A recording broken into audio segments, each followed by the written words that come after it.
And we're live. Okay, perfect. So that is awesome. We are live. This is Lena Dunn. I'm Andy Abramson, and this is, I'm just clicking on the other screen because it's popping up, and so I had to clear that out. Basically, this is the improvisation and comic book SUPERBOWL Extravaganza. Ooh. So what's up, Lena? How you feeling today? It started out, it was raining. The rain froze, and now it's a beautiful sunny day outside. So confused, I think, is the best way to put it. My body is confused. Okay, now, did you get caught in hail, or did it not hail? It just froze when it was hanging in the ice. It was just like froze on the tree outside my window. But I don't know, it threw me off. It threw me off. You know, I was at work earlier today, and I was trying to explain, like, outside the window, and I could not think of the words. So instead I said outdoor house. I'm not doing well. Not doing well. Okay. What about you, Andy? I mean, everything all right. You know, I will be honest. I think I say this just about every time because it is in my head if I don't say it, but I know I say it plenty of times.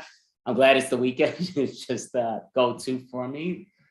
And, you know, we did have a very busy weekend. I mean, not weekend, but me and yourself. We had a pretty busy week. Our improv team, the Improv Professionals, which will be performing later tonight at 10:50 p.m. Eastern time. But this will be our third performance this week, the improv team itself. So that's fun, you know, exciting. Usually we don't have that many performances, and that's that kind of. Yeah, you've been winding them up this month, but I mean, it is. What is it now? It was the 5-year anniversary, wasn't it? Well, our 5-year anniversary, it did just pass, which is pretty amazing. I mean, it's pretty amazing, just like how things pop on in there. So, you guys, nice to meet you. No, it's perfect. So, but yeah, so basically, you know, everything's going well though. Yourself though, Carolyn, well, you just told me with that. Now, I do have a question. Now I'm just gonna blank out with the question. Andy, let me take over. So basically, we're gonna have this. I'm gonna do it. Okay, perfect. So, and that'll happen sometimes on these Zoom worlds, but that's all good. Yep. Oh boy, technology. It's going so well. So well. You know, you get your good, your bad. That happens. That's all good. Clint Eastwood. You said the good and the bad, so you have to say good, bad, and the ugly. Clint Eastwood. Bad and the ugly, I guess, but usually isn't bad ugly? Isn't that usually ugly automatically? I mean, it could just be, you know, some ugly things aren't bad, you know, like there's cute ugly.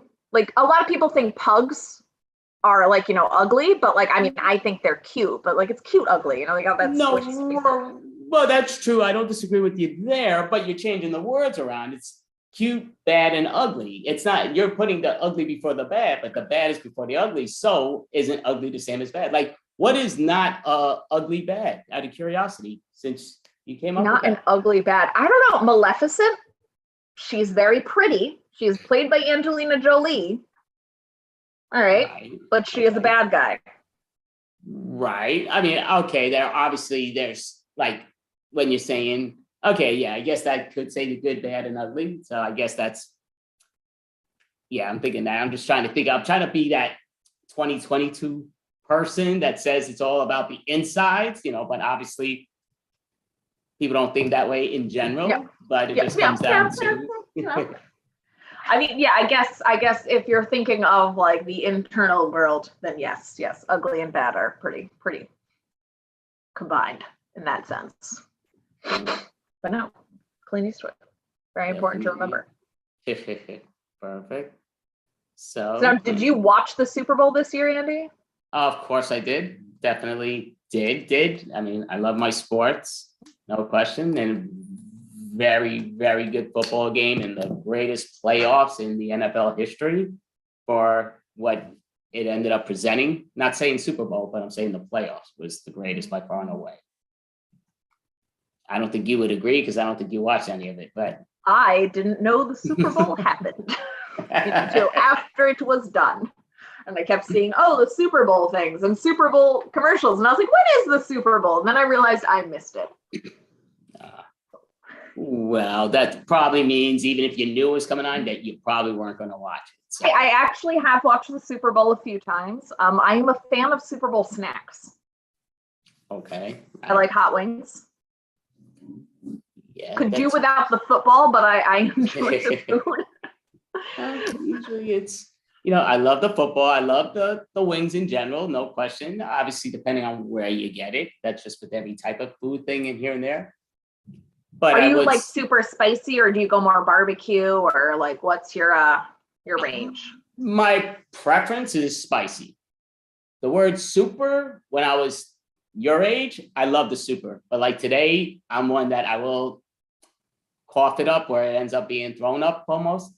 But I've actually been a little bit better the last few months compared to a while. Like I can even eat a little spice, so now I can eat the spice and I'm not getting over to that because I love spice, the taste of it.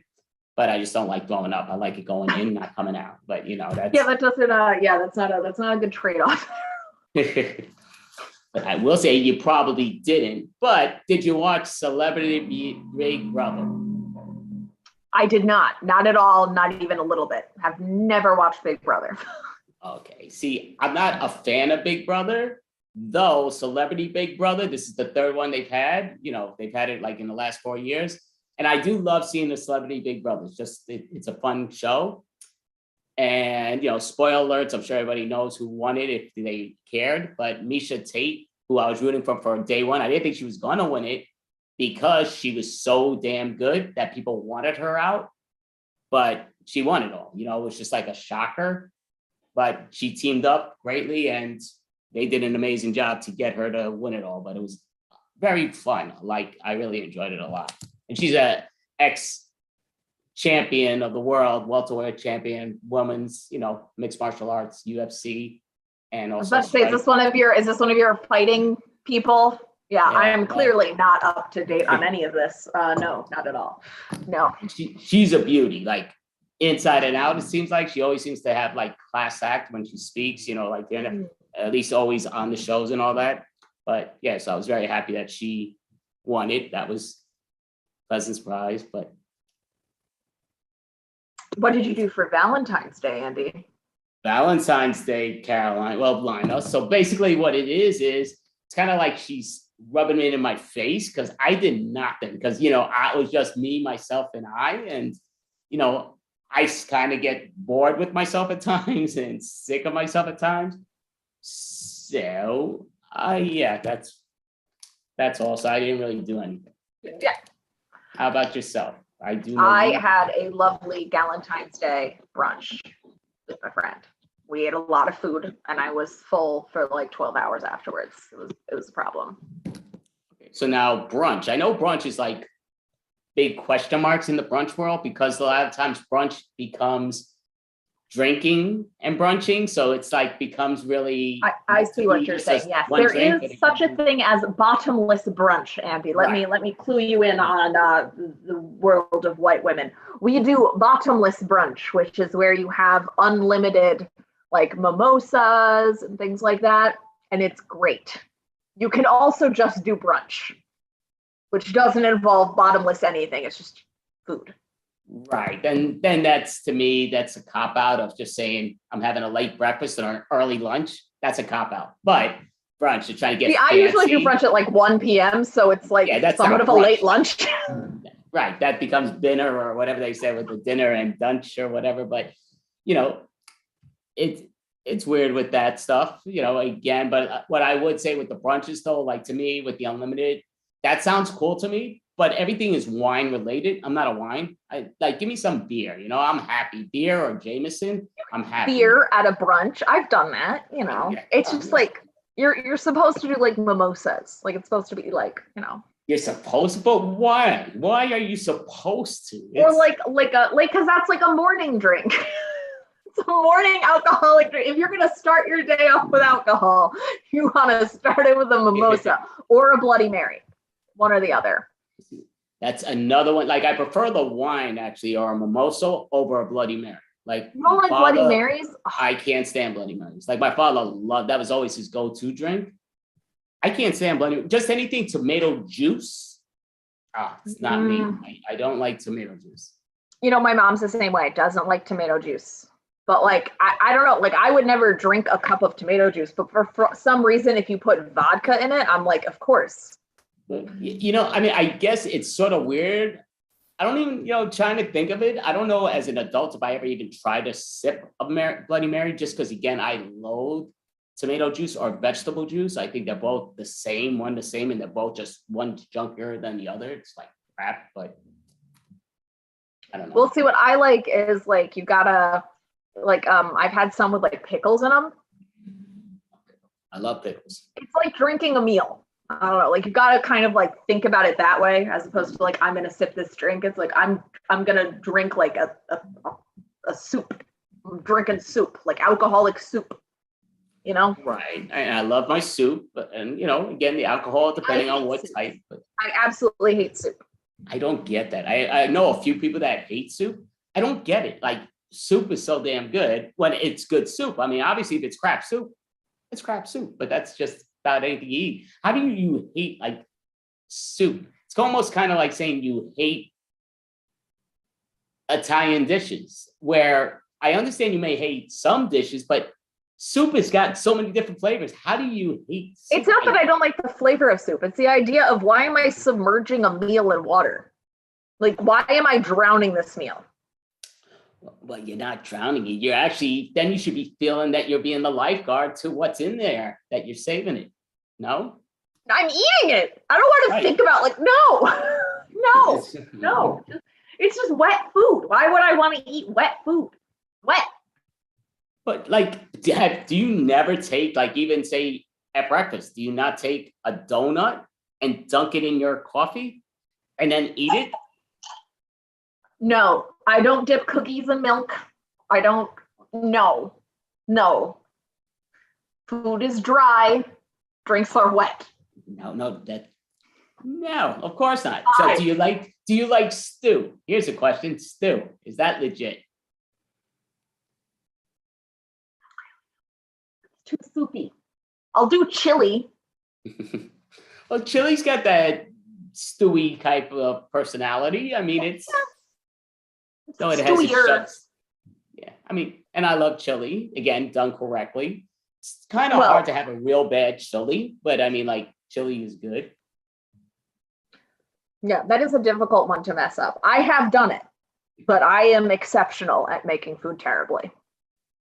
I would say, I mean, this is many, many, many moons ago when I used to live at another spot that I lived at. And I did make, it wasn't purposely, but I made macaroni and cheese soup. Wasn't purposely done that way. It was just, I was trying to make macaroni and cheese, and it ended up being macaroni and cheese soup. And that I wouldn't recommend. But again, I think it was just me that destroyed it, because it actually sounds like it could be pretty good macaroni and cheese soup. Nope. No.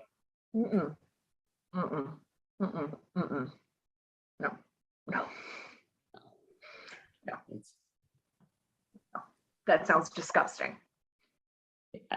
I don't know, like macaroni and cheese, I don't think it's a great food. And I love cheese. I love Italian food and stuff like that. I think it's good. But I've had very good macaroni and cheese, but I've had more non-very good macaroni and cheese than I've had very good macaroni and cheese, because a lot of people really don't know how to make it, which is amazing, the difference. I find personally that any macaroni and cheese I have at a restaurant, I don't enjoy that much. But like, if somebody makes macaroni and cheese, it's great. And it doesn't make sense.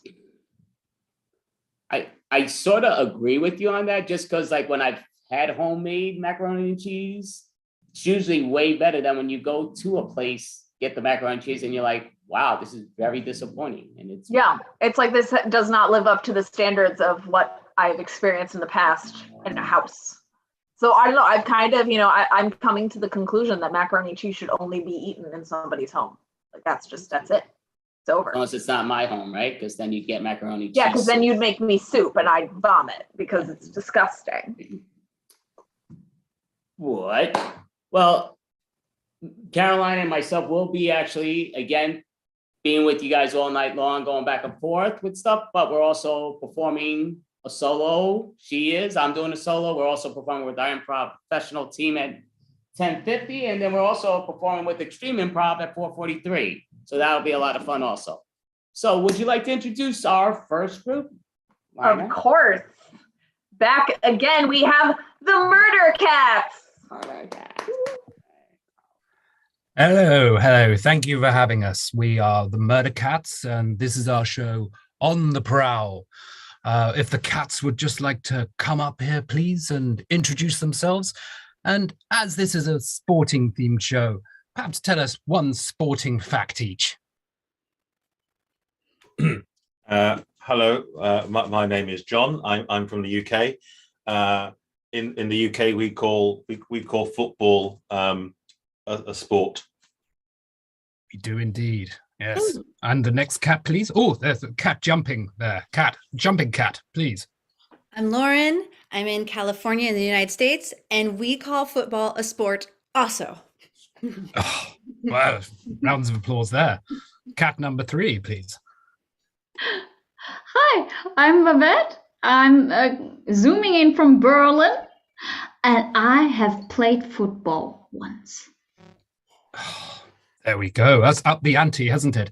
Cat number 4, bring us home. See if you can double that. I'm Aner. I'm in the vicinity of Tel Aviv, Israel. And here they call football kadregel. I did not see that one coming, but I think we're all much better for the knowledge.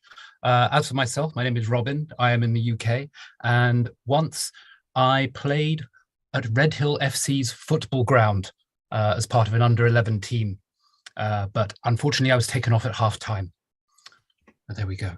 Right, this show tonight has been, our suggestion for it was an award something you think you should win an award for, because John recently won an award, John in the UK, and I put out the suggestion. The suggestions have come back, and the suggestion we have is for my book.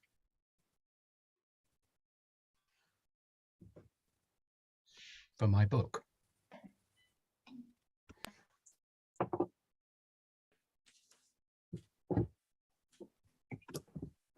Chapter 1.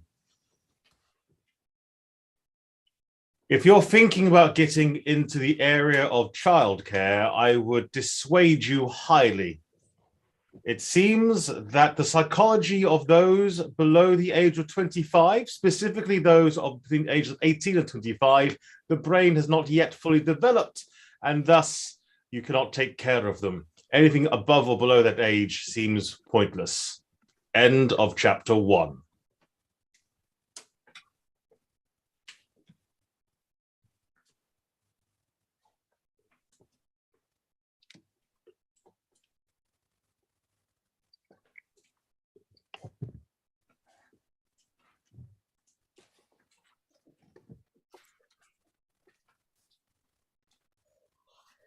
The facts of life, suffering.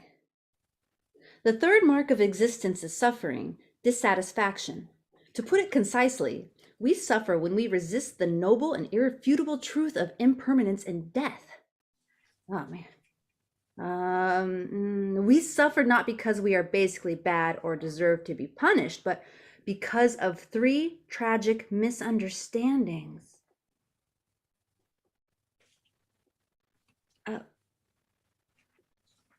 Where's the first misunderstanding? What is that? Where are the misunderstandings?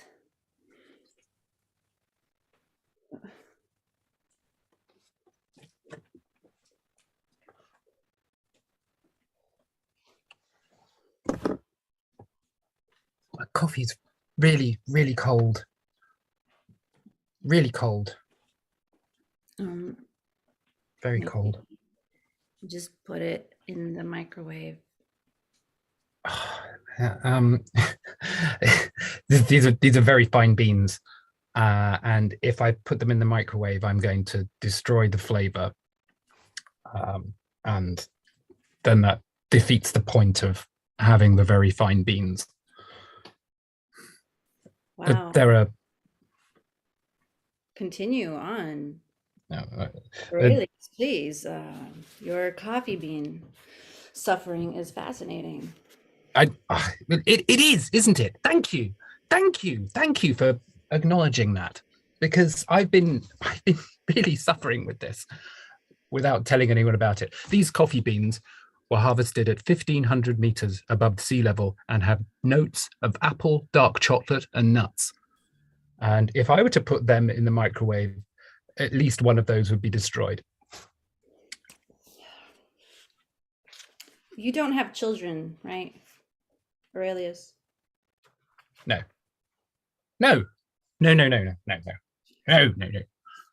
Probably a good thing. You'd have to miss work and you couldn't bring your special beans from the Arctic. Well, I'm sorry, what did you say?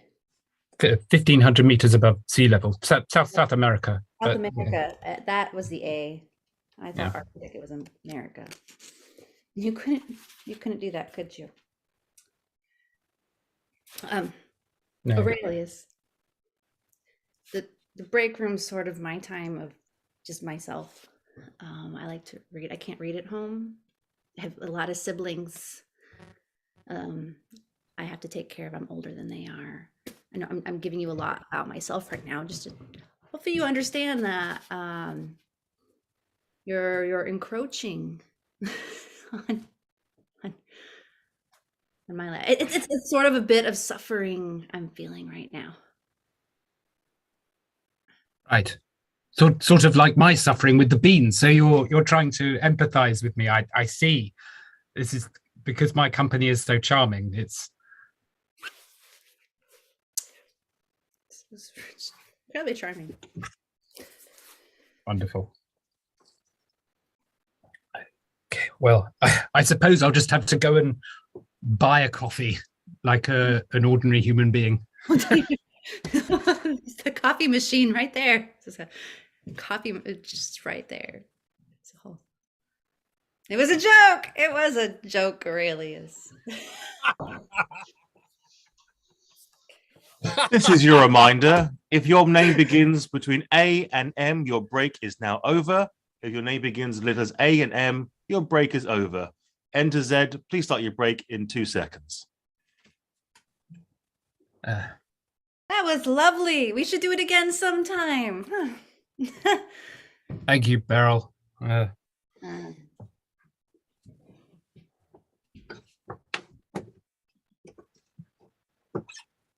Barrel!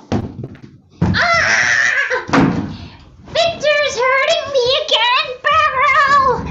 Barrel, stop bleeding! Have time for this, Sylvia. Victor, play with the video game. Go play with your video game. Meow! Barrel, go catch us! Catch us, Barrel! Mom is actually supposed to come take care of you. I don't have time for this.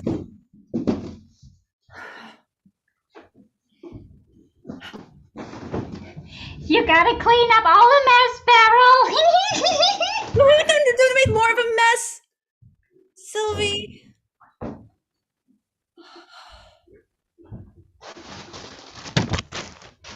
Victor, clean up after your sister. No!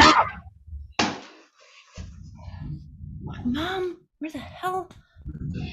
Put your book down. No one likes smart girls. Mom isn't coming after all, everybody.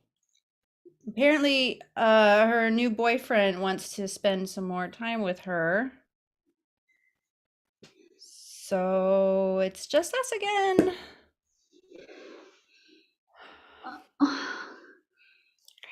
We don't want to be with you, Beryl. No. She's gonna read to us again. No! I don't like it when she reads. What? Well, the reading is educational and important, and you learn about lives that aren't your own by reading. It's boring. She's gonna talk about suffering again. It's important to recognize. It's a Buddhist philosophy. Boo! Uncle Benny said that Buddhism is from the devil. That literally doesn't make sense. Don't listen to Benny. Right? Nobody. I like Benny. Well, He that's gives us, he gives he you. gives us candy and he doesn't read us boring books. You're going to thank me someday. Do we have some coffee? Can you know how to make coffee yet? I taught you how to make coffee. You don't remember coffee. I could use some coffee right now. Victor, catch me! Catch me, Victor! You suck, Beryl. You suck. No, there's a new chapter in the book. There's a new chapter in the book. I haven't seen this one before.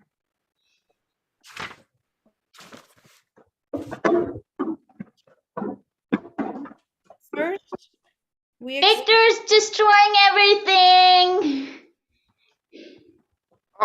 I think I spilled the coffee beans. Ooh, can we taste the coffee beans? What does it do if we eat them? I think it's pretty disgusting. It's Okay. like read it later. it's like the mac and cheese they make in restaurants. It tastes like crap.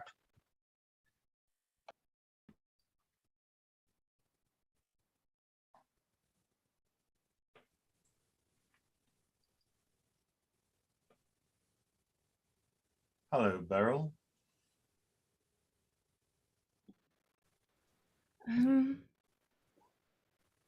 Hello. Ah, there you are.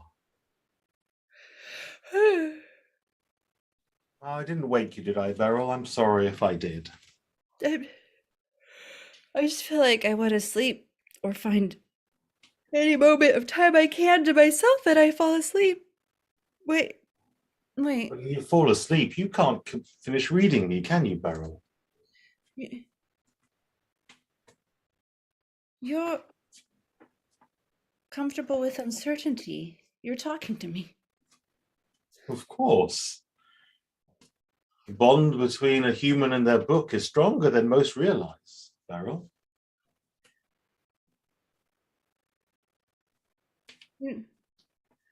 Are you dreaming? Are you the author? Oh, no.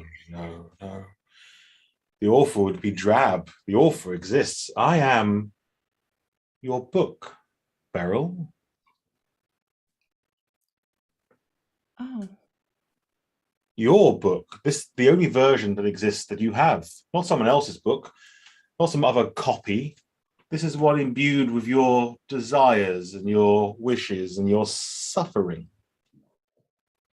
No one else has the same suffering in their copy of this book? Everyone's suffering is unique, Beryl. This book teaches you that, if nothing else, doesn't it?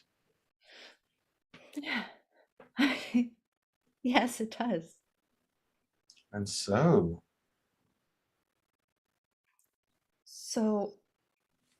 you've given me the next pages. Ah, yes. Well, you deserve them. You deserve to see how suffering ends, Beryl. Oh. And you can choose either with a whimper or with a bang.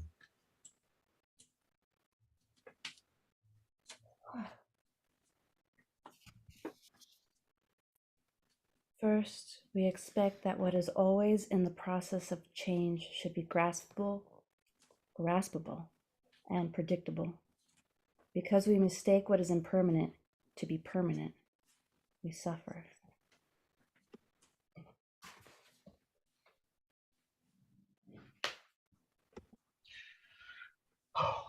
Look, thing is, I read your manuscript does have a couple of very qualified editors, and the truth is, it's not very good. We're gonna need to pass it on to other publishing houses that might find it fitting. Oh, okay, does that mean that means there's a possibility, or is this some sort of huge fob off? No, it means we're rejecting you because you think your work isn't very good. Is what it means. Oh, okay. I just got a panic attack. It's okay. It's natural. nice work. It's fine. It's just like, I'm 44. It's good to have rejection. There's got to be other opportunities. I'm sure it doesn't mean that your life's work is not worth anything. It just means it's not worth anything for us. Oh, no, thank you. Basically, faceless bureaucrats of this organization.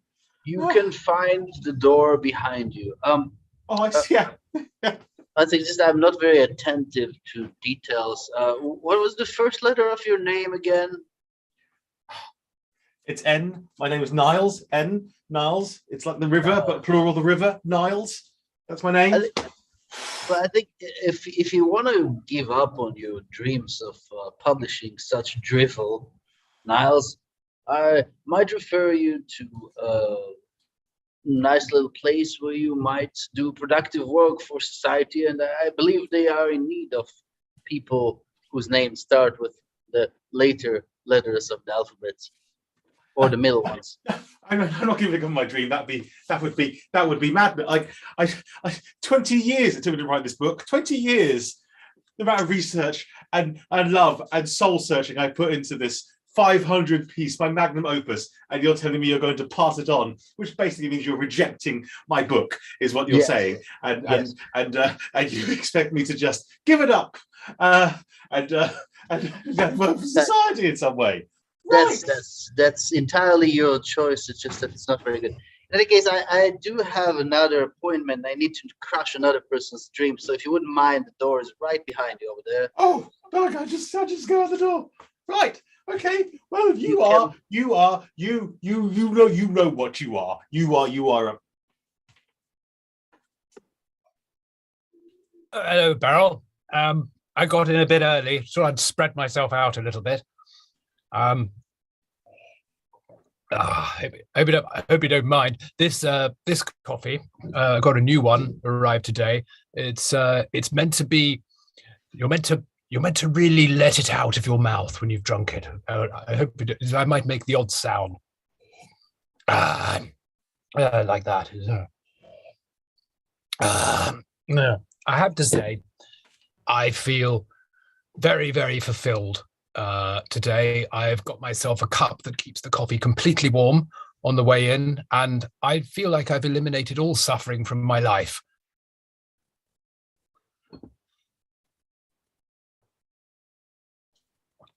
We mistake what is impermanent to be permanent. We mistake what is impermanent to be permanent. And this is not permanent. This is impermanent. This will change. Yes, that's right, you see. Because you're talking about the coffee harvest, aren't you? And you have to be very, very careful the time in the harvest that you choose to harvest the beans. And the crushing and the fermentation process has to be very, very tightly controlled. So you're right. You're absolutely right about that. Do you care about anything else, Aurelius, for your own enrichment, your own enjoyment besides coffee beans? I suppose I used to play football as a child. It's a long time ago. That was a long time ago. A long time ago. I'm sorry, I'm new here. I'm looking for the break room. Is this the break room? I'm very sorry to disturb you. You're having a moment. I'm sorry. I'm so sorry. Oh God. We're busy suffering. I'm suffering. I'm not. Oh God, you're suffering. Oh, I'm sorry. I'm not suffering. I'm sorry. No. No. Are you suffering? I mean, I'm sorry. Can I help you? I'm sorry. I'm so sorry. I'm Beryl. Welcome. Oh, I'm Niles. Hello. Hi. I've given up my dream to be here. Hello. You're in the wrong time. What? I'm in the wrong. Oh, no. I'm in the wrong. That's different, though. That's different. You're a new person in the wrong time. Am I? That's a change. That's a change in my book. It's a change. Oh, books. That's That's good. I wrote a book once, did not go well. Hi. You did? You wrote a book? Oh yes, 500 pages. That's So, a lot but of pages. That's a lot amazing. of pages, right? You know, but Dedication. I'm well, sorry. Sorry, excuse me. I need to go and call someone. he looks important. Was he important? Should I introduce myself to him? I don't know who he is. He's just part of accounting. Oh, okay. He doesn't well, handle a copy like I do. Oh. Maybe you too, if you're a writer. 500 pages. You do copywriting. Oh. Well, have you ever read Comfortable with Uncertainty? Oh, No? no, I don't think I have. It looks fascinating, though. Yeah. Have you ever had a book talk to you before? You're so engrossed. Yeah, I think so. I mean, I'm 44. I know it's a very boring fact, but when I was 6, there was a book that really spoke to me. You know, I just decided that's what I wanted to be. I wanted to be someone who would impart wisdom into the pages and leaves of a book and be able to have my voice around the world. And it took me 24 years to write the book, and then it was rejected by a number of publishing stations, and here I am now, a fact checker. That's what they call me, a fact checker. I'm sorry. Oh no, it's fine. I've become used to the crushing despair and hopelessness that my suffering has become through my own trials. Sorry, it's sharing a lot. I'm very sorry. No, I relate to giving up your dreams because other people crush them. Oh. I wanted to be a writer, and I haven't had time to even consider writing besides stupid copy about hardware. Oh, God, you do copy, I see. Oh. This is going to sound unreal, but there's another page in my book. It wasn't there. I have a new page in my book. There's these promises of misunderstandings, tragic misunderstandings, and I just got one because my book spoke to me. And all employees whose names begin with the letters A through N should now resume their stations. Again, all employees whose names begin with letters A through N should now resume their stations. Employees whose names start with O through Z may now take their break. Okay. My coffee cup. It's nice to meet you. You too. Niles? Beryl?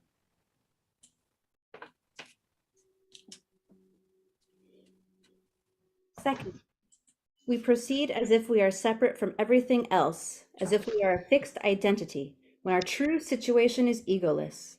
Because we mistake the openness of our being for a solid, irrefutable self, we suffer. This is stupid. I don't get what she's doing with them. Do you wanna put toilet paper all over her stuff and then get it wet? Hello, children. You don't really know me. I'm a friend of Beryl's. Oh. My name is Niles. Hello. Are you? Hello, Niles. Beryl has asked me to take you away, give you some ice cream. Wouldn't that be nice? I like ice cream. I like ice cream. Yeah, you just have to come with me into my minivan, and I'm going to take you a long drive, so you won't bother Beryl any longer, and we'll have some ice cream, and you'll be happy for the rest of your lives. Yes. Yeah. Ice cream. Great. I'm just going to leave a note for Beryl to let her know that I've taken you, just so she's very clear, okay, children? But if you get your coats and gloves and get in the minivan, and we'll get ice cream, I promise. Yeah, we're going on a ride.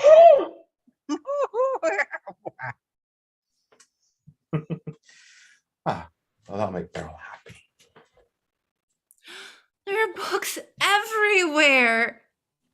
No, Sylvie, Victor, how could you destroy them? Sylvie! Victor!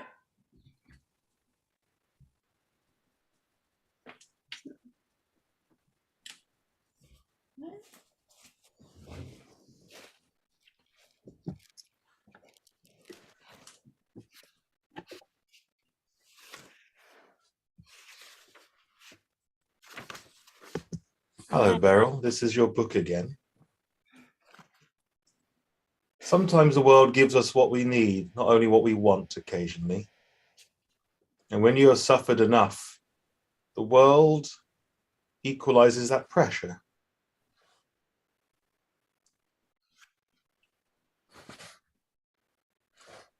Until the pressure becomes like you're floating in your own warmth.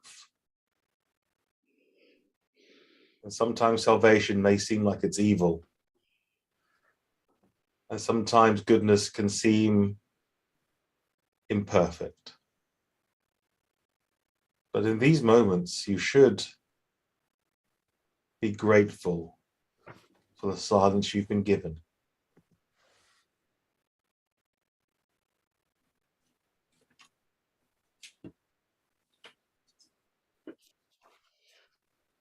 Ooh, we look for happiness in all the wrong places.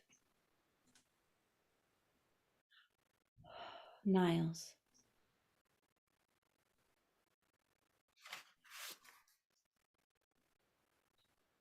Sylvie? Victor? I didn't mean it.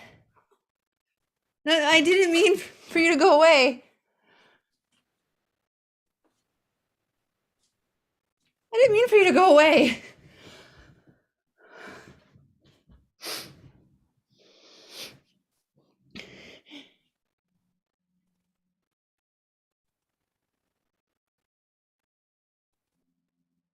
I didn't mean it.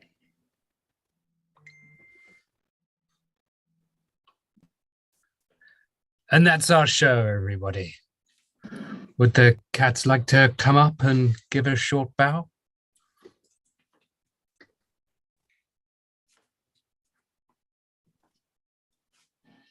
One, two, three. Woo! So great job, Murders Cats. I know we got like a lot of billings, but we could give a quick interview if you don't mind. Where do you want to publicize that you're performing next, online or in person? Well, we've got a couple of shows coming up at Highwire, details of which can be found on the Facebook group address that Babette is holding up. Oh, Yeah. perfect. Waiter cats. Moida Cats. Mm. Murder Cats. Dogs are innocent, I guess, but that's okay. This is great. They all go So- to heaven. Yeah. But thank you. You all were spectacular. We really appreciate it. And yeah, definitely watch them because I'm sure it's going to be different because improv is usually different.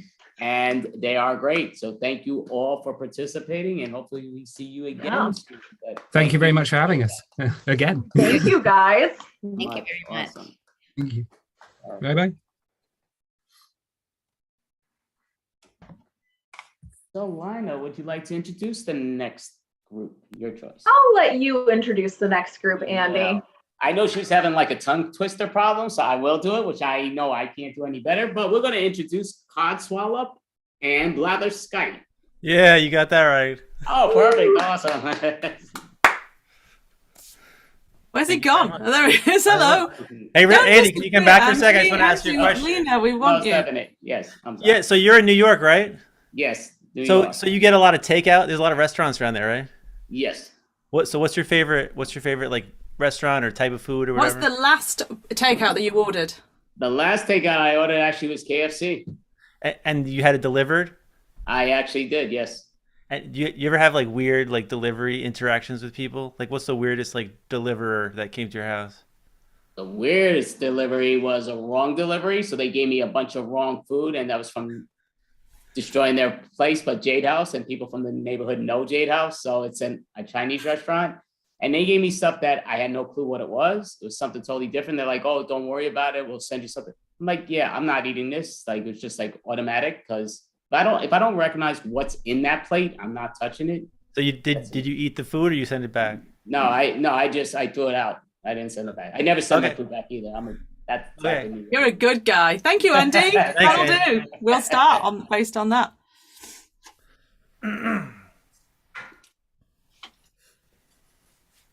You know what? I used to eat so much chicken. Really? I ate nothing more than chicken was the biggest thing I used to eat. And what made you stop? I just got sick of it. Well, they say that everything tastes like chicken, really. I know, don't say that, because I know what you mean. I know you mean humans, and that's disgusting. Or are you talking about crocodiles? Well, no, I mean, I think, like a lot of, like chicken is like one of those things, like it really almost has no flavor, right? It's really about what you flavor it. Yeah, so I guess if something tastes like chicken, it's because it doesn't have a flavor, right? Because if you say it tastes like fish, you're like, oh, it has a fishy flavor, right? Oh. If it tastes like I don't know, broccoli, then it has a broccoli flavor. But chicken, we are not having fish at the wedding. I just refuse. Everyone always serves chicken at weddings. But I don't want chicken either, but I'm not having fish because it stinks. Don't you think it's too fried? Like there's a lot of oil in this stuff. No, I'm not going to serve KFC at a wedding. Well, that's what you love. Do you think we can serve KFC at the wedding? I've seen presidents serve Burger King to Olympic athletes. Yeah, I know, but is it does it give the right impression? It tastes good, right? Mm-hmm. It's frugal, so they know we're like newlyweds, so we're like trying to save money, and it tastes good. I don't know. I can't think of a third reason why we should, though. I mean, maybe, except for maybe, yeah, because it's not healthy. I remember Natalie's wedding. She had bacon sandwiches, rock up at the end. I reckon we could do it. I think we'd have to make it like the whole theme. Like, would you be willing? Here, I kind of anticipated this. Would you be willing to wear this wedding dress that looks like a candy chicken bucket? No, I wouldn't. No, I wouldn't. Red and white stripes. No. Why would I do that? Look on the back. Okay. It worries me that you've made a costume out of a KFC bucket. Well, I'm trying to. You order so much KFC, and you said we have to recycle, so I literally recycled all the buckets, and made. Here, I'll just hang it up here. And I am not. Okay, all right then. If I wear a KFC bucket dress, then you're going to wear a Big Mac suit. We don't have. We'd have to start eating Big Macs. We don't have anything. You made one. Mm-hmm. Shut up.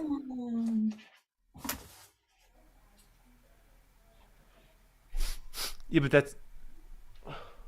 You're not supposed to use the actual meat. It's rotted. It's good. It's like Lady Gaga. Oh. This is the future. Too bad. No, I washed the buckets before I made the. Oh. Right. So you agree we should wear a normal suit and a normal dress? Sharon, please put that away. Don't push me. Get it away from me. Ethan. Oh my goodness. All right. I'm gonna throw up. You've got a bad. I didn't mean. I didn't mean to make you. Stephen, you've got the most sensitive gag reflex I've ever seen in a man. Are you serious? Is this happening? Is this really happening? So, I'm sorry, ma'am. For your flower arrangements, I know you didn't want to bring your husband, but we can't. Look, I'm really make sorry. Flowers out of.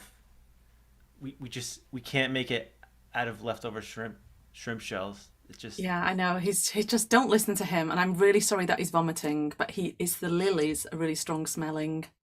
You think lilies smell bad? You know what shrimp shells smell like? Because the tails, no one can ever really get that last bit of meat out of the tail. So Like The fact you know so much about the tails of shrimp is alarming to me as booking you as my florist. Well, I have tales to tell about shrimp tails, actually. You do indeed. And I'd really like you to talk him out of it, you know. Okay, you've actually got a shrimp tail in your hand right now. That boy. Well, I got some shrimp cocktail if you want. Oh. He wants to save money on the wedding, and he thinks because we have so many takeouts that we could use some of the stuff that we eat as part of the wedding. But he told me about his iTunes playlist that he's using instead of a DJ. I know it's awful, isn't it? I thought it was actually brilliant. What, James Blunt? The whole idea. I mean, why would you pay someone to put music together when you can just put a playlist and just press play? It's a lot of saving money for me. I mean, I love the guy. Look, he's actually retching in the street. Look at that. It's embarrassing. That's him out there. That's him. Whose convertible is that?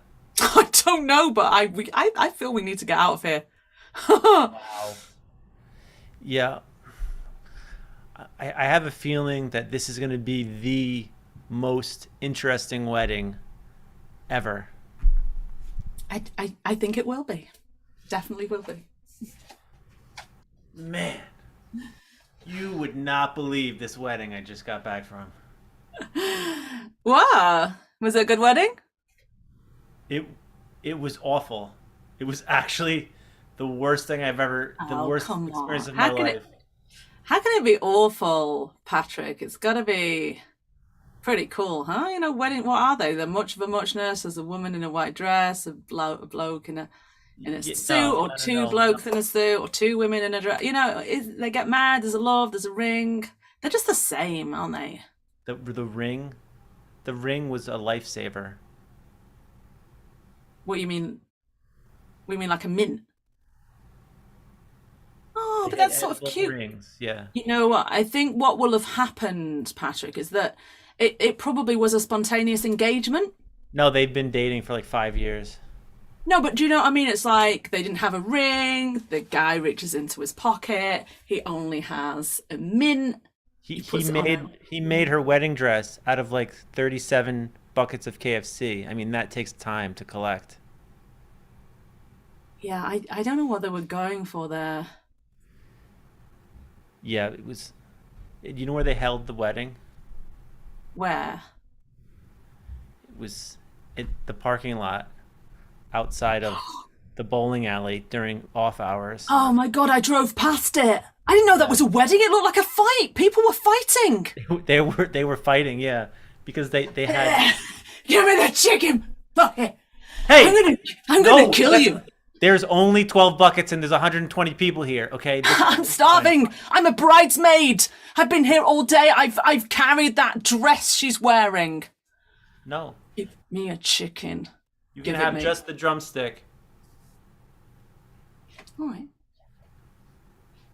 So you're the best man, yeah? You get to have the chicken.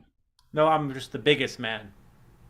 The best man's over there crying. I give him a blade. Oh, right. Oh, so you're not even... I don't even think you're part of this wedding ensemble. I've never seen you in my life. Wedding? Give me the bucket back. That was a very surprising thing when I saw them in the car park. They were just absolutely scrapping over what looked like a bucket of KFC, like a wedding. Yeah. How did you get invited? They put me on the list, and I said I would bring. What list? Just like the like request list. They were like looking. Yeah, they were looking for stuff to fill the wedding. Like it's a frugal thing, so they asked if they could borrow my like Bluetooth speaker for their iTunes playlist. Oh, so they were trying to save money. So you were like a sort of DJ. Yeah, it's instead of like gifts, they just asked people to bring things for the wedding. So like, my buddy showed up. He was just. Oh God, I remember now. It was the guy that threw up in your convertible. Yeah. And you said you'd lend him the Bluetooth, which is really nice of you. He should have really cleaned that up, paid for that. He didn't pay for it, but he said I bought this cleaning supplies and he did the labor. He was at least that nice. So. Oh, that's good. Oh, Stephen, the wedding's a disaster. Janice, don't worry. It's It doesn't matter. The wedding doesn't matter. It's our marriage that matters, right? Think of it. We're going to be looking back at our album that we don't even have to pay for because it's literally going to be just a collection of clippings from the newspaper. There's police everywhere, reporters.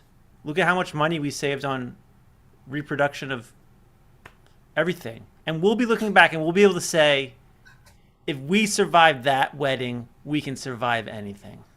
When they dragged you off in the police car, that was like, I thought I'd never see you again. And I made bail. It's okay. I just wish you'd never took me into it. It's kind of stupid now. Like my mom was really crying. Well, I'm sorry. I didn't mean to have her get punched in the nose like that. I didn't realize the mosh pit was going to get so bad. All she wanted was a chicken wing. I mean, she's the mother of the bride, for goodness sake.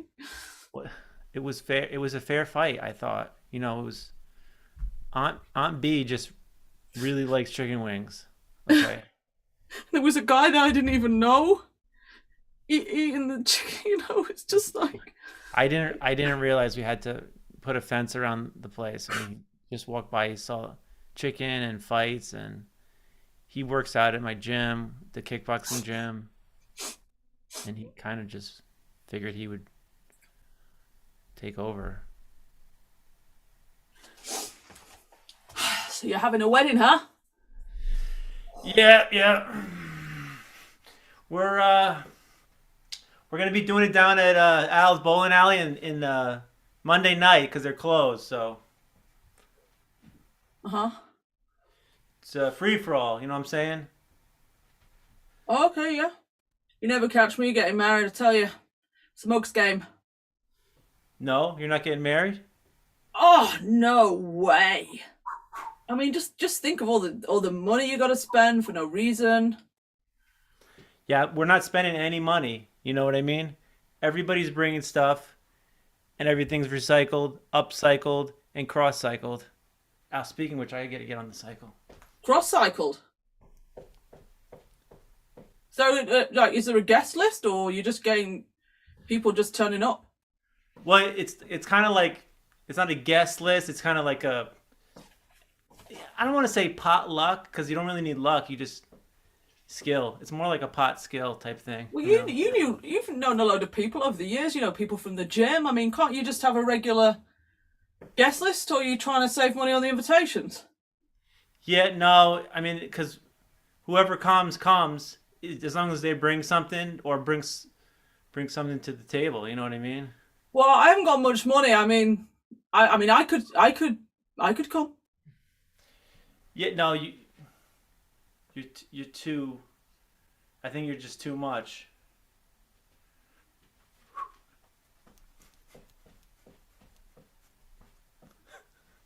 Too much? Hey, Janice. I accidentally told Vinny about the wedding. Vinny? Yeah. No, Stephen, no, you've told me all about him. He's too much. Yeah, I know. I told him that it was going to be, no holds barred meal tickets. So No. He eats a lot. He's a big guy. I mean, what is he? 6'7"? Yeah, 230. Yeah, he's 240 actually.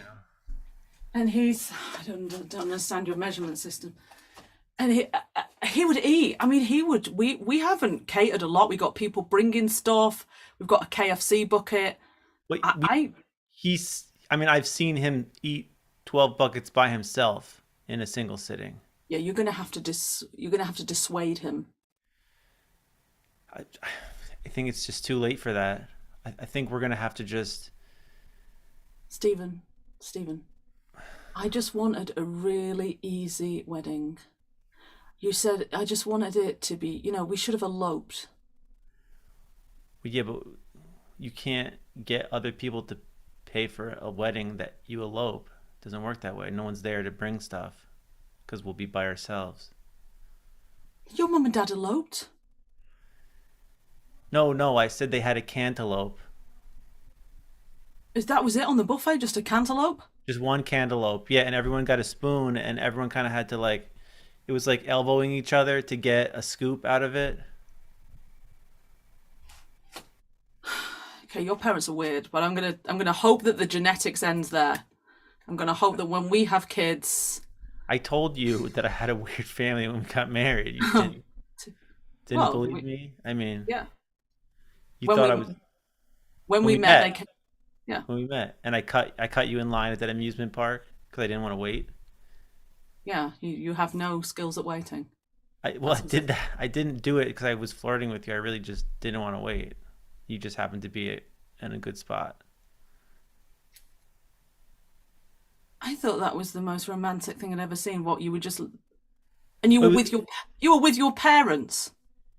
Yeah, and then remember, I let them get in front of me. It was really fun, and it was coincidentally. Excuse me. Mom, come up. Mom, come up here. Excuse me. Hey, Mom, I got us a spot here. Hey, Stevie. Oh, shut up. No, she's okay. She's okay. She let us in. She let us cut her. She's a nice girl, Mom. See? I don't like the look of her. Her name's Janice. She said it's okay. Mom, just wait for the ride, okay? This is the best one at the whole park. You know I can't wait. Me and my husband, your father, we got married in 5 days. I met him. We got married. We only had a cantaloupe at the wedding. I know, Mom. You tell me that story every single. Can you believe it? A cantaloupe. They can't believe it because it's unbelievable. It was a good wedding that I've been told.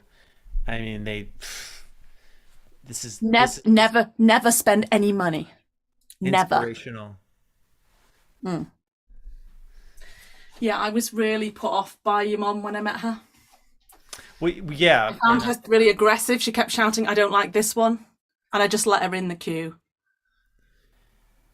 But listen, we hit it off, right? At least we got to go on another ride after that, and it was kind of like you were inspired, and I taught you so much about, saving and you did working the system, right? It was all about working the system. You've taught me so much, and now I think about it, the reason I think that you were sick when we went on the waltzes was because of the smell of the popcorn in the stall and the hot dog stall next door. I didn't realize that. I thought you got really dizzy.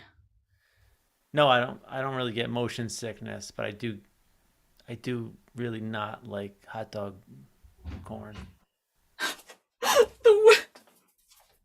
Stephen, the wedding is a complete disaster. Maybe we're just not meant to be.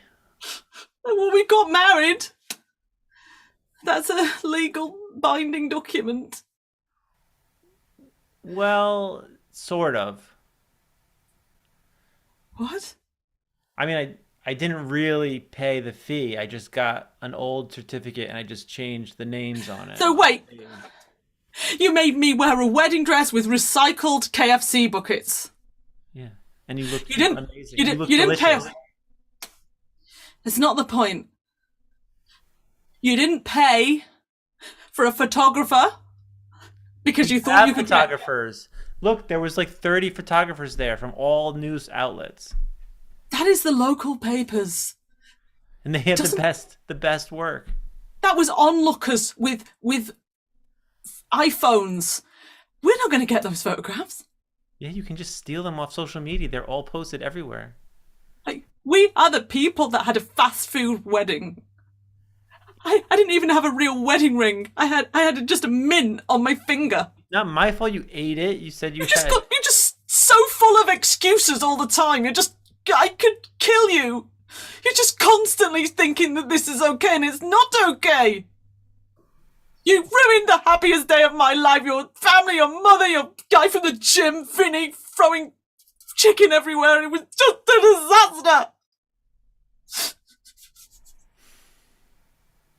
I didn't realize that this day meant so much to you. I thought it was all. Yes, it does. My wedding day, Stephen. No, we're not even married. Yeah, it's so technically you shouldn't be sad because technically it was just a day.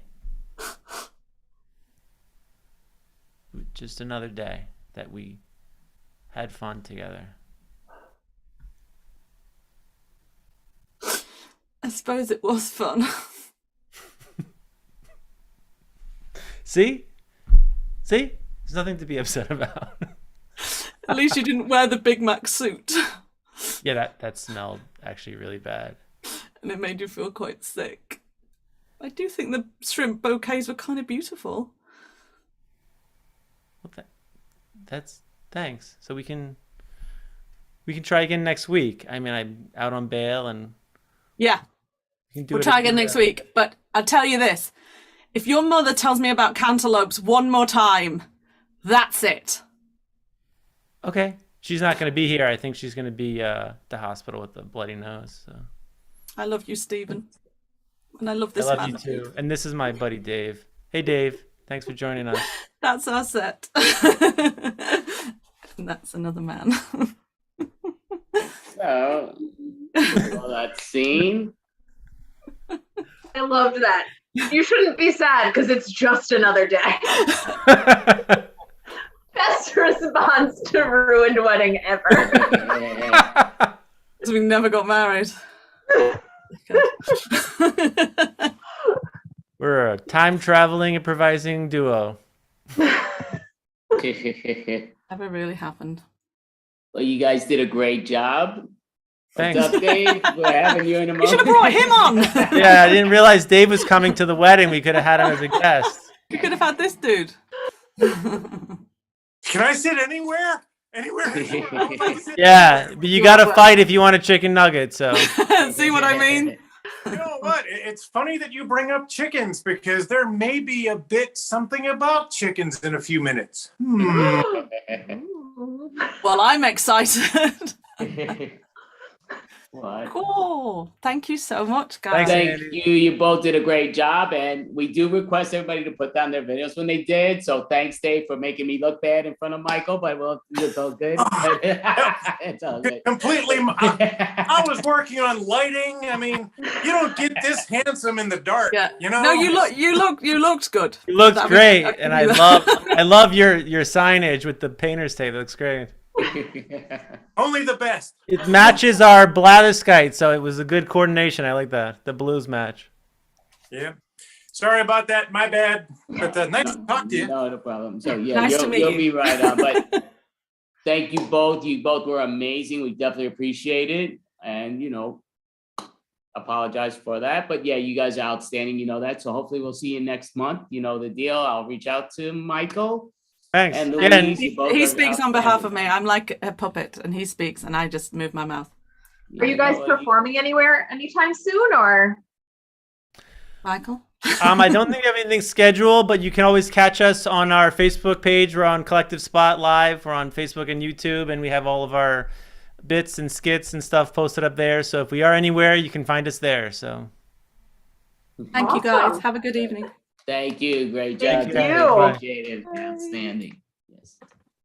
So, Rhino, would you like to introduce? The next person? Sure. The next person who's coming up is Dave Clinton. Right. All right. Awesome. All right. Hey guys, it's really not just going to be me, but I've got some friends that want to put on a show for you. So if you're ready for me, I'm ready to go. Yes. We're ready. Yay! Oh, bother, I thought there'd be music.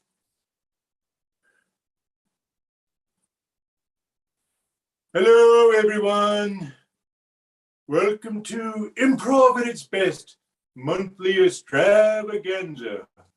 I'm your host for this month's magazine portion of the extravaganza, Stanley Trail. On today's show, I'm going to mix things up a bit. You might even call it a trail mix. Oh, go ahead and groan. Emmett wrote that joke. Our first feature is an original poem presented to you by someone who knows a little bit about sleep. Wally Shearer.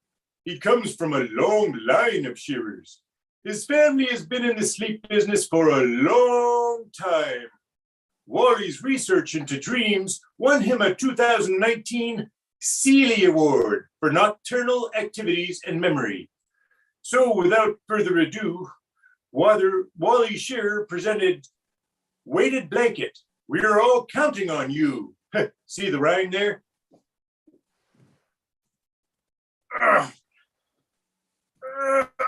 I just got out from underneath that thing. Hello, everybody. I'm Wally Shearer. Yeah, it's a family name. Apparently all of us have been, sheared. But today's poem, I wrote it myself. It's called Weighted Blanket. Are you ready? Here goes.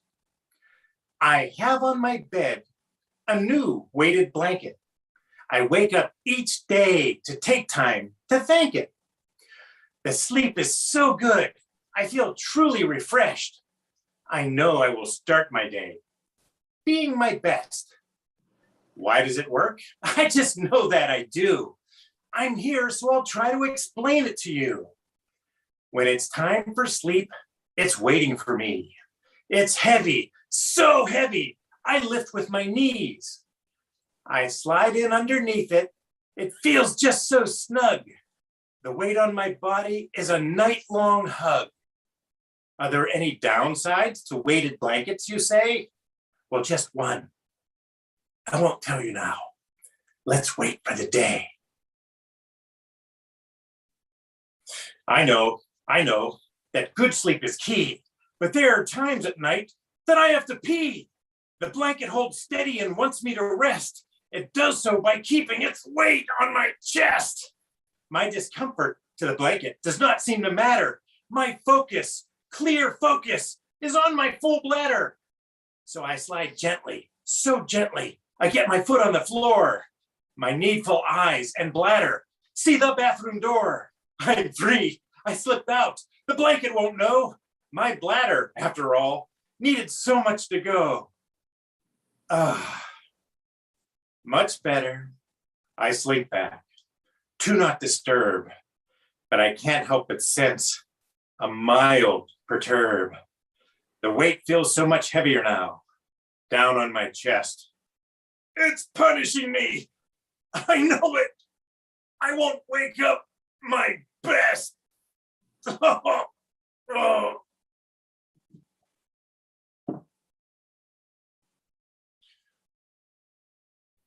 Thank you, Wally. I'm afraid I dozed off a bit, but I'm sure it was riveting. And, well, whenever I need a few Z's, I know I can count on you, buddy. Next up, we have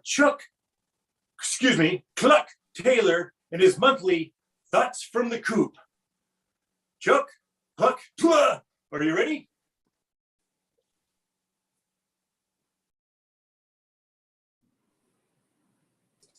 Hello there. I'm Cluck Taylor, and this is my monthly Thoughts from the Coop. You know, we've all heard it 1,000 times. It tastes like chicken. No matter how many times I hear it, I still don't know how to hear it. I mean, it tastes like, me. How do you process such a thing? I mean, what would your reaction be if someone said, it tastes like, oh, I don't know, Andy, or maybe Lena, or yuck, Dave? I mean, what do I taste like? Foodologists have determined that there's 7 foods that actually do taste like chicken. Rabbits, well, they're bouncy and muscular and stuff, but cowboys always seem to eat them in the movies, but they never say sitting there eating a rabbit, you know what, that tastes like chicken. Frogs, yeah, is it the legs? Only the legs? That just seems wasteful. Alligator, really, alligator? Us chickens have no teeth. Alligators have teeth, and alligators have no feathers. I don't think so. You know, alligators. Swordfish, well, they're fish. How could they possibly taste, like chicken? They're fish. And well, pigeons. I get that one. They're just chickens that carry the mail. So why not? I'll buy that one. Rattlesnakes. Well, there's not really too many similarities there, but it reminds me, there were 2 cowboys out on the range, and one cowboy got bit on the butt by a rattlesnake. Okay, I know that's an old joke, but the punchline is it's that the doctor says, you're gonna die. And lastly, snapping turtles. What would the other kinds of turtles taste like? Is it just snapping turtles? Do box turtles taste like boxes? Well, that's science for you. What tastes like chicken? Well, let's just say chicken definitely tastes like chicken. And let's be thankful that M&Ms taste like M&Ms. And I know there's not going to be any chicken flavored M&Ms coming around the corner. I'm Chuck Taylor, advising you, maybe just order a pizza. Right. Thank you, Brock. Very insightful. But right around the corner, oh, geez, is that my time?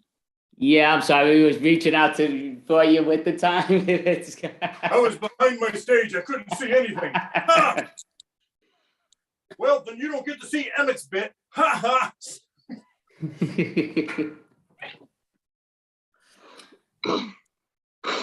I loved it.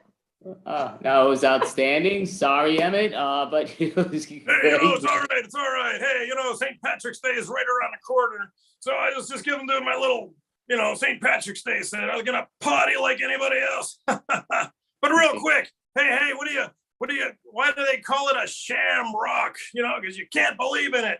What? Okay, enough of that. But thanks, guys, for having me on yet another month. Be great to come back again. Maybe I'll have Emmett start first. No, thank you. You did a great job. We do have another team and a stocked house, but hopefully, we definitely love for you to come back and hear the whole St. Patrick's Day set when it's actually St. Patrick's month-ish. What?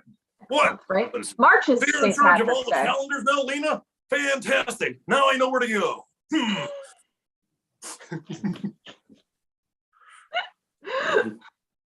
Well, let's hope that no M&Ms taste like chicken. That's what we need to learn today. That's the most and Cluck needs to remember his name. Yep. For goodness sakes. Hey, good luck, break legs, other team. Lena and Andy, thanks so much for having me. Yeah. Thank you. Great job. Definitely appreciate it. Very funny. Kiss me, I'm Irish. A year early.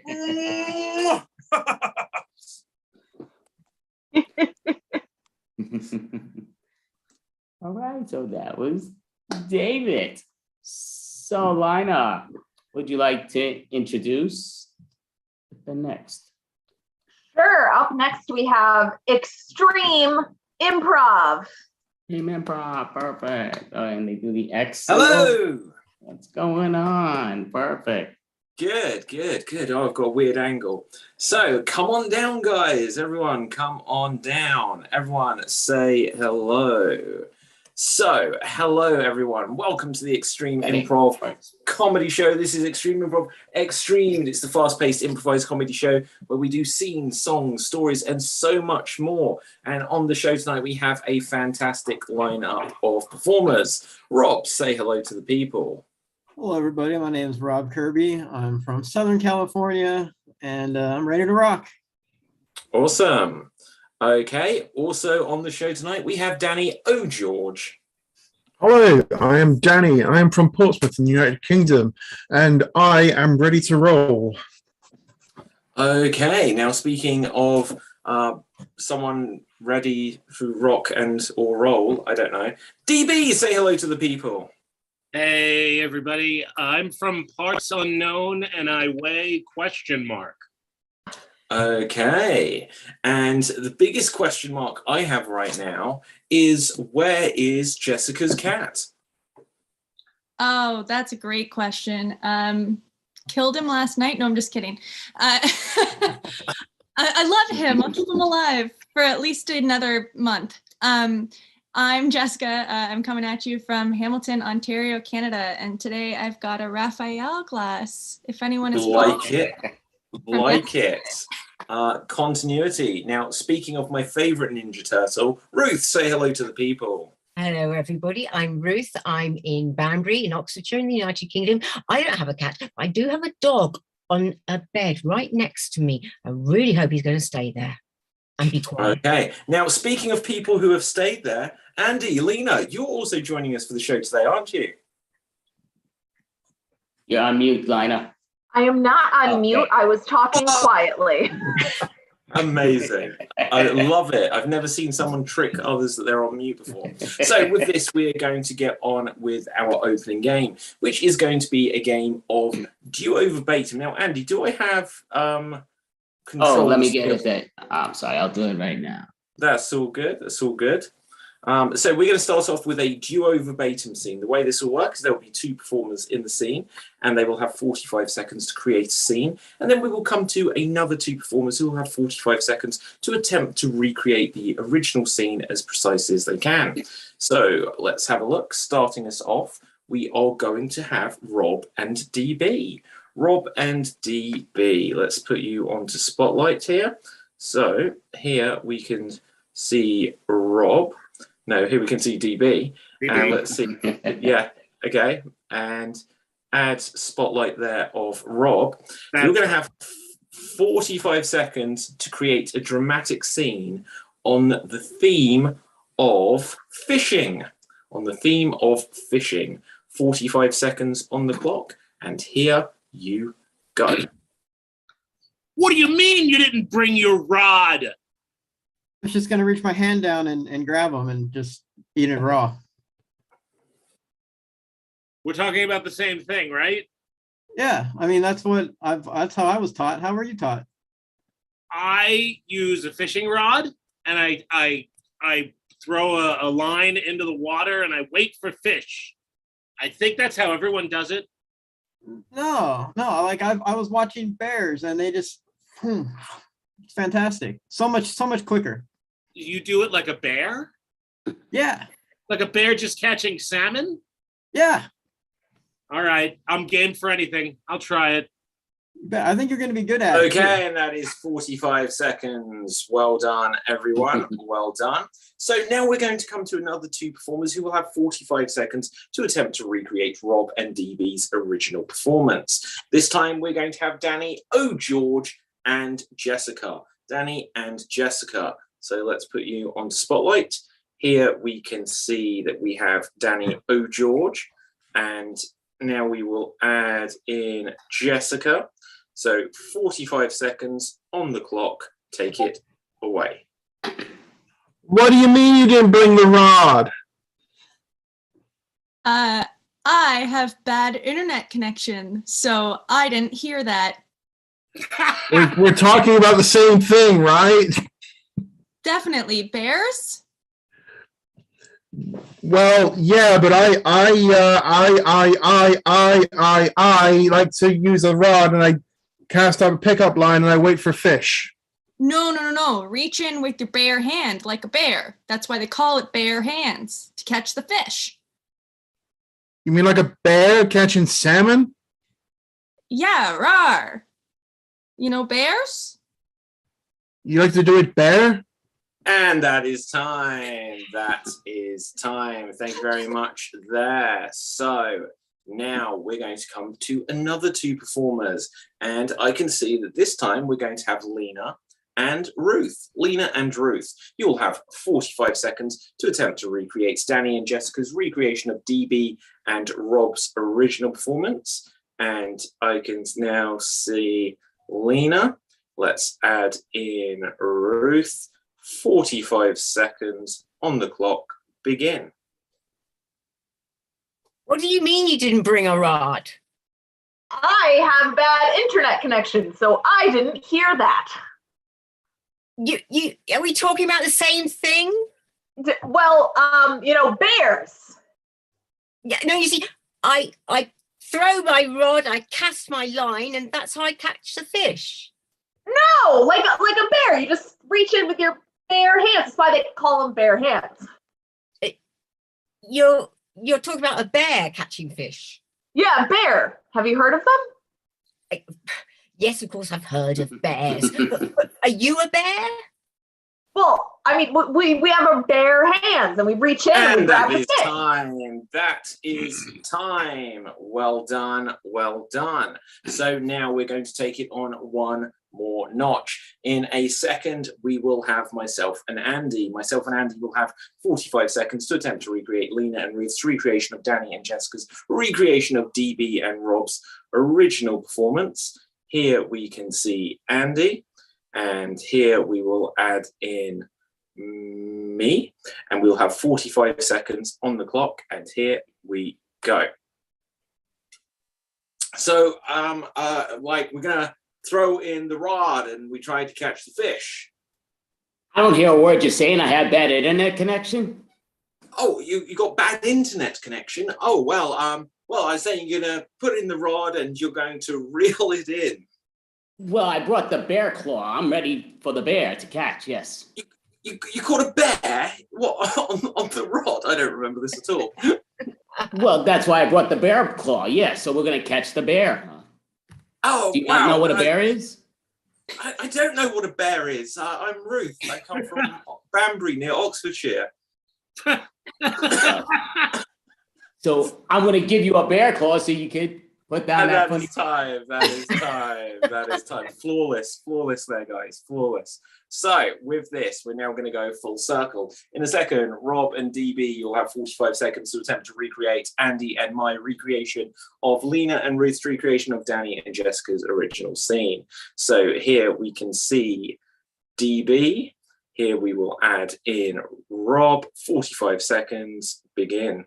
You just throw your rod out and you put it out in the water. I didn't bring a rod.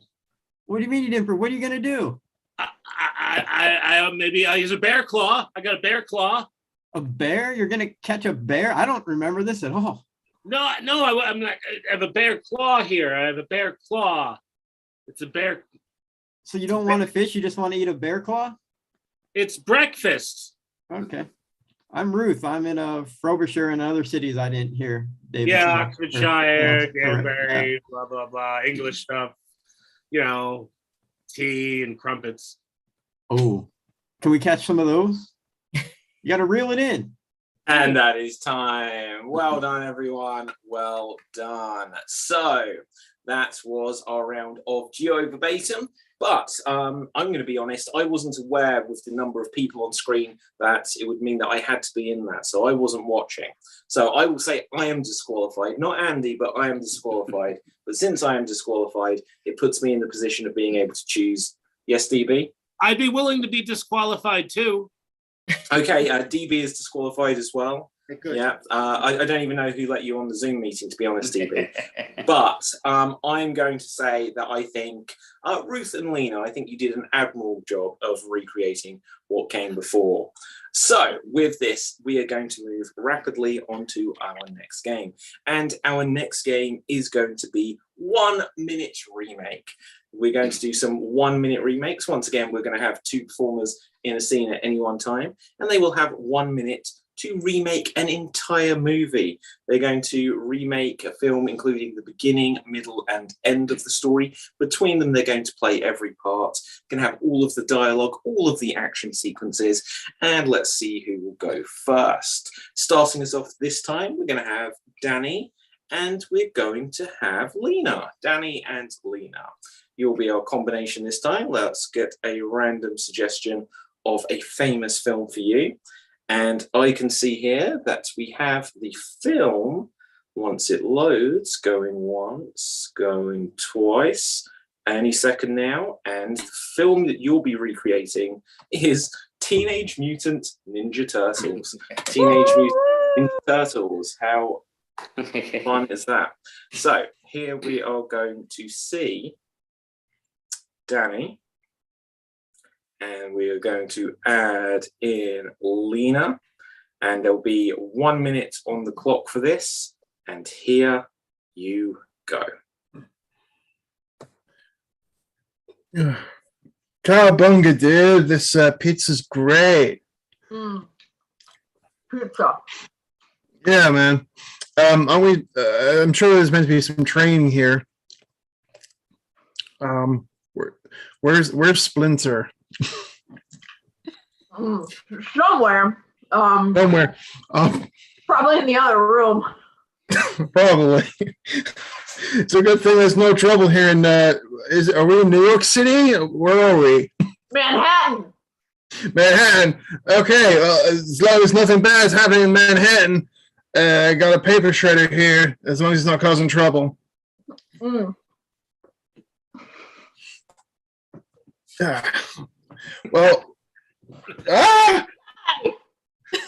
oh no, April! Where are some Ninja Turtles when you need them? I'm gonna report this in the newspaper!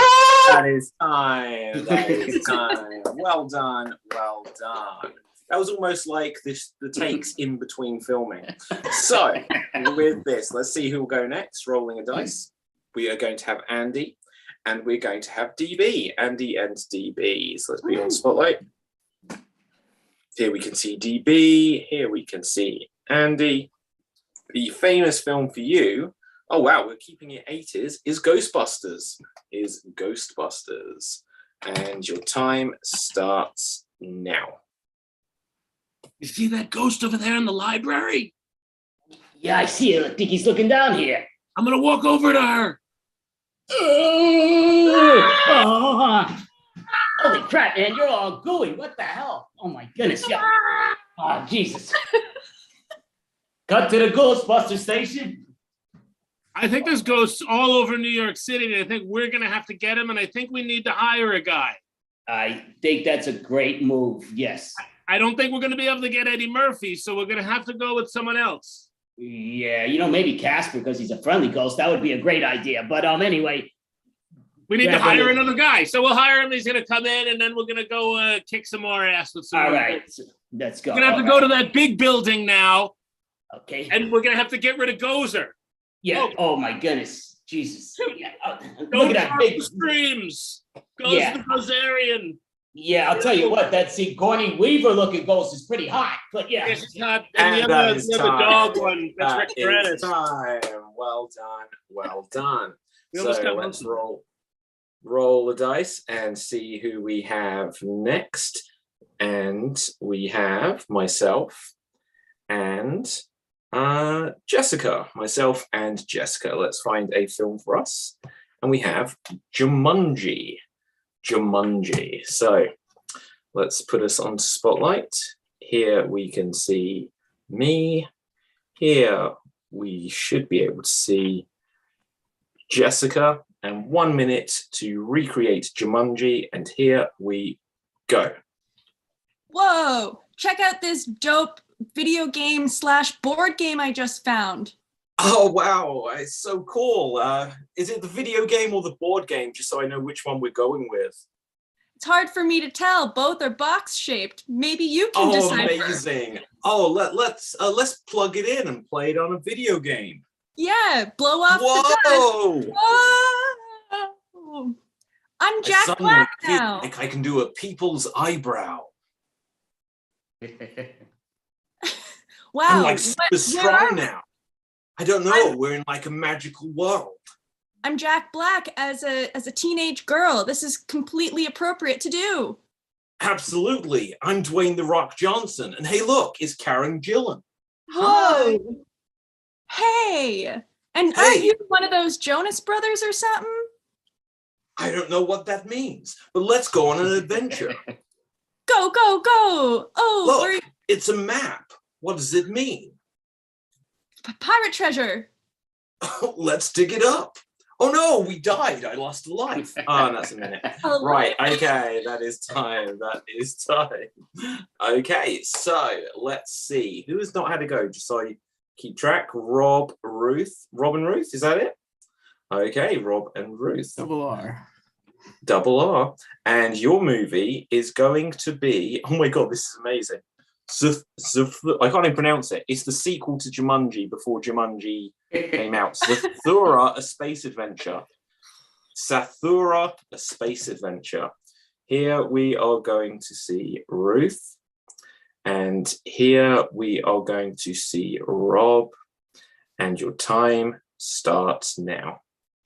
Wow, where are we? This must be outer space. We are in space. This is cool. Oh, I thought I was just playing a game, but no, look, there's aliens and things like that. What? Like, are they going to hurt us or are they going to accept us as one of their own? I don't know. Shall we just try shaking hands? Oh, they don't have hands. What can we do now? Welcome to our planet. What would you like to do? They're scaring me. Calm down. It's just going to be a nice adventure. Oh, okay then. Can we go in a rocket ship? Sure, I'll put you in that one. It'll be a safe. Jumanji!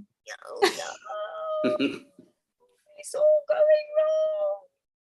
Safe. Push the button, eject. Fly back to your planet. What? What happened? I'm a little lost. I've got no idea. I was drinking on that last planet. What And happened? that is time. That is time. Well done. Well done. So with this, we are now going to move rapidly on to our next game. And our next game is going to be a round of single syllable showdown. There will be 2 performers in the scene at any one time, and everything they say has to be single syllable words. So for example, they can say hi, but they cannot say hello.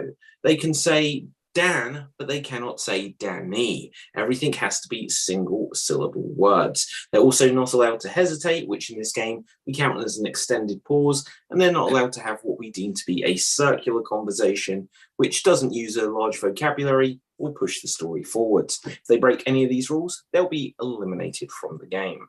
Now, let's have a look what it's going to be about. I'm going to choose a fear. This is going to be a scene about face paint. Face paint is going to be the inspiration for this scene. And let's see who's going to start us off.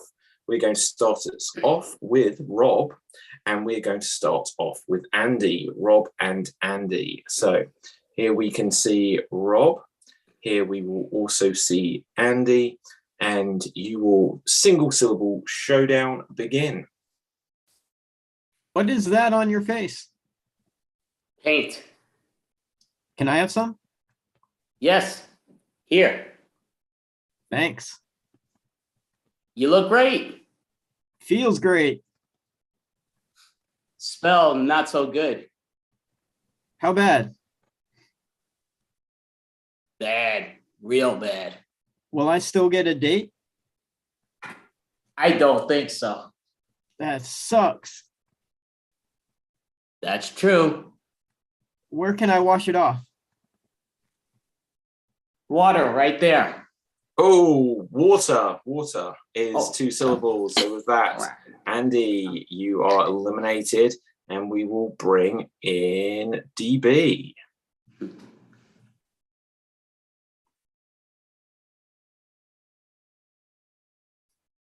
Hey, you. I do not like the way you look. Why not?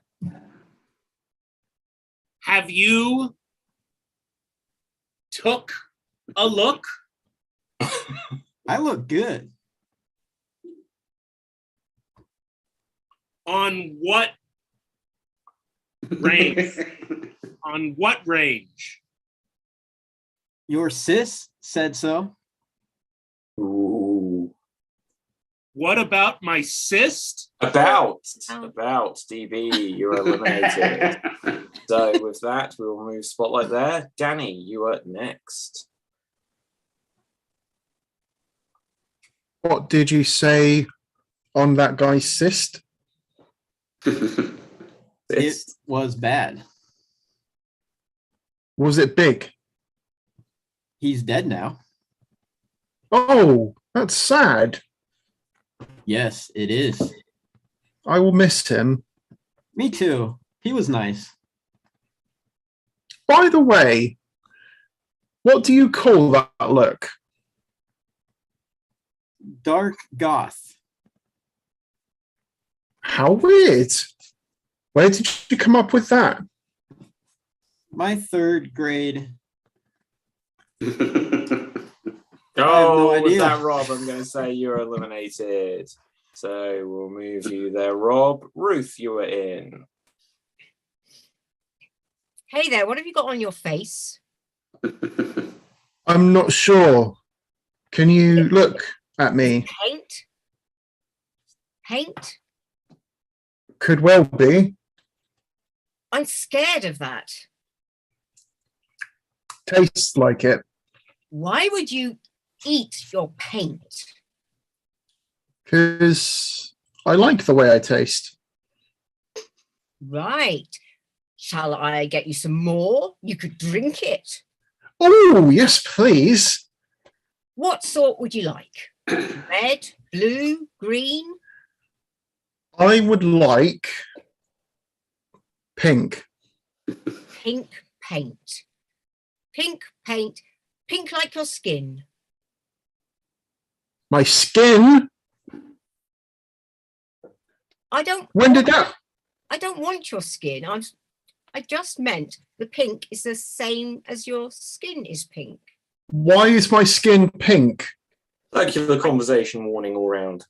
I think you paint your skin. I think you're right. Why did you do it?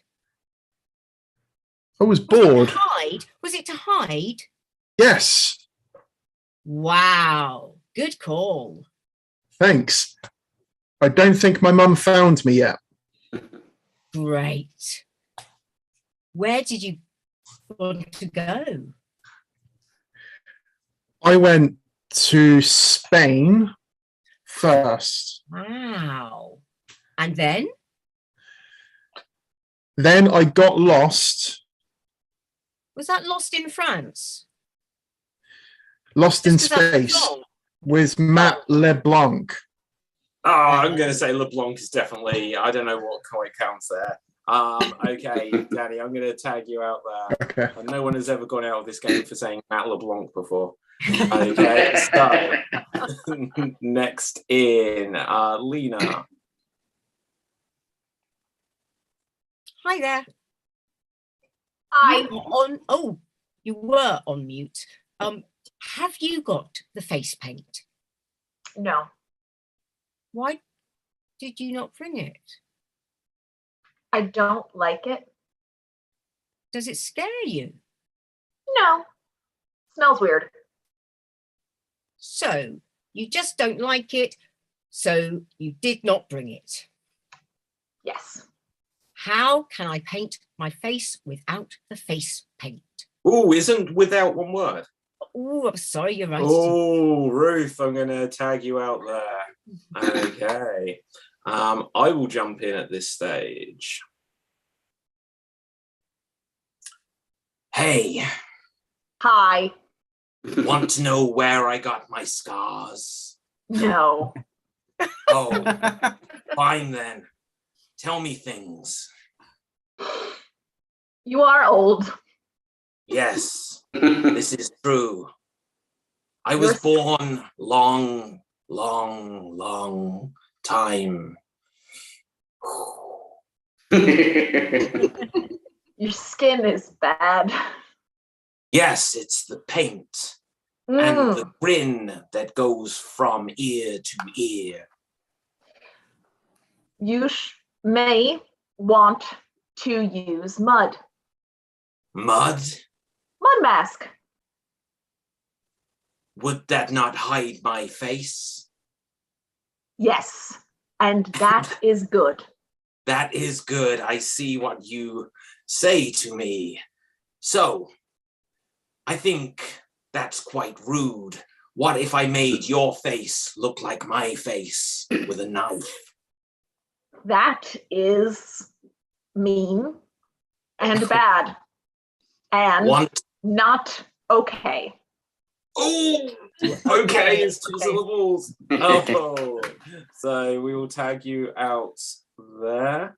Who has not been in? Me. Okay. Okay, yeah, so in you go.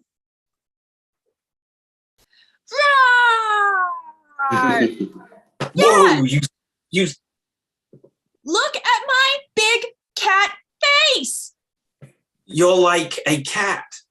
A big cat.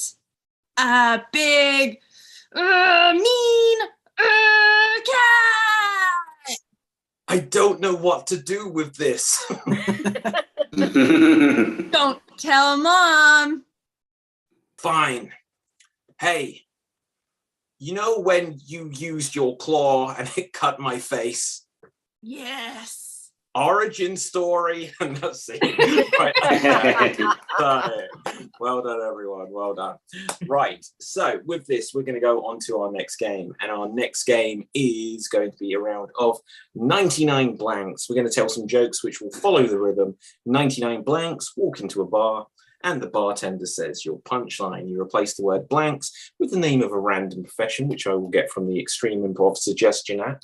And then we will have 99 name of professions, walk into a bar, and the bartender says your punchline. If you have a joke, give a wave so that we don't all come in at the same time. And I can see that the first one is football player. 99 football players walk into the bar. If you have a joke, give a wave. Danny?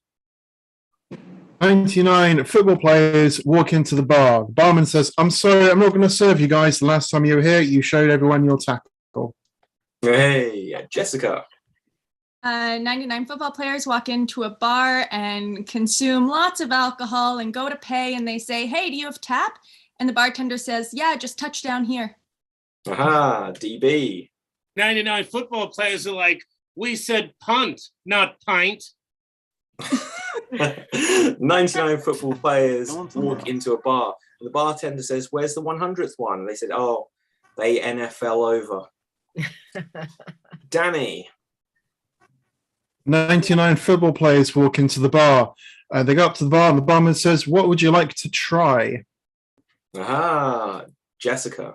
99 football players walk into a bar and one of the girls starts hitting on one of the other girls' boyfriends, and it's a whole thing, and she's the girlfriend goes, I'm just gonna sock her in the face. Rob. 99 football players walk into a bar. They order drinks. It comes out to $9.75. They give it 10 and say, give me my quarterback. I'm not giving you a tip. Aha, Andy.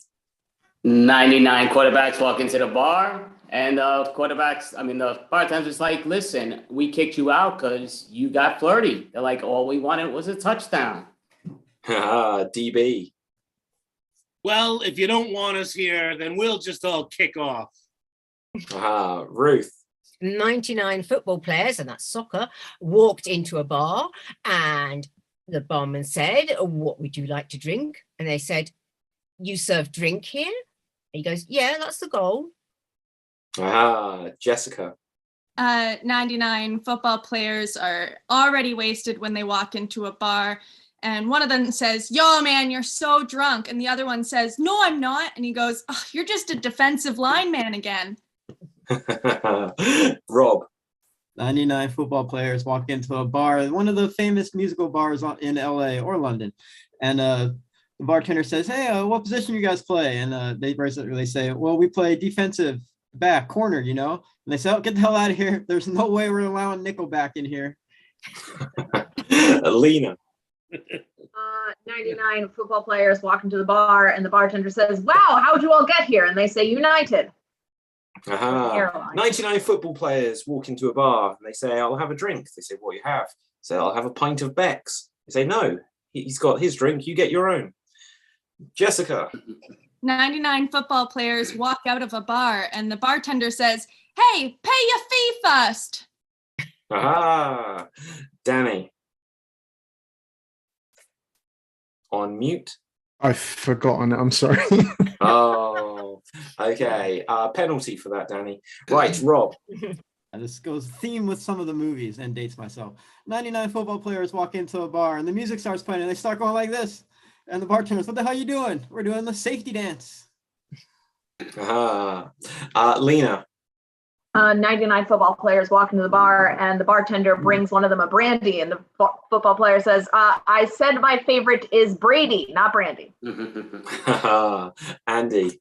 99 football players walk into a bar, and the bartender's like, listen, we won't serve you guys because it's the third quarter. You're fouled out. Okay, 99 football players walk into a bar. They say, I want one of those random drinks, like a yard of beer. And they get something and it's so big. They say, that's the longest yard I've ever seen. Okay, if your hands are up now, we'll do these, but then we're going to mix it up to a different profession. So, Danny.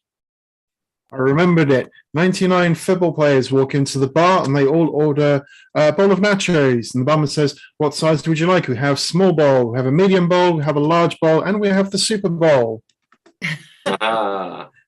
Ruth. 99 football players walk into a bar and the barman says, what would you like to drink? And they said, oh, a yard of ale. And he goes, oh, I don't think you can tackle that. And Rob? I had the same punchline as Danny. Red card, Rob, red card.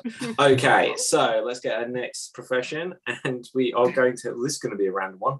99 greeting cards writers. 99 greeting cards writers walk into a bar. Jessica.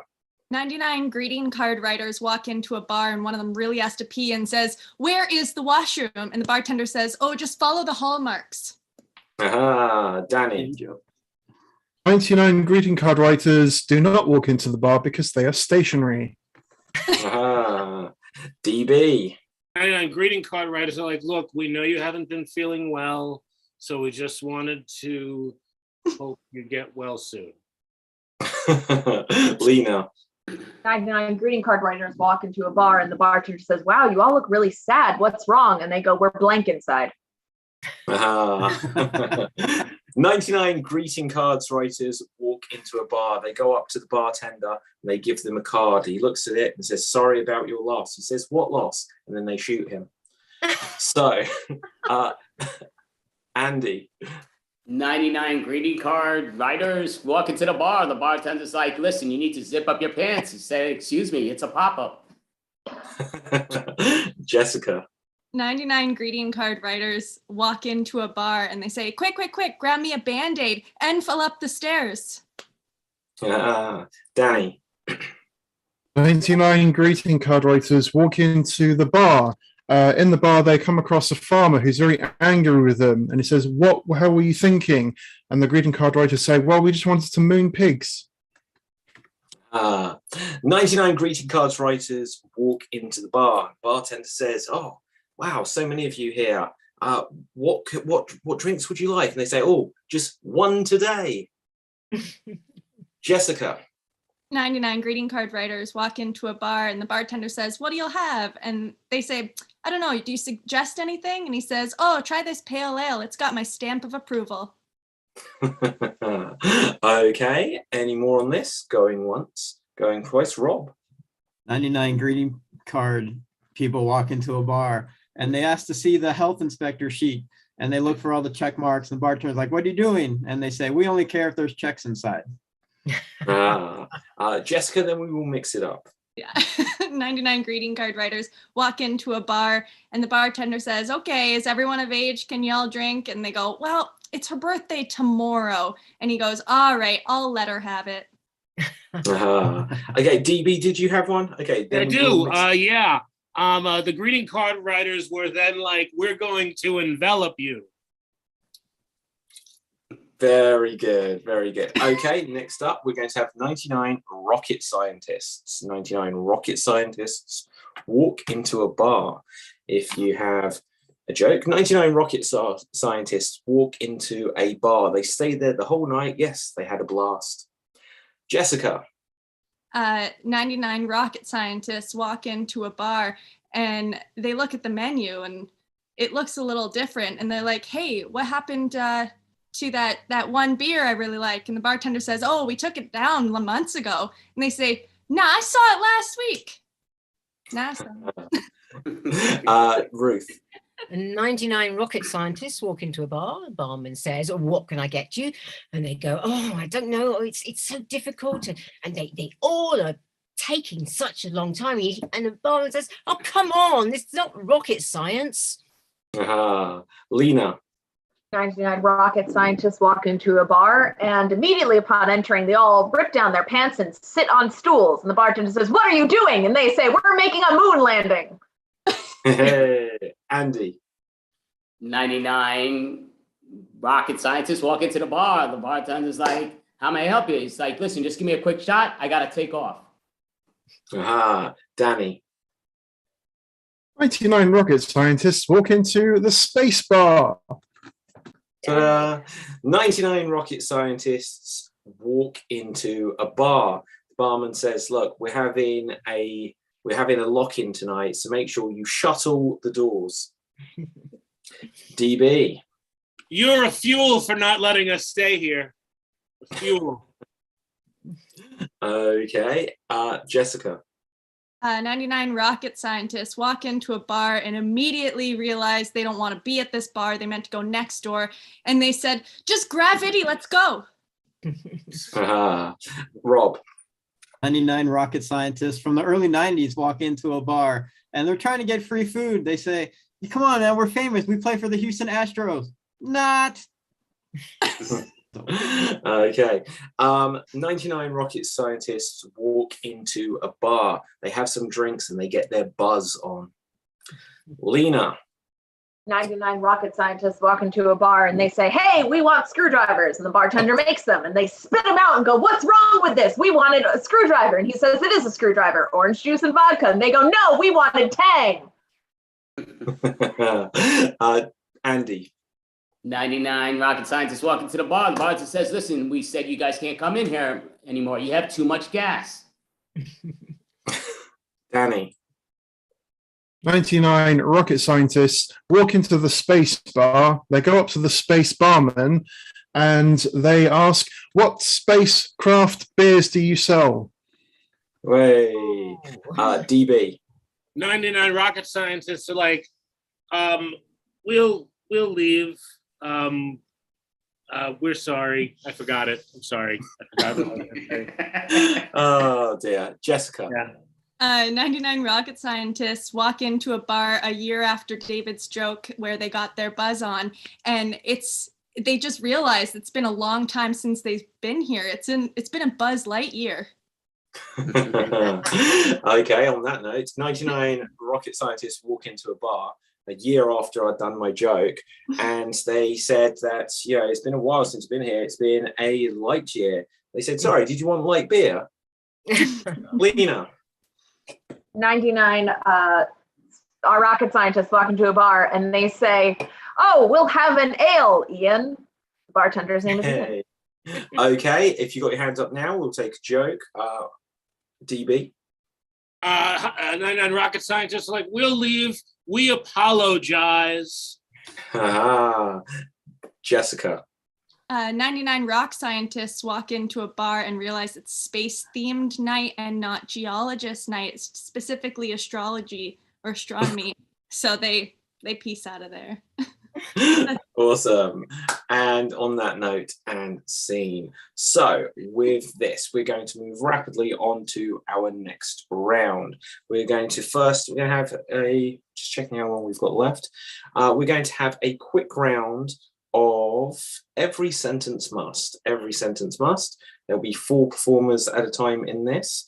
And the way this works is every time we say a line of dialogue, it must include a word from a particular category in it. So for example, if every sentence must include the name of a food, you could say, I'm going to eat an apple, but we want to use the words creatively. So you might say, my Apple iPhone is ringing. Where have you been? You have a chip on your shoulder, and so on. You get the idea. Let's roll the dice to see who will go first. And we will have Rob, we will have Lena, we will have myself, and we will have Jessica. So Rob, Lena, myself, and Jessica. So let's find out where we are first. We are at Santa's Grotto. We are at Santa's Grotto. It's perfect for this time of year. And 1 second, let's get us onto Spotlight, and then we will ask our fellow performers for a theme, for a category rather. So myself and Lena and Rob and Jessica. So we're at Santa's Grotto. Can one of our fellow performers tell us a category that we must include in every sentence? Names of flowers and trees. Plants, right? Plants, yeah. Names of Okay. plants. Names of plants. Okay, so every sentence must include the name of a plant. And here we go. All right. I'll allow you guys to come around here. I'll allow it. It's a lot sunnier than I thought. I got to put on my Oakleys. Sorry, hang on. I didn't hear what Daisy just told us. I may pull on your hand a little bit. You think Santa is like he's so successful, he should probably branch out and start another enterprise? He is so successful. I saw him drinking the rosé. I swear he's been pining for a new career. You know, his lie lacks a bit of substance. This damn dog's been barking all day. Look, you want to ignore Santa when he's off on one because he smokes a lot of weed, honestly. He always has something between those two lips. It's been a long time since he's arose to the occasion, you know, and been good at his job. Hey, what do you think, Bud? Do you have an opinion on this? Well, I saw his son flower the garden earlier, so I think, you know, it should be beautiful. Wow. Yeah, normally he just sits around on his grass. Do you have any water? Yeah. I'm very Growing a I'm very hydranged right now. Yeah, you want to be careful going near him though, because sometimes he's got his redwood out, if you know what I mean.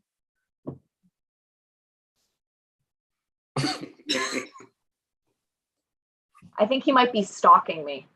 Oh. Right, Okay. well. Anyway, are we going to deal with like what we've got here? That the reindeers are here and the kids want to pet all of them. Watch out. I think I saw a snake earlier, though.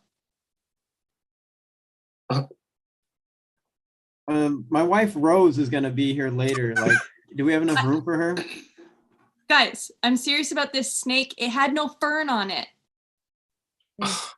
How I rose to the occasion as well, just to say the word rose, I think, 5th time. And see. Okay. I forgot every plant. Yeah, likewise. Okay, remove the spotlight. So now let's have the other 4. So we are going to have Ruth onto spotlight. We're going to have DB onto spotlight. We're going to have, where is Danny? At the bottom there. Danny onto spotlight. And we are going to have Andy onto spotlight. Now let's find a location for you. You are at the Sydney Opera House. Let's say that every sentence must include the name of a board game. Okay? And here you go. This is life. Was that good? Was that the note? Was that right? You've got to scrabble around a bit more for it. Yeah, you can't just claim a monopoly on that tone. You really are clueless. This is Balderdash. You're just really scrambling. Sorry. You're comparing apples and oranges, apples to apples, oranges to oranges.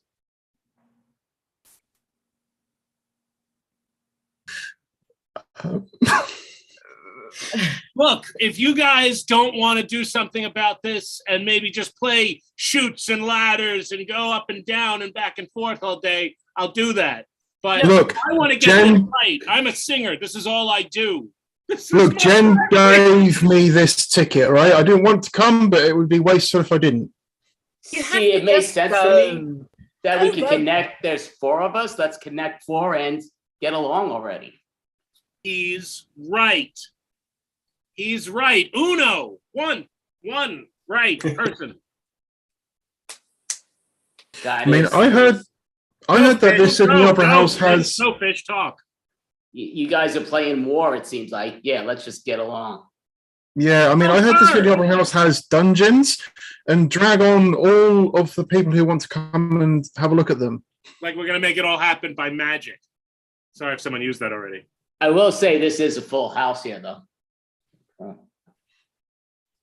Yeah, I remember a job like this in Omaha. Holy crap, I forgot. I didn't flush when I left the toilet there, and I left the stoozy. Oh, that sucks. Oh, snap. I really enjoy Australia. I met a kangaroo. I played hula hoops. Yeah. I'll tell you what, I have an operation tomorrow, which really sucks. I'm not looking forward to it. I'm very sorry. I think my grandmother's fallen asleep. Do you mind someone just poke it? Someone just poke her. Oh, poker or twister. Twister. All right, just don't bop it, okay? Don't bop it. And scene. Well done. Love it. Okay. That was hard. Yeah, no, that was good. That was fun. Okay, so with this, looking at the clock, we're going to move on to our finale game, and we are going to play a round of extreme monologue. The way this works is each of our performers will have the task of performing a monologue as a character, but they're not allowed to repeat any words whatsoever. They are also not allowed to hesitate, which in this game we count as an extended pause or saying a non-word such as or If either of these rules are broken, then any of the other performers can call out freeze. If they correctly identify that a rule has been broken, that is the end of the monologue. Whoever keeps their monologue going the longest will be today's Extreme Improv Extremes champion. Okay, so let's see. Going first, we are going to have Danny. Danny, you will go first. Let's find a character for you. Your character is going to be Boromir from Lord of the Rings, Boromir, and you have a fear of loud noises. Okay, you're Boromir, you have a fear of loud noises, and here you go. Boromir, here! Ah! What's that loud racket? Blimey, Frodo, keep your voice silent. Gandalf doesn't approve. Vocabulary spewing from one's pie hole. All right? Now, you, Legolas, Orlando Bloom looking thing, I'm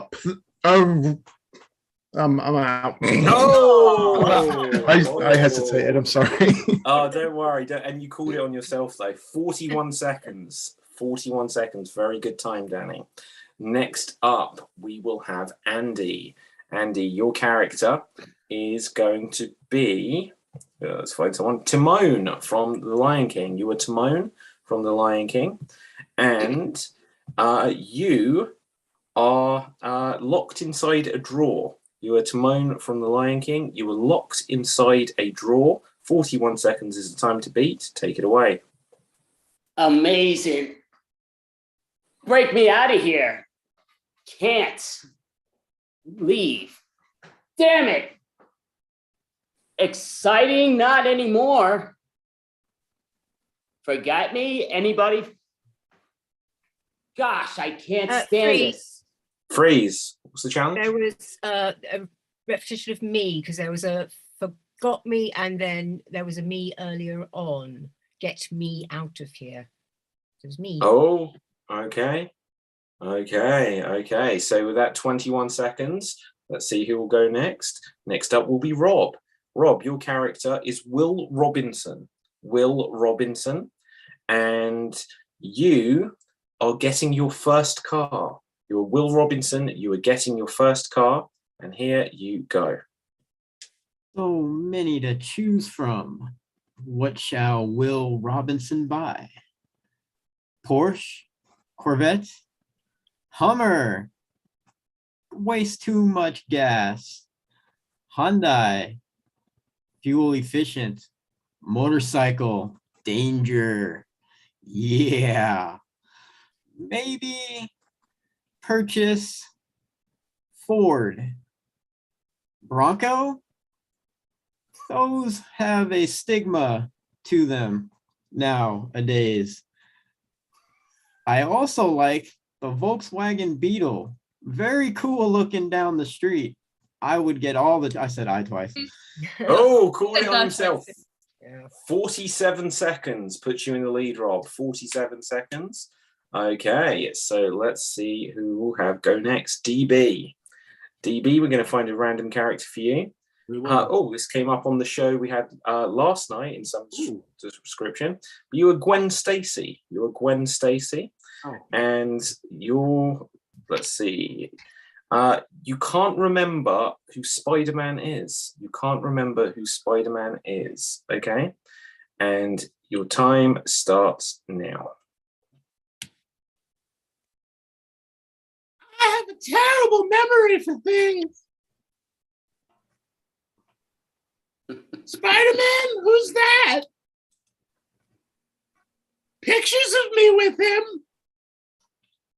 No way! Not true! You calling me a liar? Freeze. Oh, what's the challenge? He said me. Pictures of me with him. You calling me a liar? Oh, okay. 28 Now, what are you listening to every word I say? Yes, maybe. Oh, right, Fantastic. Right, yes. Okay. Rob still has the lead with 47 seconds. We'll see who goes next. And that will be me. To keep it fair, can someone suggest a random character for me, please? Adam Sandler. Oh, God. All right. He's my favorite fictional character. Something unusual for Adam Sandler to do. Running through the Amazon. You're chopping down trees in the Amazon. Okay. I am Adam Sandler. I am chopping down trees in the Amazon. And here I go. Okay. So listen, everyone. Now, trees grow big. Woo! Yay! But running fast knocks them down. Click, rewind, back again. Remember that movie? I was in it. The kid peeing up a... Oh, no. Yes? You said that twice. I did. Okay, 28 seconds. 28 seconds. So, with this, who has not had a go? So, Lena, Ruth, and Jessica. Let's see who will go next. And it will be Lena. Lena, you will go next. Your character is going to be... Let's find someone. You are Captain Jean-Luc Picard. You are Captain Jean-Luc Picard. And you owe the Mafia a fortune. You are Jean-Luc Picard. You own the Mafia a fortune. And here you go. I'm sorry. You need to be paid. And there is no money. It is bad to not pay. Oh. Keep going. Keep going. With cash, Spock is priceless. Freeze. What's the challenge? She said is twice. Oh, yeah, definitely. And I thought there was almost an interruption, but we had pay and paid, but 32 seconds there. 32 seconds. Let's see who we'll have go next. Next up, Jessica. Jessica, let's find a character for you. Your character is Legolas. We had 2 Lord of the Rings characters tonight. Legolas. And let's find something for you. Your zipper broke. You are Legolas. Your zipper broke. Okay? And here you go. This darn thing won't go up. I'm afraid my little Legolas will fall out in front of everyone. What will this person do but run away from them? Ah, my pants. This zipper is stuck. I'm pretty sure I repeated a word at least once here. Freeze. Okay. There was 2. Okay. Once again, calling it on ourselves at 42 seconds. If you could have just held out You'd have made it. So, Ruth, it is down to you. 47 seconds is the time to beat. Let's find a character for you. And your character is going to be, oh my God, so many repetitious characters that get something different. Okay, you are Donkey Kong. You are Donkey Kong. And you want to play Dungeons and Dragons. You are Donkey Kong. You want to play Dungeons and Dragons. And here you go. Games all day, but not what we want to play. Donkey Kong, me. Scrabble, Dungeons, Dragons. How does that work? Scary, but not too bad. Frightening monsters. Freeze. This might be an incorrect challenge. Did we have a repetition of 2 want to play earlier? It is a different spelling of 2. It doesn't matter. Homophones count. It's 2 and 2 and 2 will count. Okay. Is this controversial? Do people agree? Disagree? Agree. Thanks for the support, everyone, on this matter. Right, okay, I'm going to be a villain, and I'm going to say that was a repetition of 2. So that means, Rob, you have just pinched it. You are tonight's Extreme Improv Extreme Champion. Well done, well done. So let's very quickly go around everyone and find out where we can find them on social media. DB, where can the people find you? I'm in a bunker. I'm not really sure where I am. They don't tell me where I am. They make me leave blindfolded. So I can't really talk about that. But if you look up my name, DB Frick, you'll find stuff. Hopefully that will pique your interest. Okay. Jessica, where can the people find you? Currently, just wherever the bunker is. I can't explain where that is just because I don't want to give it away for DB's whereabouts. But in other times, you can find me on Extreme Improv's YouTube page where I'm linked. And every Wednesday at Wham Bam Improv Jam with Second City. Other than that, asleep in my own bed. Okay. Ruth, where can the people find you? You can find me on Twitter at Ruth Curtis Acts, which is up there.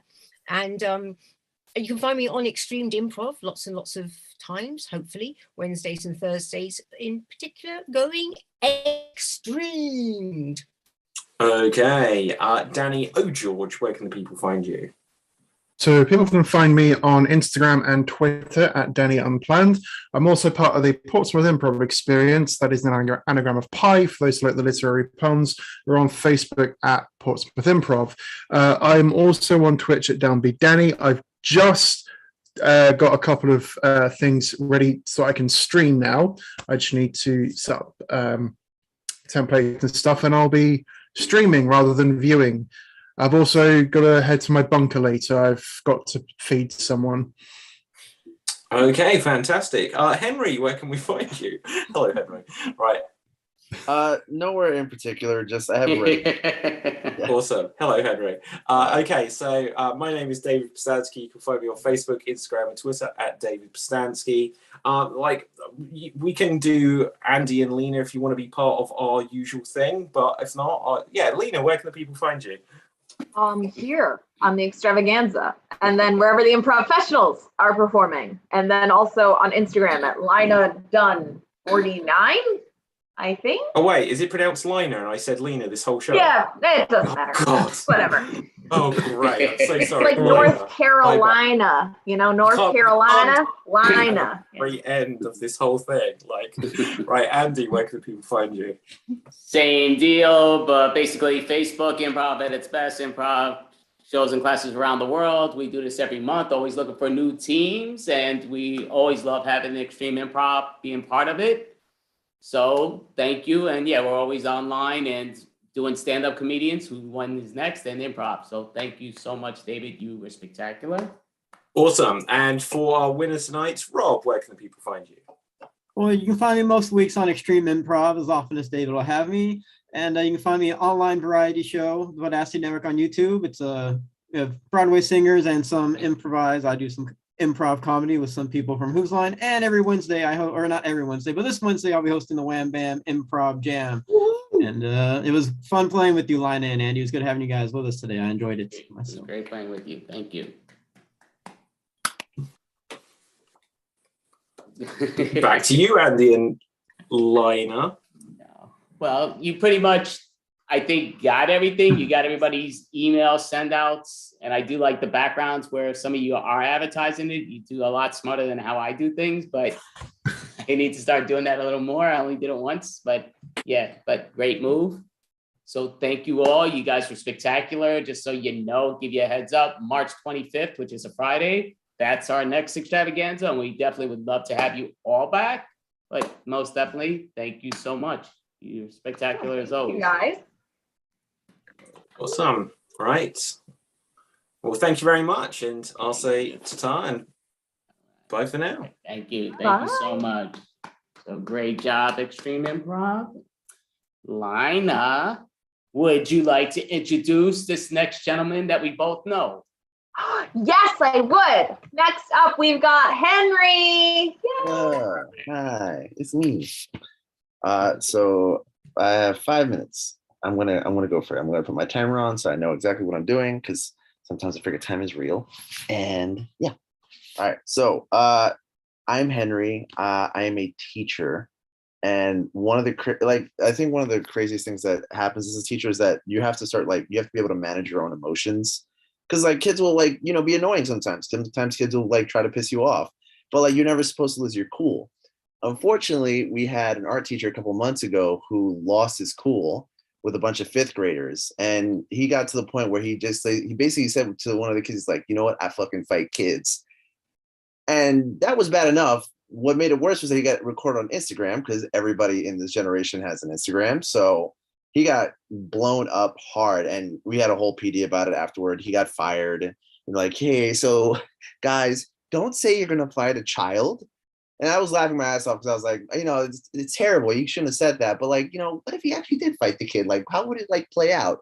I would put my money on the kid. Because I'm thinking if it was a UFC style fight, he's in the corner sponsored by, I don't know, some kid abusing thing. And meanwhile, the kid's sponsored by, I don't know, Takis, because everyone loves Takis as a kid. I would put money on the kid, because the kid would definitely he's at dick level, right? He's a little bit lower. The center of gravity is a little bit lower. He just runs up at the guy when the bell rings, hits him in the nuts, gets his head down, punches him in the face, boom, knockout, ground and pound. It's over, done. I win $1,000 for putting money on a child fighting a grown adult. I also went to a show recently, a metal show. And one of the things at a metal show is that when the beat breaks down, everyone that gets into a mosh pit, they start pushing each other, elbowing. There were some guys there that were really into it. The beat would break down, they would start kicking. And I'm just no, I'm not getting kicked in the face for some music. But there was also, no lie, there was also a guy in a wheelchair there with a service dog, and he couldn't get in the mosh pit per se. So he was kind of just was it pacing outside the mosh? And I'm yo, this guy's got to get fucking in the mosh, because I need to see him. I need to see what he's got. If you're handicapped in a wheelchair, you got a service dog, and you're at a metal show, I need you to be in the pit, because I need to. I just in my head, I was just imagining if he gets in here, it's gonna be the beat's gonna break down. It's I want to see some fucking violence, and service dog's just there, happy as hell, yeah, we're gonna do it. Because I'm pretty sure, again, he would probably be a cock level 2, right? So he could punch everyone in the nuts, and he would get his advantage in the mosh. So yeah, I think that'd be great for him. But he didn't do it, so I was just all right. I did give him a nod though, you could, I'll make space for you. I also like to think about the origin of things a lot. One of the things that I always imagine, there are certain things that make sense, origin wise, and there's certain things that don't make sense. So I think what's it, Vietnam, or it was one of those countries, they had a famine, and then a lot of people eat insects, and that's why it still persists today. It's okay, so that makes sense. People in Scandinavian countries, they eat sheep face because, I don't know, it's cold over there all the time. So I guess don't waste any part of the animal. But there are other parts that that confused me a little bit. Like who thought about Rocky Mountain oysters? And if you don't know what that is, it's basically bull testicles that you eat. And I want to know, like, what was the thought process behind that? Like, what guy like was like cutting up the animal? I'm pretty sure it was like 3 guys, like just like cutting up the bull, being like, all right, we got the filet mignon, we got the flank, we got the New York strip, whatever, we're done. And then, you know, like Bob or whoever kind of comes in the side and just like, I think you forgot something. What is it, Bob? What did we forget? We like got all the meat off of the damn bowl. And it's like, hey, not the balls. It's like, the balls? Why would I eat the balls? No. We're gonna call them. Where do we live right now? Colorado, or we're gonna call it Rocky Mountain oysters.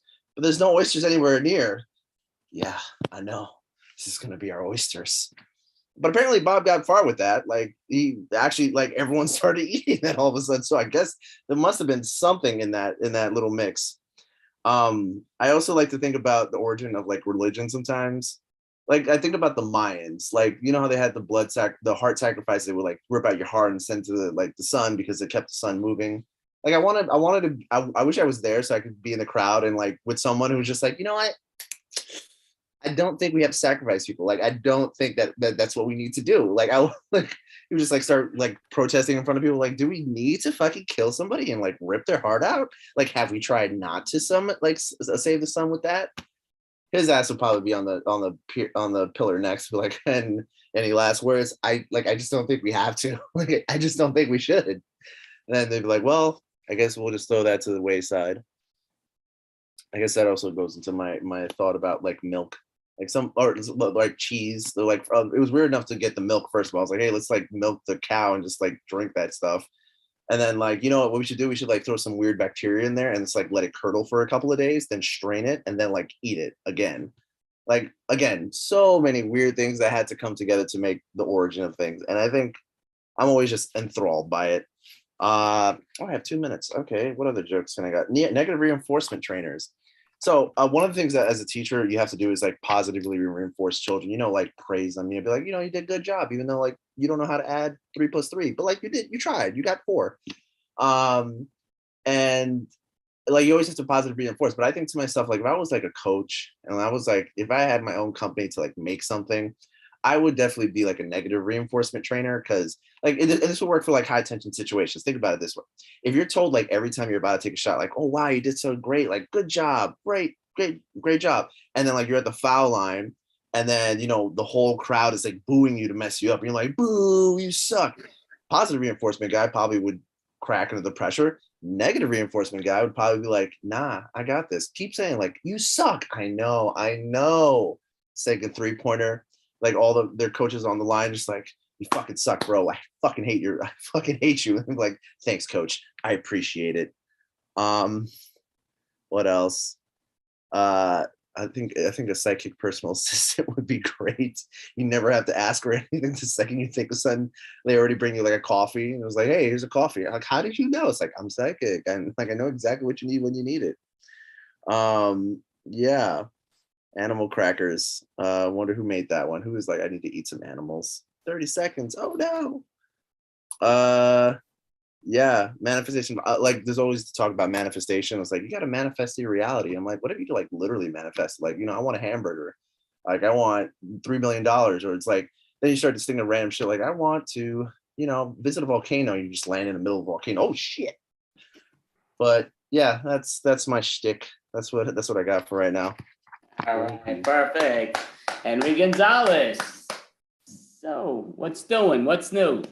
You know, just working, doing teacher stuff, but also trying to hang out. I'm on like break, midwinter recess, and then we gotta do testing for like schools, which is, you know, weird because like the school is like, we don't teach for the test, but we're actually teaching for the test currently. So it's like, y'all are being a little hypocritical. We don't teach for the test. Yeah.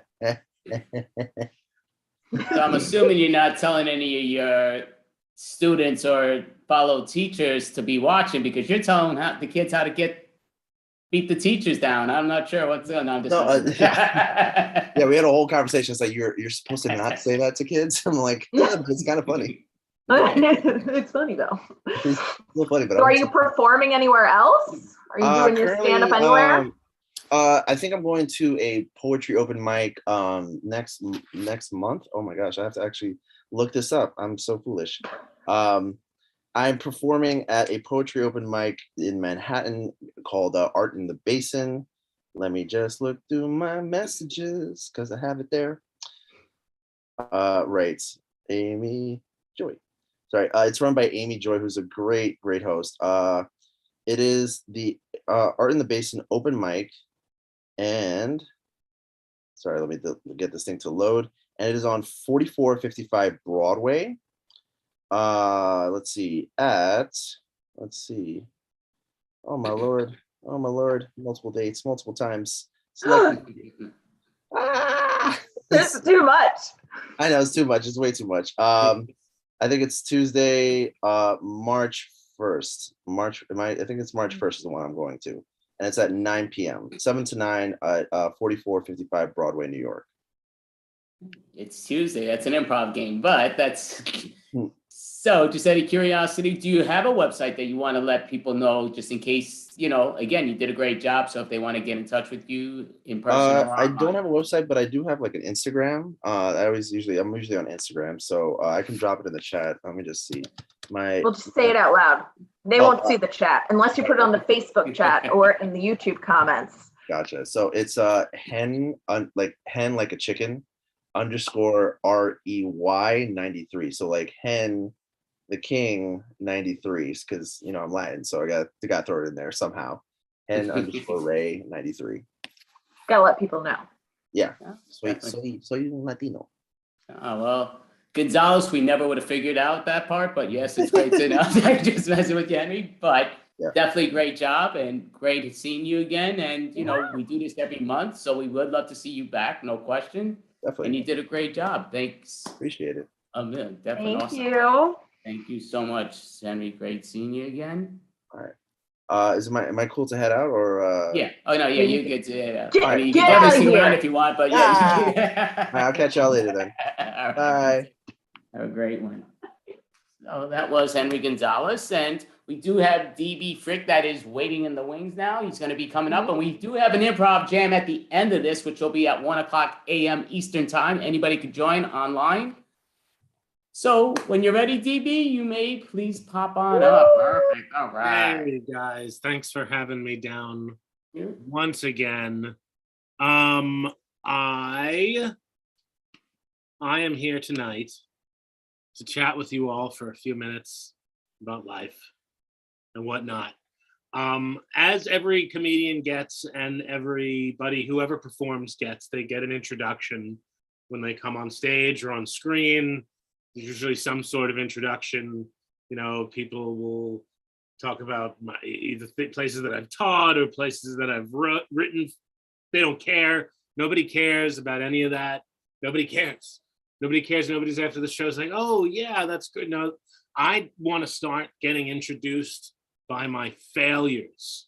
When I get introduced on shows all the time now, I want to start getting introduced by the things that have made me fail. Like, for instance, ladies and gentlemen, next coming to the stage, he graduated with a non-Regents diploma from Holy Trinity High School, DB Frick. Ladies and gentlemen, next coming to the stage, he lives in his mother's basement, DB Frick. Ladies and gentlemen, he's $150,000 in debt, DB Frick. I think people would remember that when I come off stage and people are like, oh, $150,000. How'd you do that? Fuck up. Everybody does. Everybody goes to college. We all decide to go to college. Well, not everybody gets to go to college. That's silly to suggest. The people that do, we just end up getting into debt. Half of them, we all end up getting into incredible debt that ends up not allowing us to ever buy anything ever again for our entire lives. That's what. But I have all this knowledge. I have like $250,000 worth of knowledge in my head. So they can't take that away from me. I win. If it was a house, they could take that away. Can't take away my brain. Only drugs can do that, kids. Only drugs can take away your brain. And maybe Alzheimer's, possibly dementia. There's other brain disorders. I'm not a doctor, so I don't want to get out. I don't want there to be a million tweets tomorrow Dan said to do this, DB said to do this, you know, do this and that. Don't, like, he's a doctor. I don't think I'm a doctor. I'm not going to pull a Joe Rogan here. I don't know if anybody's a fan of sports, but I was forced in everything as a kid. Football, baseball, basketball, soccer, tennis, tiddlywinks, you name it. My parents forced me into it as a kid. I had no dexterity. I was bad at all of it, everything. Like I just had no dexterity. It was so, at one point, it was so bad that my coach actually came up to me. My coach for one of the teams was like, you know what, DB, we want you to take one for the team. We want you to get hit by the ball, just get hit by the ball. And I got scared. The weird thing about it was bowling.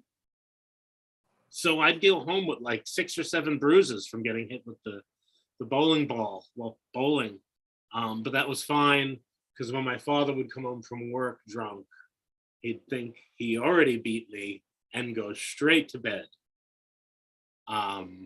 That's not true. My father never beat me. He was an alcoholic though, and he did once leave our pet parakeet on the radiator the night before Thanksgiving and cooked it to death. Yeah, it was an accident, but it was cooked to death on the radiator the night before Thanksgiving. We did eat it the next day. It was delicious. You don't really love something until you've eaten it. Mark my words, you try it. You try eating something that you really love, and you only learn to love a little more. So a lot of people ask me, how did you get the name DB? Well, obviously those are initials. It is D.B. It is not D-E-E-B-E-E like some 1970s disco group. It's just DB Frick, 2 letters. The name stems from when my parents, before I was born, they decided at an Elton John concert, who's on his farewell tour right now, at an Elton John concert in 1977, a couple of months before I was born, 1976, that the next song that Elton John sang, they were going to name me after that song. So the next song that came on was Rocket Man. And my father's like a real extra special hit me. And he was like, we got to go with Rocket Man. This is how my mother told me the story. And my mom was like, no, we can't name our son Rocket Man. Let's wait for the next song. I'm so thankful the next song wasn't Yellow Brick Road. But the next song was Daniel. So the D is for Daniel. That's the first name, D of the DB. The second name, second letter, it's a B, and that's after an uncle who was shot dead in a drug deal before I was born. His name was Barry. He was shot with a shotgun. My father wanted my middle name to be Shotgun, but again, my mother was like, no, you can't do that. So we went with Barry, which was my uncle's name. So it's Daniel Barry Frick. So, but my name was almost Rocket Man Shotgun Frick. And I think if it was, I would have had a lot more friends. A lot more friends. So that's those bits. I've been to the gym a little recently. Definitely not enough. It's hard to find the discipline to go to the gym every day. I don't mind being there, and I don't feel like it's a struggle when I'm there, but I do have a little bit of a struggle because I have dyslexia. So I don't know if you know, dyslexia is a brain disorder that makes you sort of see things backwards, like letters and numbers sometimes, B's and D's, things like that. So the only thing that distinguishes the men's room from the women's room at the gym, the locker rooms, is an M and then an M upside down, which I also see as an M.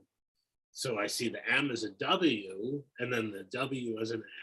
So I accidentally go in the women's room all the time. I feel like such an idiot. But it ends up being okay because they all understand I'm dyslexic. Everyone knows that. So all the vaginas look like penises anyway. Because I'm dyslexic, I see everything backwards. I'm always hoping that one day I'll get a whole room full of people to laugh at that, but I don't think it's ever going to happen, no matter how many times I tell the joke. I don't expect the huge laughs here. Here is just an opportunity to tell my jokes to my own face, which is the gift in of itself. Okay. So I'm also going to the gym. I was listening to music. I was listening to music on the elliptical. You know, it's going great. Everything's going, and my Bluetooth goes off. Just goes off out of nowhere, and the music just starts playing on my phone because the Bluetooth went off, and everybody in the gym knew that I was listening to Miley Cyrus's Party in the USA in that moment. And it was sort of a real embarrassing moment. Like I almost would have rather farted, like really loud where everybody heard. It would have been better than everybody thinking that I listen to Miley Cyrus a lot. I guess I shouldn't care. I guess I shouldn't care. Nobody's judging me, right? They're not judging me. No one's judging you. One of the things I like to do at the gym now is I'll go to a machine, and after I'm done working out at it, you know, doing 100 reps at some, you know, pulling one of those many machines, I'll sometimes raise the weight to make it look like to the next person that whoever was on it last was really strong. So they'll look around for like whoever was like, who was last here? And I'll be like, that was me. And I'll just like from afar, I could take credit, and I don't. That's one of my favorite things about the gym. When I used to, I was a teacher for a while, and I used to teach gym. And then they gave me a bigger class. I don't know if anybody would ever get that joke either. You know, gym like as a guy instead of a whole class. I used to teach gym. Then they gave me a bigger class. It's more than gym. There were other students in it. It's one of those things that I find very funny to myself. Like, for instance, this is really funny. I just got one of these to track my weight. Got one of these. It's not a Fitbit. It's called a Fatbit. This keeps me fat. So if I'm walking too much, it'll like ring and be like, you know what, stop. Maybe you should sit, find a fast food restaurant, and find the closest fast food place, the highest caloric thing that's around. So this is great, the Fatbit. It's you know, very lucky to have the Fatbit. Who wouldn't be lucky to have the Fatbit? I spent $500 on it, and it sits in a corner, you know, because it's on my phone too. Why do I need another thing that's already on my phone, and my phone's always on me? I don't like to wear things. Who likes to wear things? I don't understand. People wear jewelry all the time. Like they have things all over their arms and their throats and their jewelry everywhere. Their ears, their eyes, their nose, their mouths, their nipples. Jewelry just everywhere. I don't really, you know, I have no compunction to want jewelry or tattoos or anything. I'm not, I don't want to do anything that's permanent. Nothing permanent. Life is enough. It's a permanent thing, and it's not really that permanent. Now that I think about it, oh God, it's not permanent. I had a moment, I just realized life's not permanent, and we all die. Isn't that terrible? We all die. I've written a few songs over the years. One is actually on an album called Reverb, and it's on a site called Reverb. The album is a name I call myself, and the album is with me, Helen Killa, DJ Bob Scratchett, and Janot Sutton, and Chris Vanderhorst, and we just rap a little bit about funny things. I also have a show called Welcome Back to America, where I interview comedians from all around the world. I've gotten to interview such celebrities as people from Howard Stern and Jackie Martling and things. We've done things like go to the National Comedy Museum, and that show's been a lot of fun. I've been doing that for a couple of years now. I'm on episode 55, hoping to, you know, finish season 5. That's been on Roku and on Strong Island Television. You can catch 4 seasons of it on Strong Island Television on Roku. And the song that I wrote, here's one verse from the song, maybe 2, from the rap song that's a name I call myself. And this is Dollar to My Name. I ain't got no dough, but I got my camera, I got my slam piece, so believe that I'll be slamming up, going all night, because I got the stamina. You can ask Tabitha, Lisa, or Angela. Dollar to my name, dollar to my name. Ain't got nothing but a dollar to my name. It's the blame game. Checking out my pockets makes me go insane. My mama tells me go get a job. How to do that? 1 3/4 slob.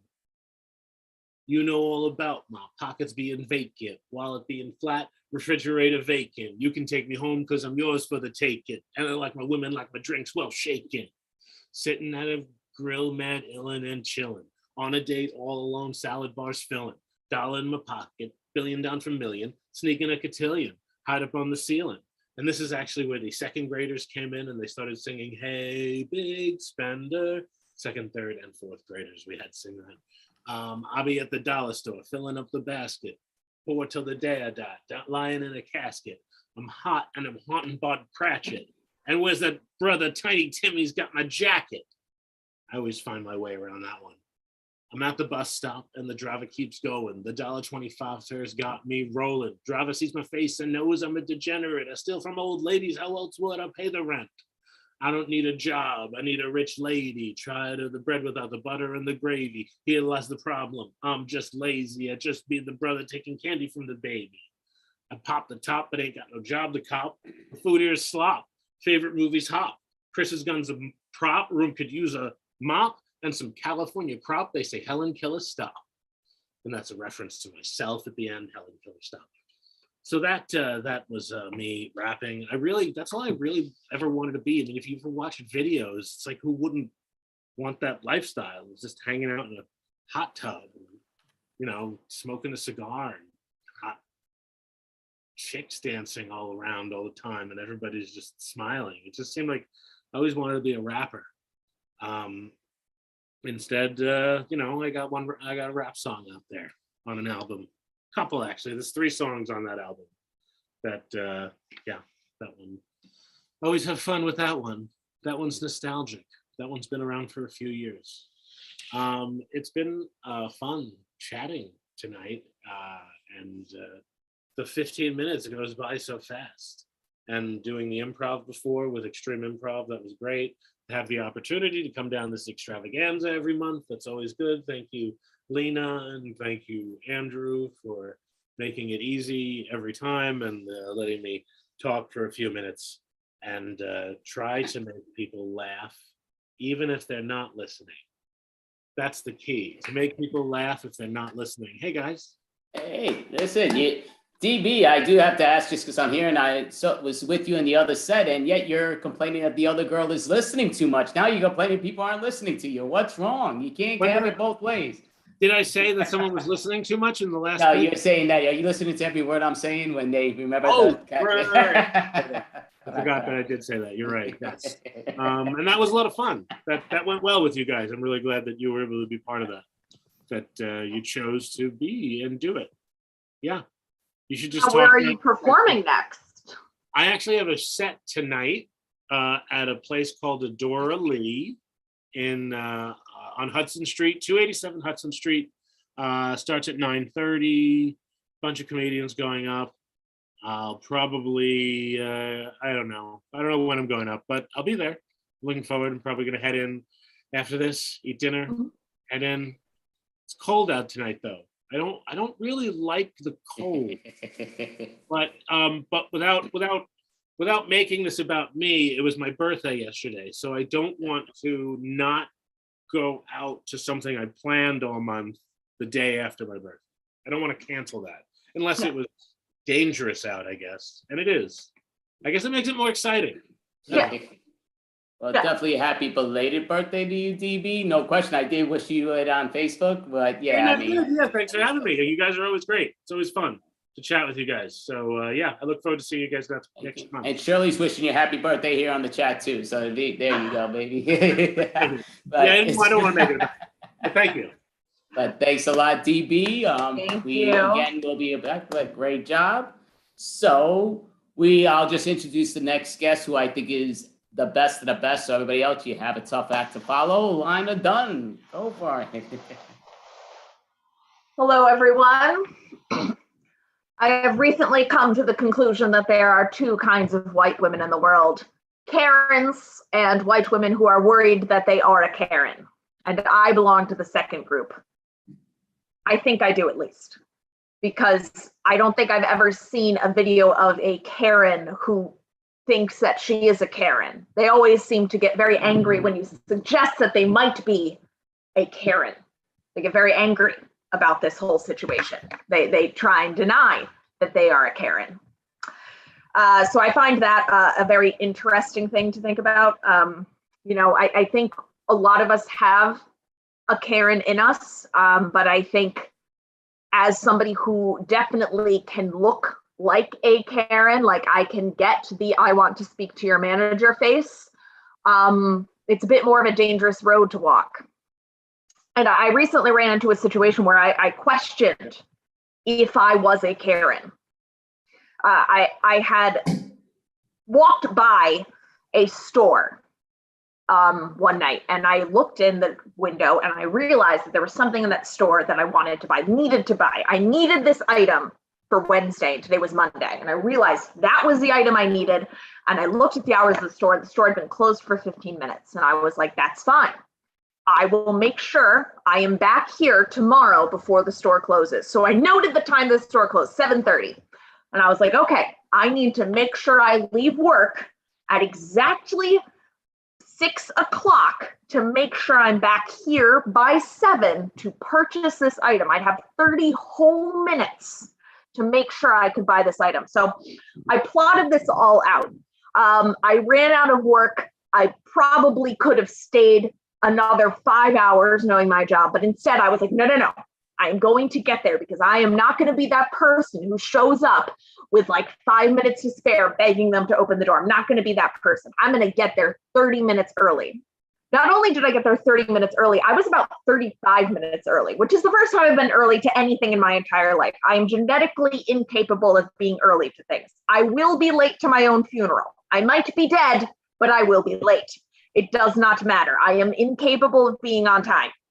Anyway, I managed to get there 5 minutes before, 30 minutes before, 35 whole minutes before the store closed. And I go and I pull on the door and it's locked. And there's a girl behind the door. She was probably maybe 18, if that. And she goes like, no.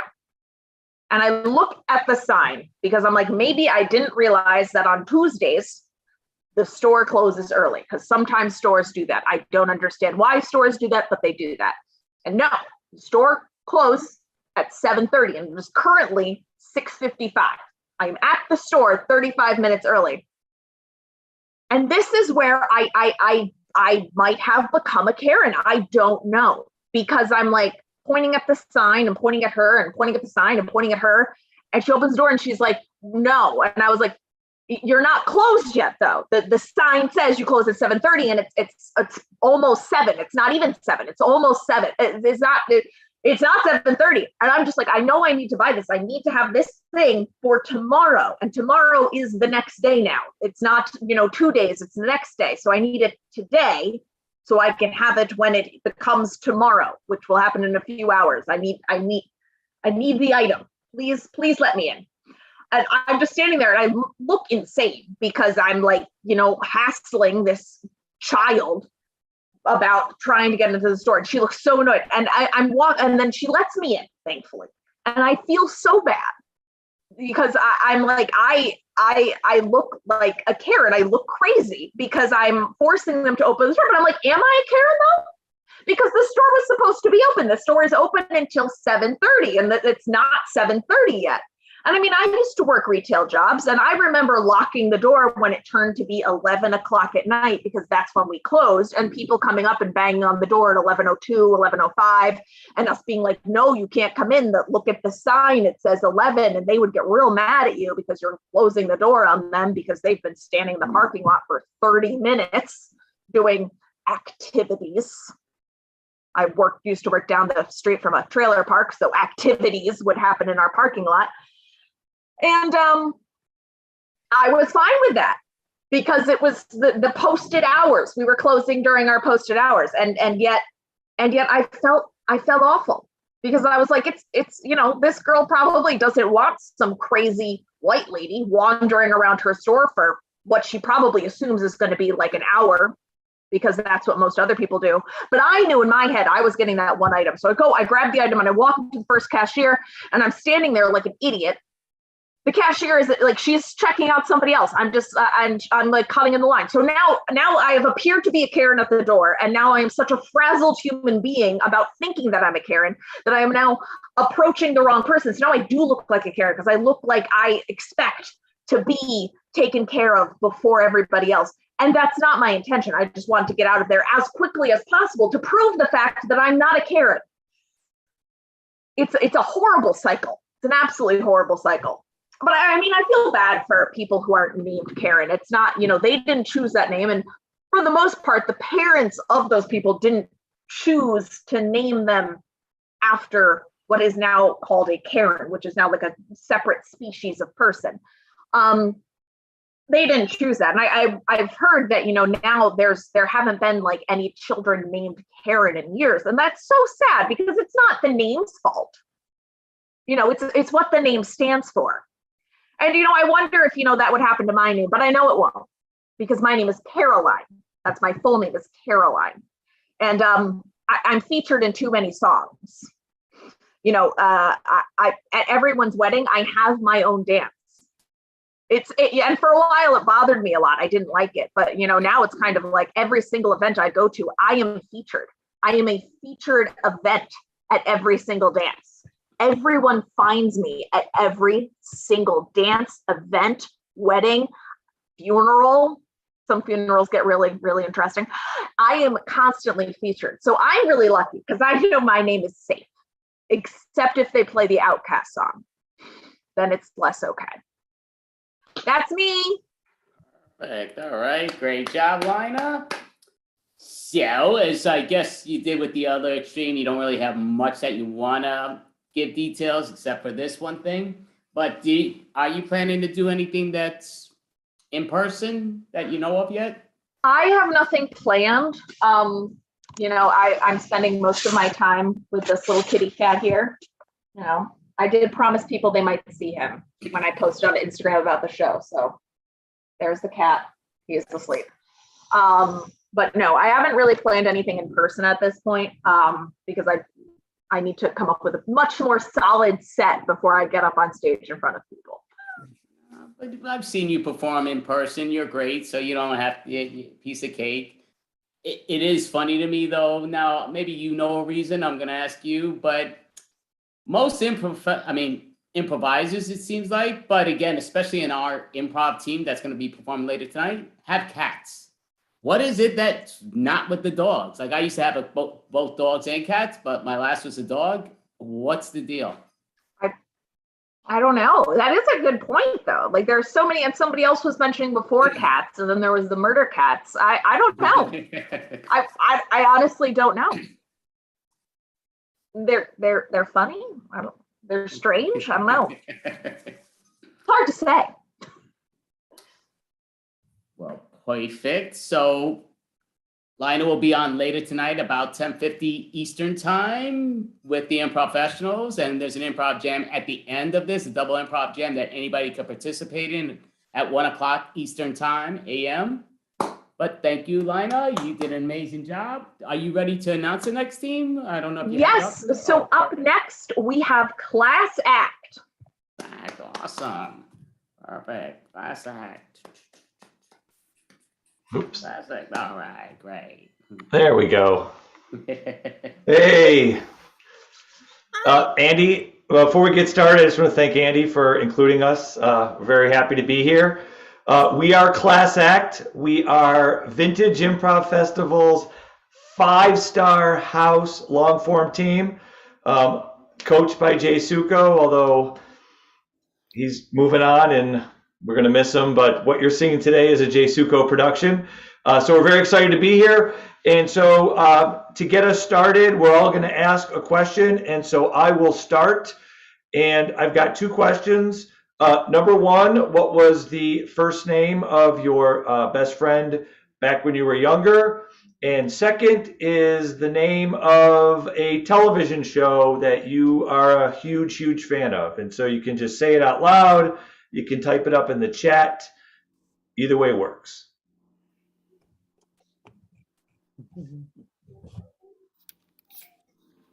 I got Henry. Henry the Office. Thank you very much.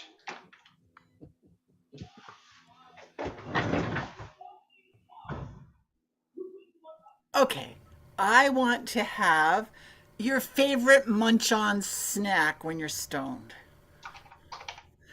And then the second thing I want is the weirdest ass color that nobody ever really wears.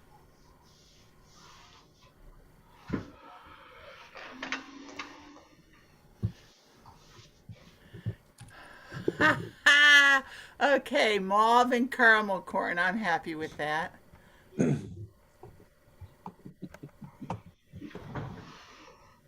Okay, I'll go next. What is your favorite fabric?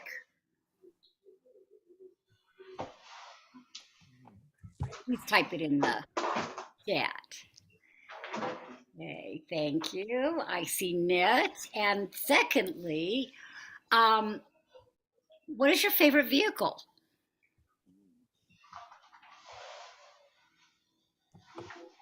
I need a Sentra. Thank you very much.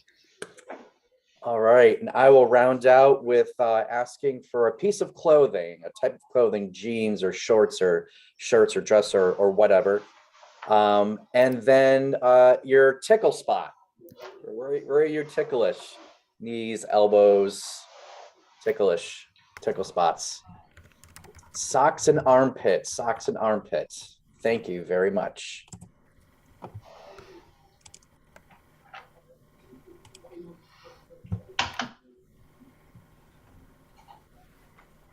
Yeah, hi. I'm Henry. Henry Dunder Mifflin.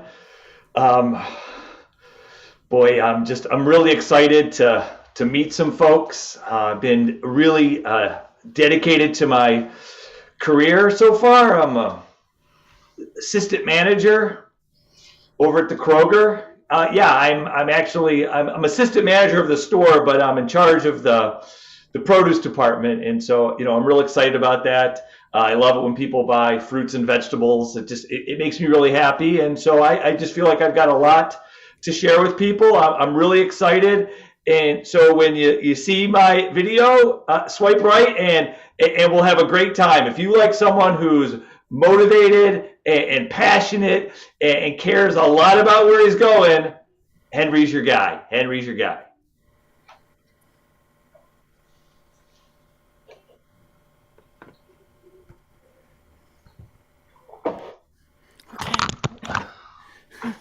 I'm not quite ready, but okay. My name is Caramel McMauve. My friends call me Caramel. I'm wearing this.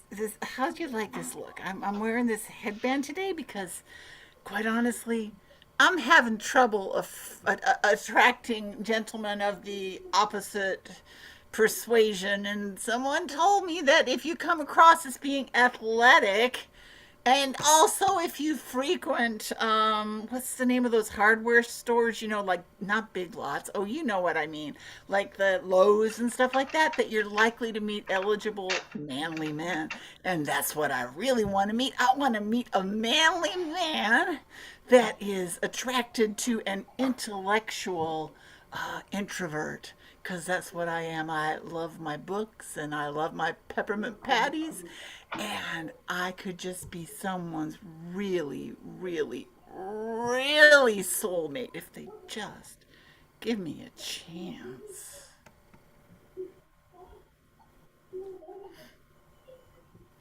Oh, hello.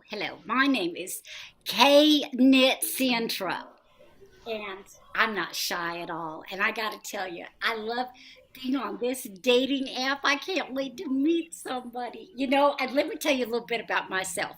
I love hot tang. I've been drinking hot tang since I was a little kid, except now I add a little Grey Goose vodka to it.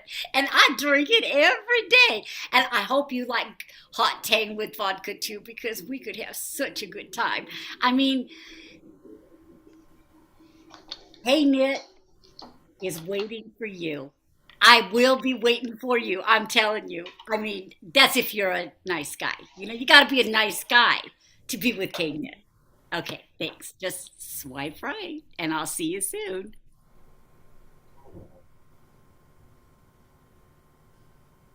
Hello, please.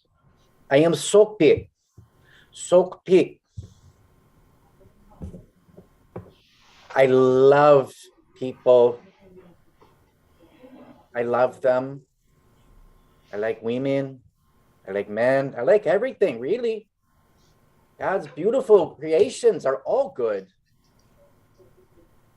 I'm lonely. Why no one want to date me? It's not fair. Have pity. I'm so pit. I'll take pity. I don't mind. I'll take pity. Anything, really. Maybe we just talk for a while. Maybe we get married. I mean, too fast. Swipe for me. So peaked. So peaked.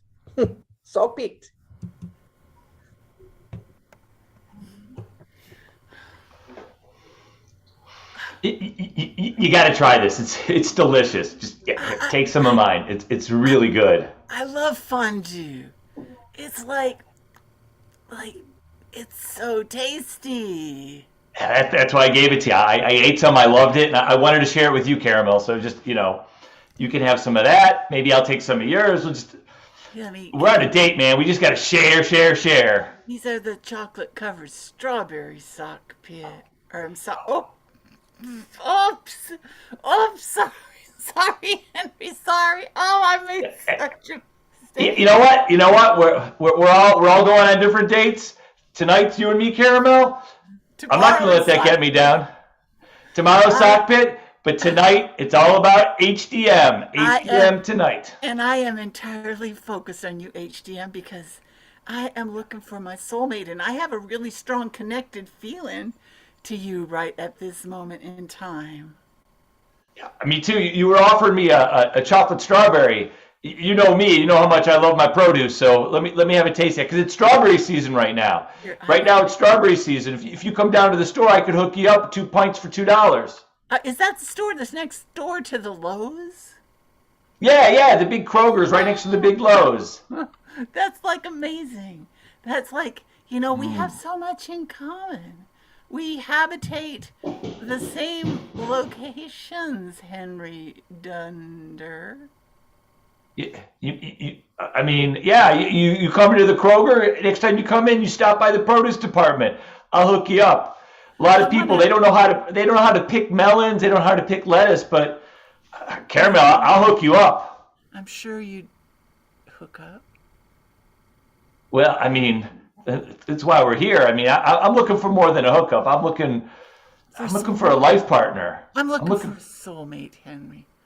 Yeah. A soulmate that understands what it means to have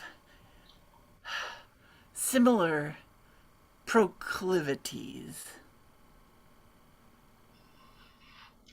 Well, if you've got a proclivity for success in the retail field, helping people out, helping them achieve. I think I'm a dream maker. Like, people come in, they want a fresh fruit salad. I help them achieve that dream. Those are some of your proclivities, Caramel? Oh, yes, Henry. In fact, I have something I'd like to share with you. I dream at night about massaging kale into salads using cured sumac and smoked almonds. But the massaging is like you're licking your tongue. I noticed that. I'm just imagining it that, first of all, the sumac and the almonds would make it taste delicious, but by massaging the kale, you're releasing all the flavors and the nutrients. It sounds both delicious and healthy. I sense you're salivating, Henry. I am. I love to sprinkle a little feta cheese, if you know what I mean, across the top of my kale salads. Yeah, no, I know exactly what you mean. Just you get the feta cheese and it crumbles easily, and you just put it on the top there. I like to give it a little bit of shake, because what I don't enjoy is when you take a bite of salad with goodies on top, and then at the end you're left with just a bowl of plain old lettuce. So you give it a little shake to evenly distribute the goodies. There's never any plain old salad in my concoctions. And I'm sure that there is none in yours either, Henry. No, I take great pride in having my fruit salads, my traditional vegetable salads, have both what I refer to them as goodies, as well as your bases, evenly distributed. Carol, we got a lot going on. I just feel the connection here. I love to whip sour cream and spread it all over the entire top of the kale salad, if you know what I mean, Henry. And I love to lick it off. Yeah, I mean, who doesn't like to lick off a good, delicious sauce? And so I know exactly what you mean. You like to put a tasty cream, a condiment, a salad dressing, and then lick it off. I know what you mean. Oh, you are a man after my heart, Henry. I am so sorry that I called you Sockeye or whatever that other dude's name is, because I've actually forgotten it now. I think that you might just be... Yeah. my soulmate. I mean, I'm feeling like there's a special connection, because a lot of people, when I tell them I'm in charge of the produce section, oftentimes they don't appreciate the joy and pleasure it gives me to bring happiness to people. And clearly, Caramel, you share that passion. They're just Neanderthals, Henry.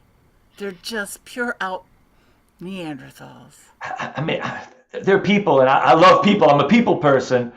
So I just view them as pre-educated people. But I could see where you would think that they were Neanderthals, because, let's face it, they don't have quite the appreciation that we do. You know, Henry, I'm getting excited here just thinking about the meals we're going to be eating together. I feel like I need to head towards the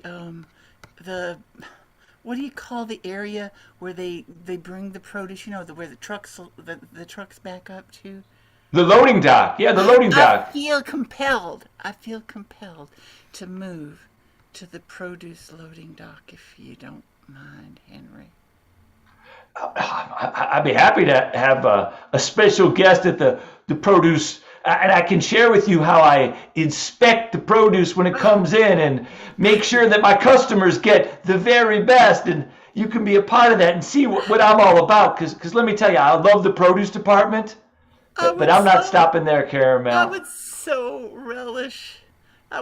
relish getting to the finer points of inspection, Henry.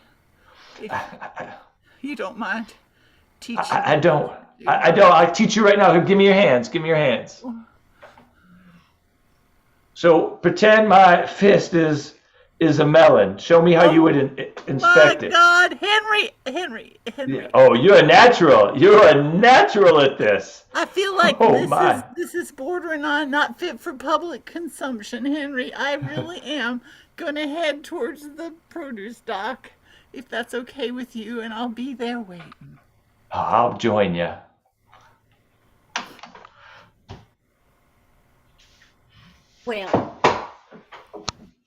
Well, howdy, sock pit. I'm Kay Knit Centra.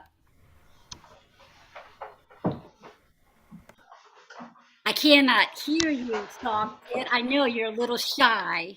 Sock pit. I do. I do apologize profusely, my dear. I really apologize from the bottom. No worry. No apology. Soak Pit, I think you're just now. I have here some hot tang and a little Grey Goose. What? Do you say vodka? Vodka. Vodka. Vodka. Here. Oh, yes. Here. Yes, vodka. There you go. There you go. Cheers. Prost. Cheers. Cheers. Oh, is that good stuff? I tell you, I love my hot tang. I love it. Tell me more about you. Oh, about me? Oh my gosh. People don't usually ask Hot about me mama. because I don't give them a chance to get 2 words in edgewise because I just love to talk about myself. I have so much to tell you about who I am. I mean, first of all, I was raised on hot tang since I was a little girl, just knee-high to a grasshopper down in those little parts of Florida, someplace on the Gulf Coast. I don't even know where I was born, but I was raised in Texas, my darling. Texas steers, big steak. Oh, big. Oh, yes. Oh, God, they're big there. They're big. Oh, they make them so darn big. Yeah. Now, is my accent bothering you? Because I could try to change it a little bit if you want me to. I know I talk funny. So pick talk funny. So pick talk funny to Kane. We talk funny to each other. You talk funny too. I talk funny too. I talk funny. You talk funny. We talk funny. You're making me laugh. You are making me laugh. Soak Pit. Hot mama. But that's me. I'm a hot mama. I sure am a hot mama. Beauty queen at 17. I serenade you. Beauty queen at 17. See, he Soak Pit romantic. Soak Pit. I gotta tell you right now, you just happen to be a man after my own heart. I gotta drink. Your heart. Let's drink to that. The drunker we get, the more fun we're gonna have. Hot tang it up. Oh. Yeah.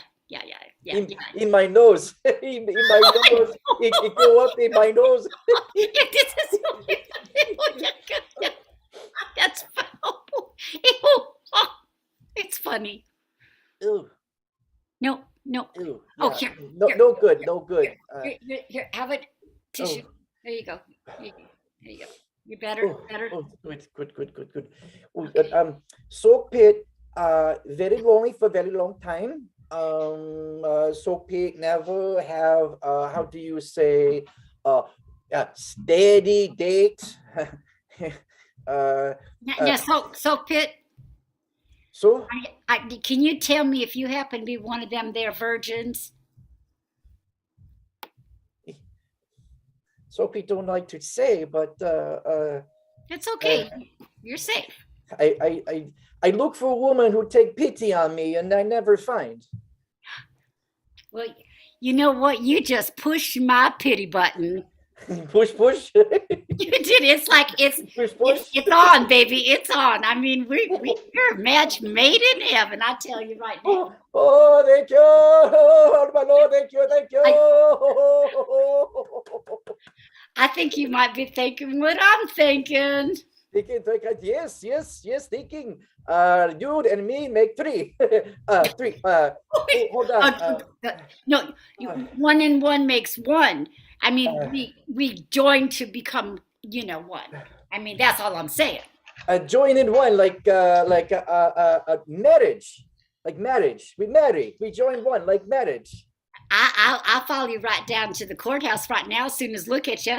Oh, see. I do declare. Going to the chapel, and we marry, going to the chapel, and we marry, you and me, separate, so it. Going to the chapel Oh. of love.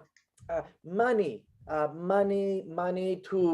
marry, to live. I think that's our show, guys. Thank you. Thank you. Ori. Ending on the money note. No money notes. I thought I was gonna go boom boom. We are Sorry, Sockbit. Stop it and cane it, boom boom. all done. Well done. Thank you so much. If you enjoyed what you saw, you can catch Class Act. We perform on the second Sunday of every month on Sunday nights at the Follies.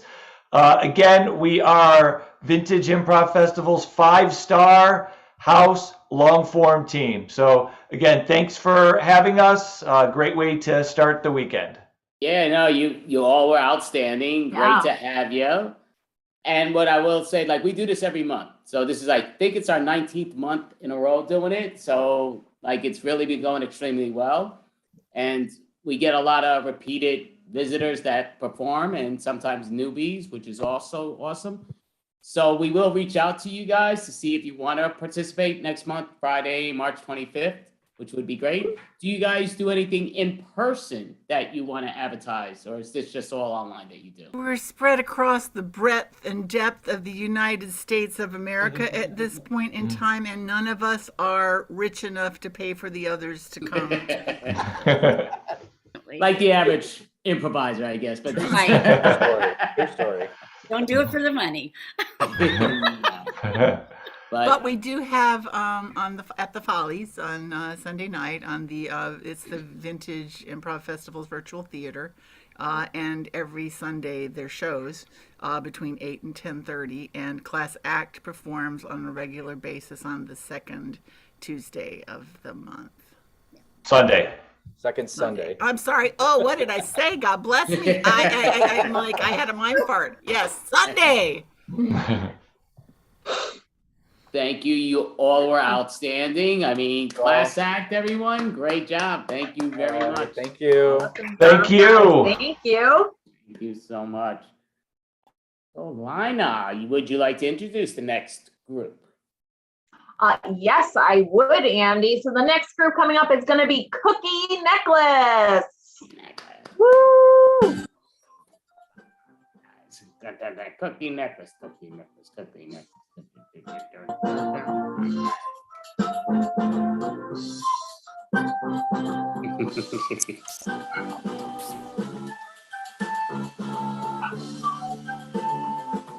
Hi guys, we are Cookie Necklace. I'm Joe Gagliardi. That's Wyatt Unger. That's Clark Gonzalez. That's Charlie Henry, who just turned his cam on. Great to be here with you guys. We truly appreciate the time. Thanks so much for watching and supporting live comedy. Andy, we appreciate you all having us on the show. We're real proud to be part of the lineup tonight.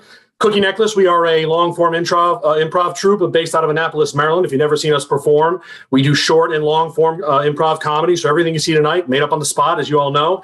We're going to play a game for you tonight similar to an improv game called Freeze Tag.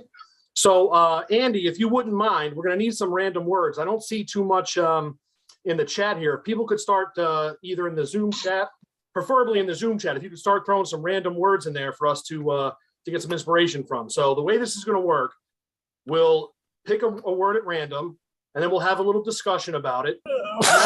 Fire everything that you're going to see from there. So eventually, someone will clap to enter or leave the scene. For example, Charlie. Freeze. Clark, leave. And a new scene will begin with whoever just entered. We may tell someone to God. come back. We may tell someone to come back or to cut forward or backward in time. Charlie? Cut back to when Clark was in the scene. So that's it, guys. That's how it works.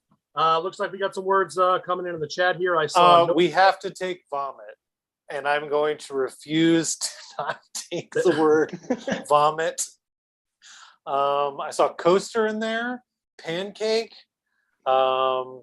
that was flying through. So vomit, right? This is so. I swear to God, this happened. So, my wonderful girlfriend who became my wife. Not a big deal. Put a ring on it. She there was one night. Full disclosure, right? So my wife has a chronic illness in which she sometimes food doesn't like her, I will say. And so when there was like one night where like I swear to God we were sleeping and she woke up and threw up.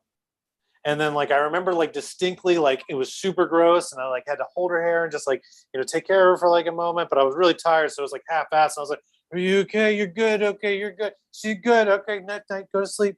Because like I wasn't really like as supportive as Go I to wanted sleep to be, in the vomit? No. So it was out of the bed, not okay. in the bed. I should have clarified. She threw up in like the corner of the room. And then the next morning I woke up because I didn't clean it up because I was tired as shit. So then I woke up the next morning and there was no vomit. And then I was like, when Ika woke up, I was like, hey, thank you for cleaning up the puke. I'm so sorry. I was just so tired. And she's like, what are you talking about? And I was like, when you threw up last night. She's like, I never threw up. And to this day, I swear to fucking God, she fucking threw up and it was fucking there. And I remember every goddamn detail. And I'm like, if I dreamed it, it was so goddamn vivid and fucking real. To this day, I believe it fucking happened. She cleaned it up and is embarrassed. That's what happened. No, your dog probably ate the puke. Your dog probably ate it. Any paranormal activity? Any like random ghostly poops or pee stains that you can't explain? I mean, that's disgusting, man. Just no, that's the thing I think of when I you think can't of vomit. explain? That vomit I know existed. I swear to God, this is my JFK conspiracy. This is it. The magic vomit. Don't play with JFK. Why, Clark? Because they actually conspired to kill him. That's not a conspiracy. That's the truth. Yeah, man, get out of here with the fake. We don't joke about that. It's true. Yo, I saw the word peaches. Peaches makes me think of when I was little. My mom used to make us eat our peaches on the deck with our shirts off because she didn't want us to stain our clothes. I know everybody gives me that look. I mean, that makes so to me that makes sense. That's something my mom would do too. It makes sense, but how was that presented to you the first time? It was like, okay, little Clark, you're gonna go outside. Well, it was in Spanish, and they're like, Clark, no manches la camisa, come eso afuera, quítate la camisa. Presented. No juego la camisa. Cookie necklace. Tommy. Yeah. Oh. Bill, you can get in here too.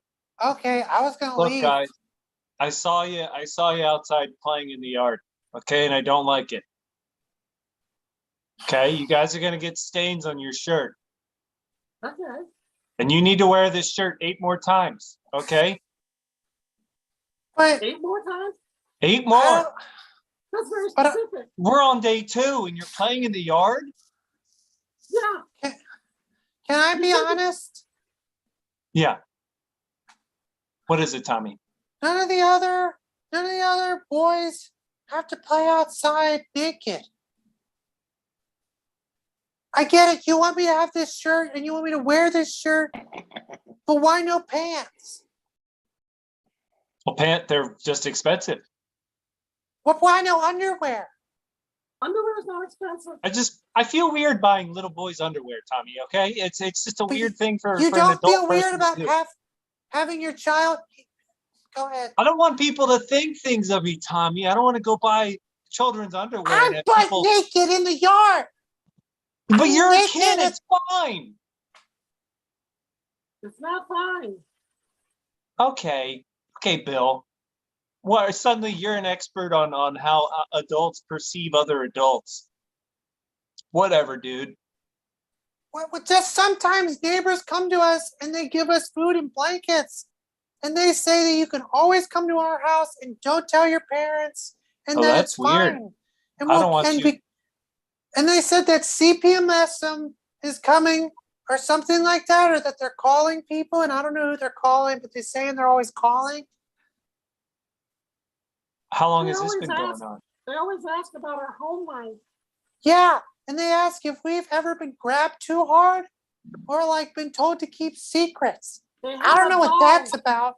I'm just trying to play outside naked. They kept touching the doll and asking us if we were touching. It's your And I didn't American right. understand. It's your American right as little boys to be able to play outside naked. Then, wait, but the other boys have full coats on. It's winter. Look, don't Sometimes be I get comparing frost in my yourselves. pee-pee. Don't be comparing other kids to yourselves. That's not. Freeze, Wyatt, leave. Joe, leave. We really appreciate you coming to the church picnic. However, we'd appreciate it if you left the kids at home or clothed them. Why are you looking at my kids?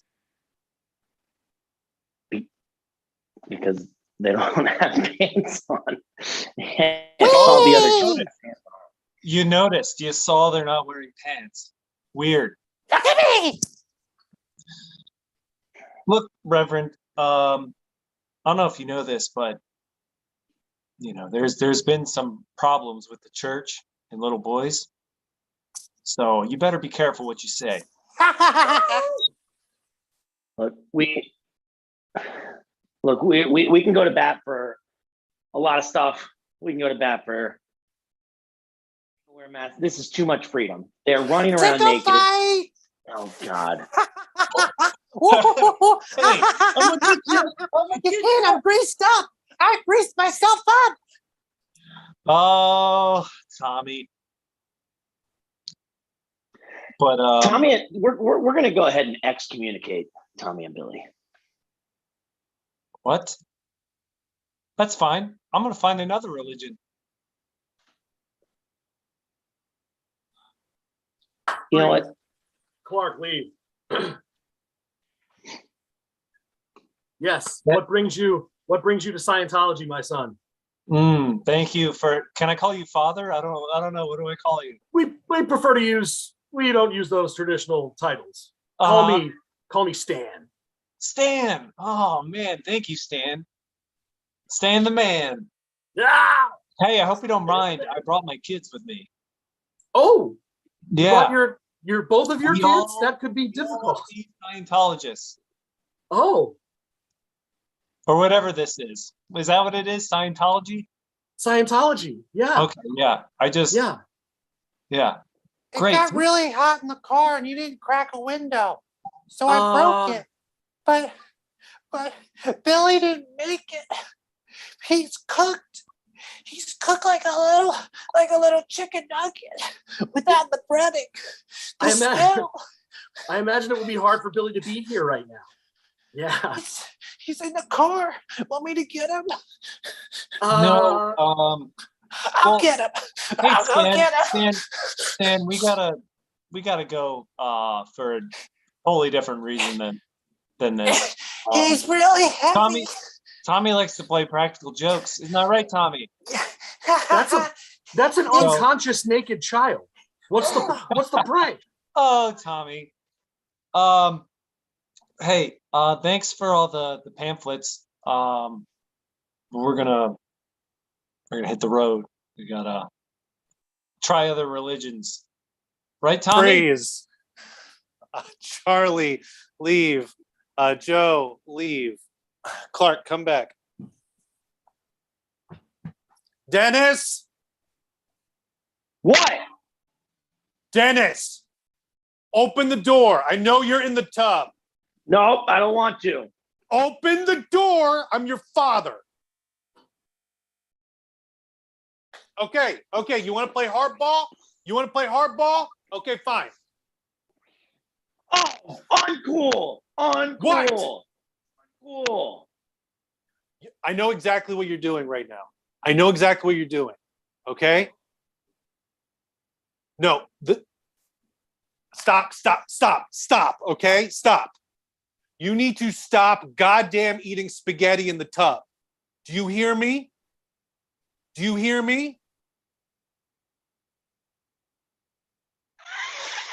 Stop it. Put the noodle back. Put the noodle back in the fucking tub. God, Dennis, I swear to God, I don't care how old you are. I can still spank a 12-year-old. You put that can of SpaghettiOs back. You don't, God damn it. Do you know how many times I've had to snake that drain? Do you have any idea? I know the plumber's wife. Okay, 14 times. You need to stop. We're starting to dip into your college fund with how many times I got to snake the stupid drain. Okay, Dennis? My therapist says I can be an individual dad. Your therapist sucks donkey balls. Okay, do you understand? Your therapist has the smallest mustache I've ever seen, and it goes with this fucking braid. All right? You're not going to see him anymore. You're not going to see 13 if you keep this up. No. Where did you even get lima beans from? That doesn't even go with spaghetti. Don't even, God damn it. God damn it. Okay. Is this because of your birthday party? That is disgusting. That is disgusting. That is gross. You've been bathing in that. Did you use soap? Did you use soap before you did that? I don't think I did, but you know what I did? Meatballs. No. God damn it. They're great. They exfoliate. No, they're like concrete in the stupid plumbing, okay? Listen, are you upset because your birthday party? I'm really sorry, okay? I'm sorry, okay? Sorry. What? How sorry are you that you ruined my birthday party? I'm not doing it. If this is what this is about, I'm not. Listen, I made up that song when you were 6, okay? And I thought now that you were turning 12, it wasn't going to be a big deal, and I didn't have to do the stupid birthday song for you. So I'm not doing it. It was a big deal. I'm not doing it. It was a big deal, and Okay. Jenny Palmer doesn't want to go with me to the dance anymore. Jenny Palmer sucks and she's a whore, okay? You suck. You suck. Why are you hanging out with an 18-year-old woman to begin with? And you're not dating, by the way. She goes to junior college. Okay. Oh, we're not dating. We're not dating. Free. You're Clark, leave.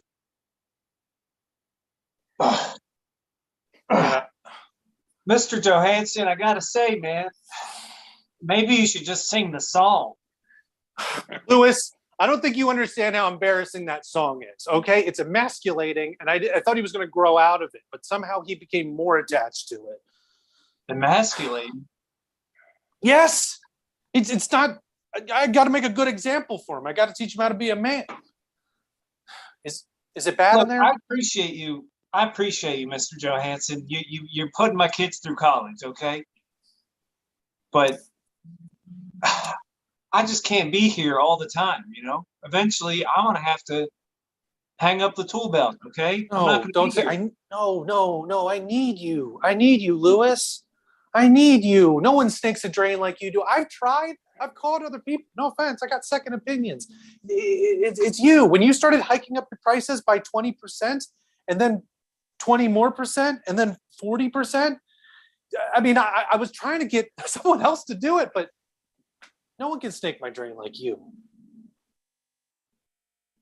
Look, man, I'm finding cheese in all sorts of places, okay? I know. He started on this Parmesan cheese kick, and then he wanted to do fazool and the Alfredo. Look, I'm sorry. What? Do you want to make it up to you? Just sing the song. That's all you got to do.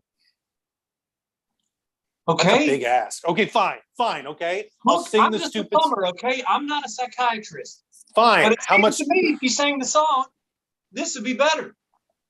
Fine. I'll sing the stupid song. Are you happy? Are you happy, Lewis? I'm not happy, but I think I could be one day. Free. Charlie, leave. So you're gonna sing the song just because Lewis the plumber said to sing it? Joanne, I don't want to do it. Okay, I don't want to sing the stupid song. It sucks. It sucks. Yeah, I it made sucks. it up. Yeah. I made it up off the top of my head when he was 6. I didn't think you remember all the words. And it sucks. And you promised me you'd never sing it. Okay? And promises to your wife are important. Joanne, I was making things up as I was going along. I didn't know how it would get insulting and that it would kind of, it's super insulting. Yes, okay? it's very insulting. And yes. it's, I get it, and it's very derogatory toward you, especially, and it also kind of proves that flat Earth is real. I get it. I get it. Okay, I was spitballing. It's jazz, Joanne. It's fucking jazz. Yeah, scatting is what it's called. It's terrible. Okay, and I'm also sorry that I said fuck during that whole chorus section. You promised me. I know. Okay, fine. I'll sing the stupid song. Why don't you bring the boy in right now and I'll sing the stupid song? Is that what you want? No, but I don't want. Okay, well, we got to do something because I can't keep finding SpaghettiOs when I'm showering. Okay, last night I put my whole foot in a whole big old sheet of lasagna. I can't do this. Bring the boy. Dennis! You didn't see the lasagna before you stepped the top. No, I didn't see it. It blends in. What? Joanne. Dennis, I need you to come upstairs. I have something very important to tell you. If I come upstairs right now, you're not going to be very happy. Just come here. Dear mommy and Yeah, daddy. we'll talk about that part in a second. Why don't you just come up? Dennis? Why? Why? We've moved on to pizza. No, I don't want to move on to pizza, Dennis. I don't want. Okay, you want to hear the song? Is that going to make this better? You want to hear the song? You ready? Well, actually. There once was a boy named Dennis. There once was a boy named Denny. He was really smart, and my wife Joanne. 15 minutes later. That's why you'd fly off the end of the earth, because Joanne's breasts are flat as the earth. No one likes her. Her nose is pointy. Cut to 7 minutes later. And that's why God might not exist. Might not exist. Might not Might exist. not exist. Fuck. Freeze. Everybody leave. Everybody come back. Hey guys, I brought y'all here because I'm just gonna say it. I know I've been lending you guys money, and every time I confront you guys about it, you say I don't know what you're talking about. But I know that I've been lending you money. Where's all my money going? Sorry, you're talking to me? I'm talking to all of you. Oh, okay. Sorry, because I haven't borrowed any money from you. Yeah, if I did, I'd pay it back. Phil, you borrowed $1 this morning to get a candy bar.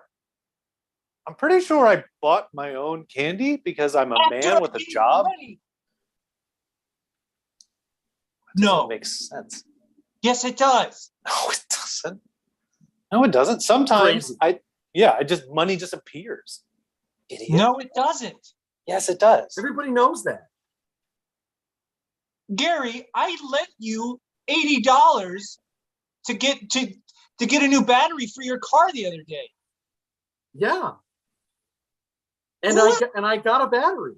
It wasn't your money. I just find $20 under the pillow every night. And I just find $40 sometimes when I walk to my neighbor's house and I open the door and then there's this dresser and then there's a book under it and there's money there. You know what? I'm never lending any of you money again. Yeah, but so what happens the next time I'm at your house and your wallet's on the table and just $80 appears in your wallet? Yeah. I'm supposed to not take it? What happens when my Xbox Live account needs to be refilled and I remember a bank account number and it happens to not be mine? You're going to blame me for that? What happens when I need to buy more Dogecoin? Because we all know that that's the future. Doge is the future. You know? The future, and that's our favors show. The brave, man. Thank you guys so much. Thank you for having us. Great job, Cookie Necklace. Thank you so much. Great always having you when you can appear. Thanks, Andy. Yeah. Are you guys performing at all? Anywhere else or? We the last in-person show that we had was before something. It was at the DC Improv here in the Washington DC area, and it was before the mask mandates came back, and so now there's some of the, as spring and summer approach, some of the mask mandates are starting to go away. So I think we'll be able to do some live stuff soon, but we don't have anything scheduled. But was always a pleasure being here with you guys. And thank you so much. Thank you for being here. Of Yeah, course. thank you. Cooking Necklace, great job. Definitely appreciate it. Awesome. So, Lina, would you like to introduce then next? Sure, yes. Up next, we have Sonic Boom Boom. Sonic Boom Boom, perfect. All right, Sonic Boom Boom. Hey there. Well, the troup's going to come up. I am Mickey Manting, and I direct them. We've been working together pretty much ever since the pandemic began, so going on 2 years. And we're doing a format. It's called what's it called, guys? The Photogravure. Yeah. And so we're going to just start it, and so everybody want to go down, and we'll just get started.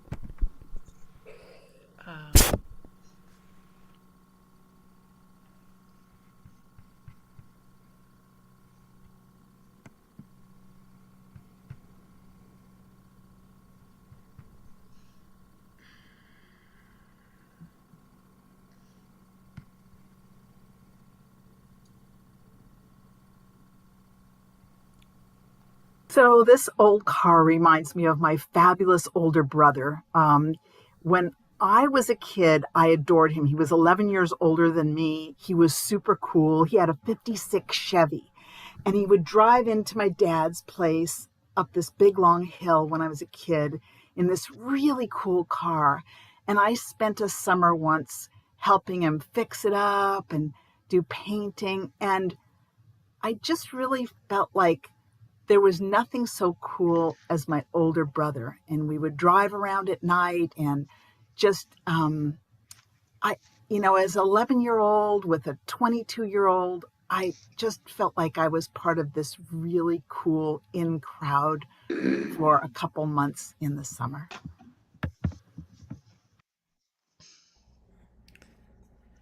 But Billy, I really want to go with you. You can't because I'm tired of you following me everywhere. But Billy, you're my big brother. I know that, and I can be responsible sometimes, but I need me time. Oh, I like you. I'd like to see your me time. I'm sure you would, but you're not quite old enough yet. Oh. But if I go along with you, I'll be really quiet and really, really, really good.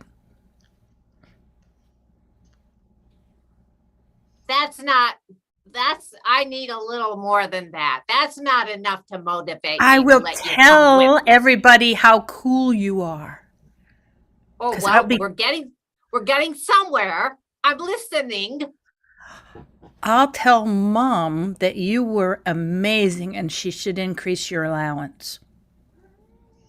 All right, well, that sounds good. I know you have this wonderful piggy bank. Okay. Grandma and Grandpa's giving you gifts. All yours if you can figure out how to open it.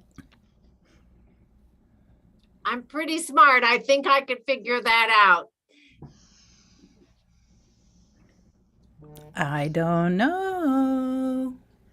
Ooh, you could be tricking me. I want all the pay up front, and then maybe I'll take you with me. Okay.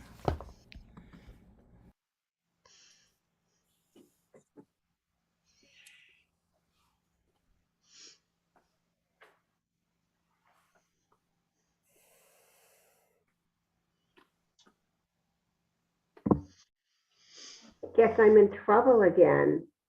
Janice?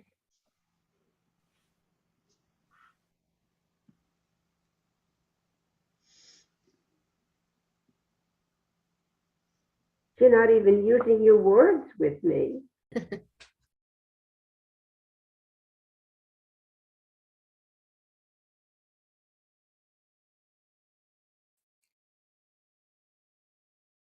I just, you're the talker in the family. This silent treatment is making me really nervous. I could do something like inappropriate.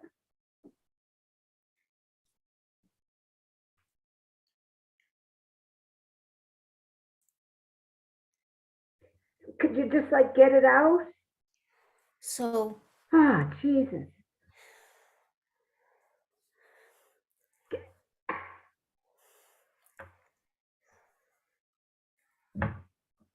Try starting with vowels. It might help.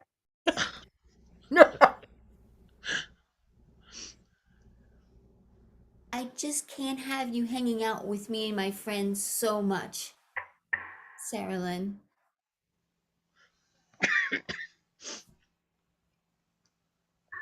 I'm crushed, but not terribly so, because I'm the only one that talks.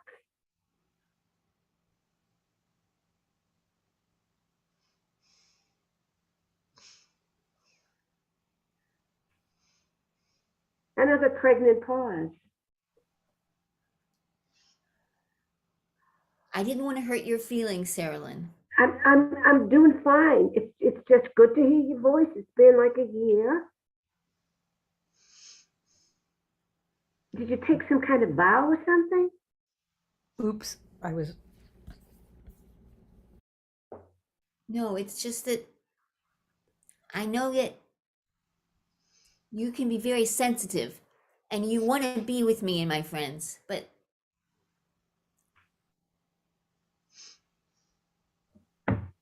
I'm afraid you're going to have to stay away for several weeks. 4 weeks.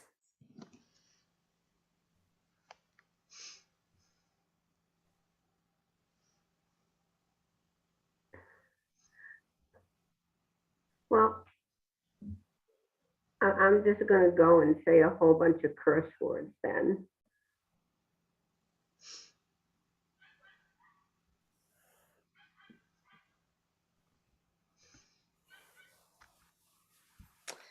So this picture reminds me of my father's 67 Corvette. It was white, not yellow, with red leather interior. It had the hard top and the soft top. And boy, did my mother hate that car. She hated it.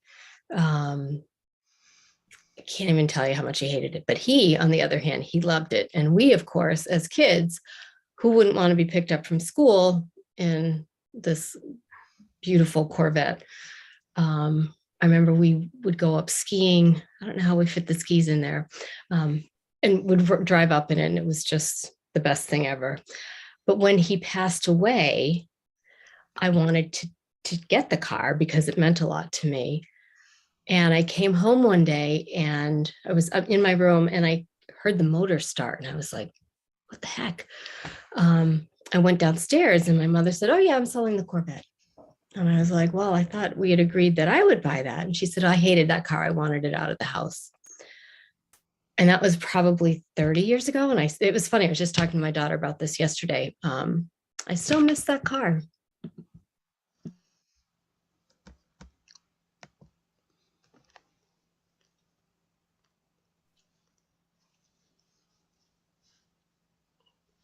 Oh, hey, Susie. Can I have a ride? You damn straight I can. You gonna come get right in the car, man. All right. We just going for a drive? Yeah, I'm gonna drive around Chester. Chester's a great place. Yeah. You're a good driver. Well, thank you. I appreciate that. It's my favorite car in the world. Old Bessie, let me tell you something. Bessie, she gets me out of all the worst situations. Can you drive a little faster? Listen, if you don't drive more than 25, then the cops don't get you. So if you stay at 25, they're not going to catch you. But I'm interested in that cop that was sitting back there. Well, he's going to stay back there. Oh, jeez. Susie, listen, I don't know about you, but I got a record. Oh, is it the Beatles?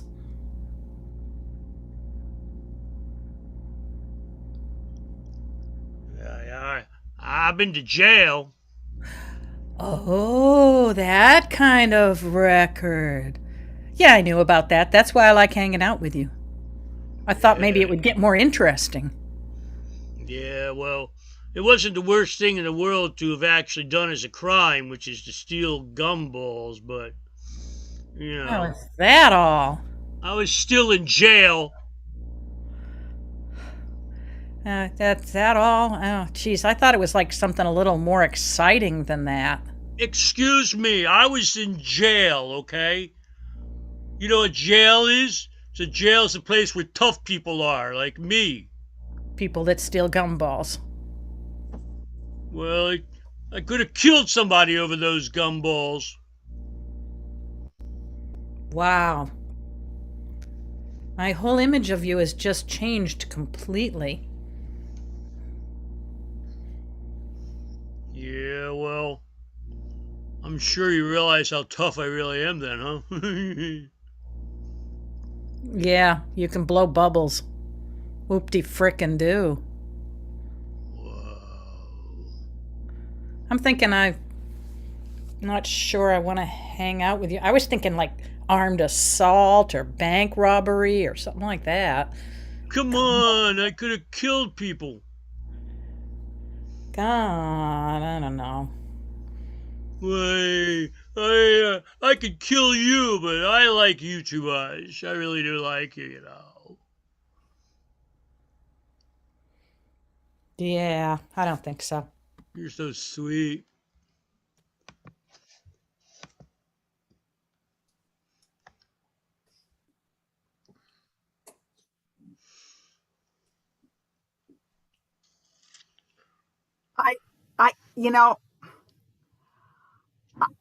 I don't think we have these spark plugs in right. The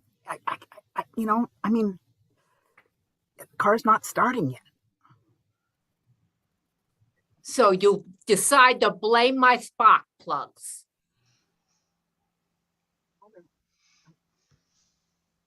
Did you get new ones or just pick them out from old? The junk. I scraped out some old ones and they're perfectly fine. I shined them up with a little sandpaper and it's fine. I think maybe you did something and you're trying to blame me.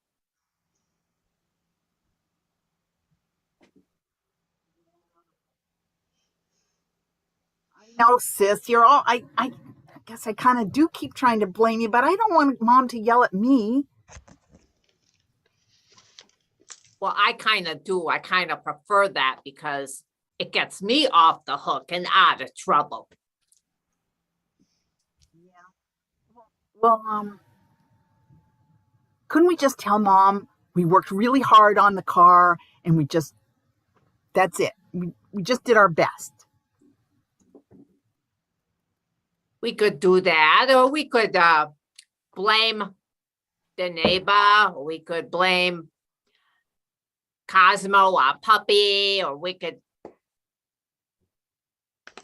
I like blaming Timmy, the neighbor. Mom hates him anyway.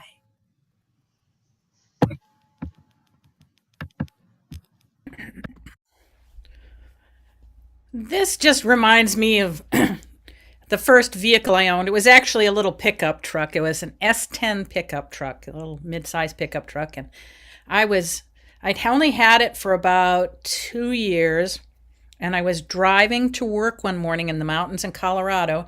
And I was going up over a mountain road and was just about to get to the top, or just gotten to the top, was just starting down the other side.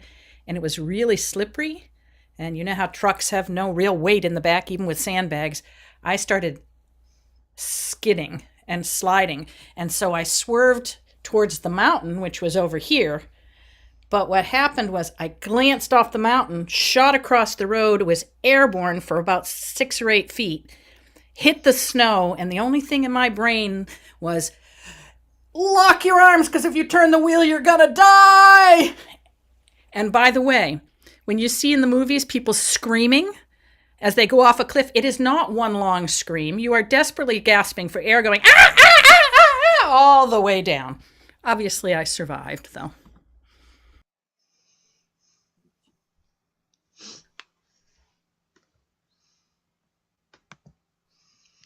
This is great. I'm so happy you came with me so we can go sledding together. And this is the best hill, I gotta tell you. This is the one. Oh, it's really steep. You'll be all right. I'm You'll be fine. I'm a little scared. Would you just get on my Yankee Flyer? Okay, all right. Just hold on. Hold Okay. on. All right. Oh, you got to push off though, because I can't, because I'm the one who's steering. Push off, that means I'm gonna go fast. Yeah. That's what sleds do. Okay, they slip and they slide and they go fast. I didn't know am I gonna be airborne? Like, I don't want to be airborne. I don't know. Oh, I was hoping we would go airborne, but it's not really much of a hill. Okay. All right. You know what, Tommy, I trust you. So let's do it. Let's do it. Yeah, come on. Okay. You're going to have fun. I promise. Just hold on. Well, I'll take care of you. Hold on. All right. Ready? But you got to push off. Okay. Ready? Oh. Careful the tree. Oh, over you go. Huh? Mm. Oh, this is wild. Oh no.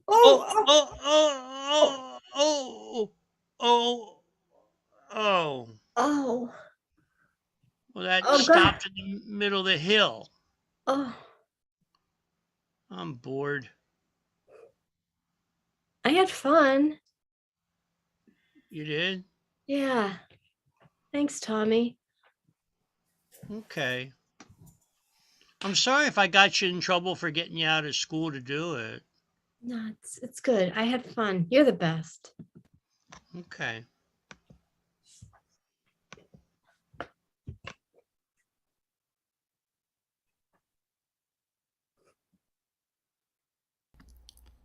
You're just so quiet. I know, it's the company I keep. I know that's where I left my car off. And somebody stole it. Nobody believes me. I can see why. You kind of look like a ghost. You kind of coming in and out. Well, I'm just, I can't do anything about my complexion, but maybe you can help me with my car. You're a cop. You should take notes, make calls. I mean, it's my '65 Mustang. I really love it. And somebody stole it again. And I left it right there in front of the Macy's store. I know where it was, right there in that spot. See, there's nothing in that spot. Oh, okay. I'll get right on it. You don't look like you're getting on it.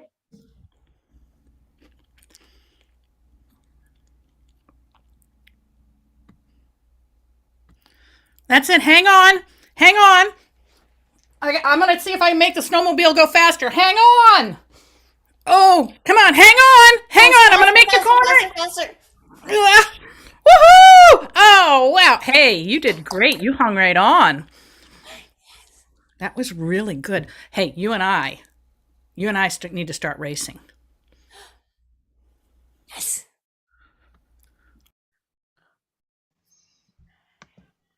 Is that your car parked over there? Is that your car? Yeah, that's my car. You see it's right there next to the fire hydrant. You see that? Yeah, I see it's right next to this. Convenient, real convenient, yeah. Okay, you have a license that says you can sit there next to it? If not, I'm going to have to give you a ticket. Yeah, I got no license. Here you go. Bye. I got to get out of here. Yeah, that's for selling items on the freeway. I've got a record.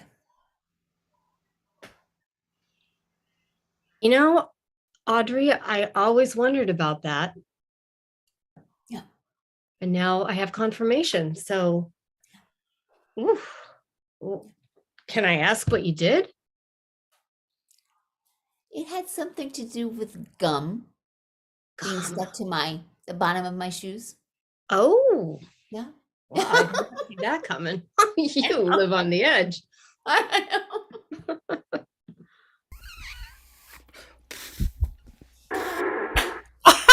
Oh, I got gum everywhere.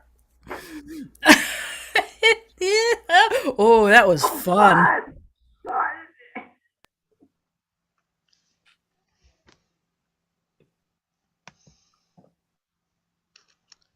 That's my dad's car. Your dad's car? That's my mom's car. Oh, that's my cousin's car. That's my car that was stolen. Wait a second. I wanted to buy that car. My 65 months. I gotta go. I mean, I gotta take this car. Do you know how to drive a standard even? Oh yes. No, but I know how to drive. I can drive a standard. What's a clutch? A clutch? That's what you press in to change the gears. Oh my! Pocketbook. Yeah, it's a pocketbook. I'm sorry, you're wrong. That's a clutch. No, actually, a clutch is many different cars following one another. That's called a clutch. Thank you. I always wanted to know Coffee? this.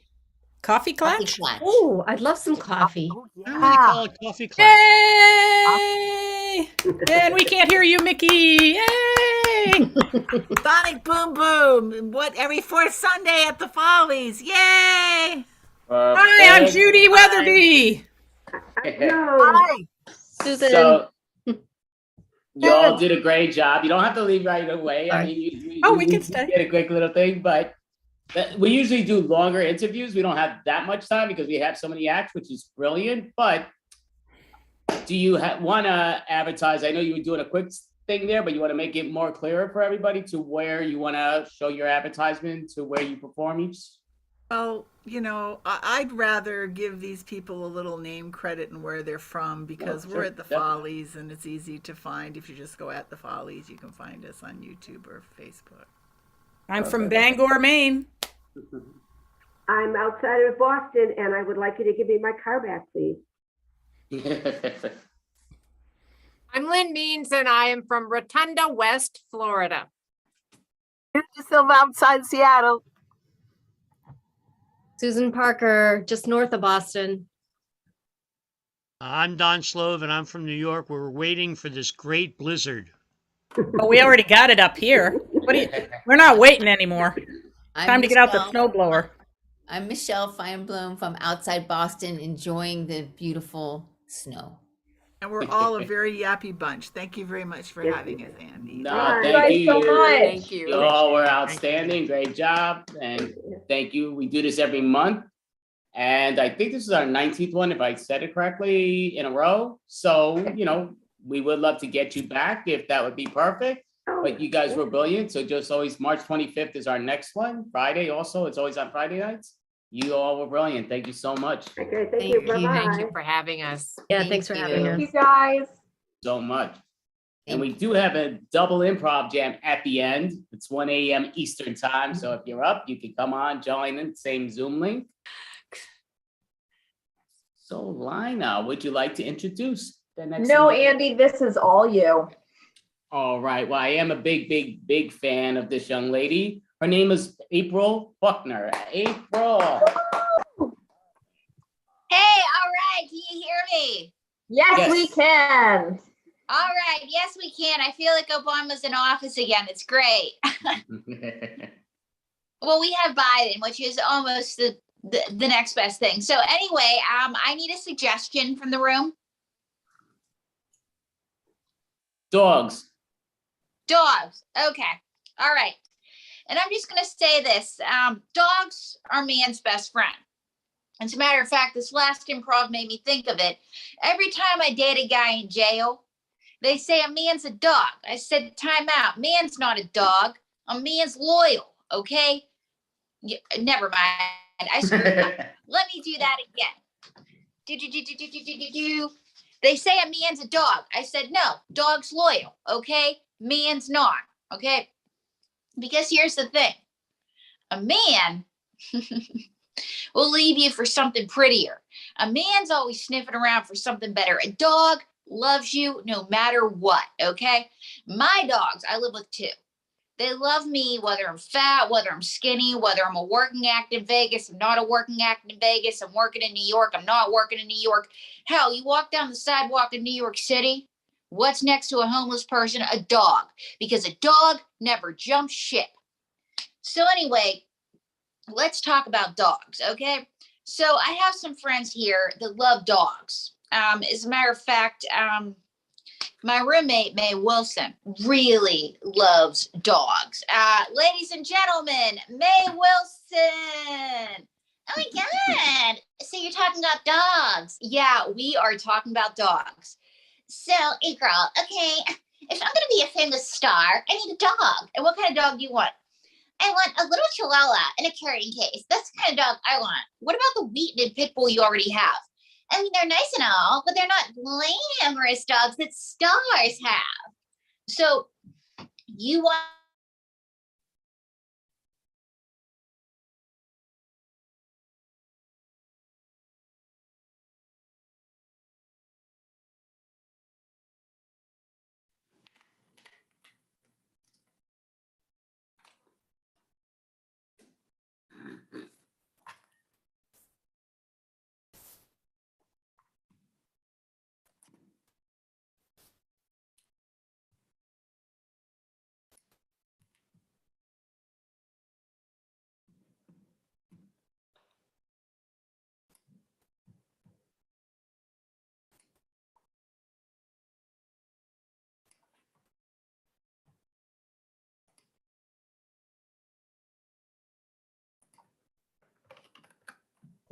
Means we had a technical issue. Hopefully April will be back. Yeah, April is excellent, but yeah, I'm seeing it on. Oh, here she comes. So Here she comes. hopefully- Okay. We'll try it again.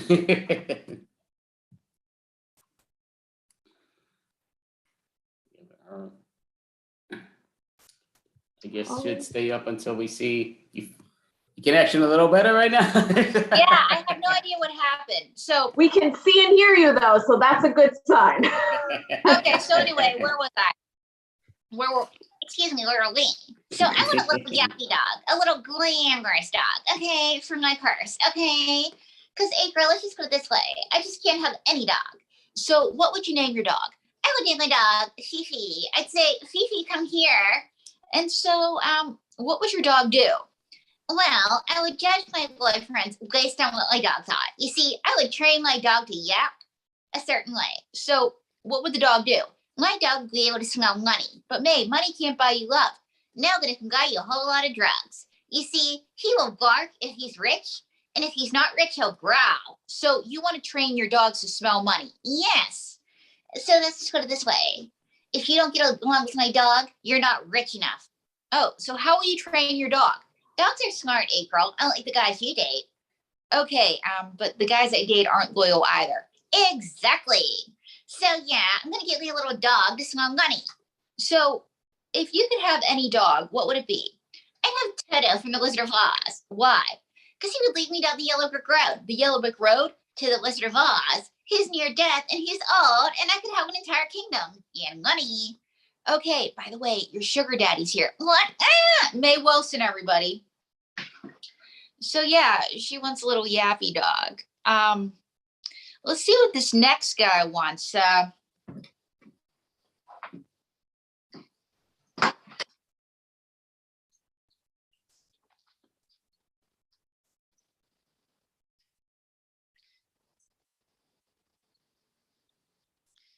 Hello.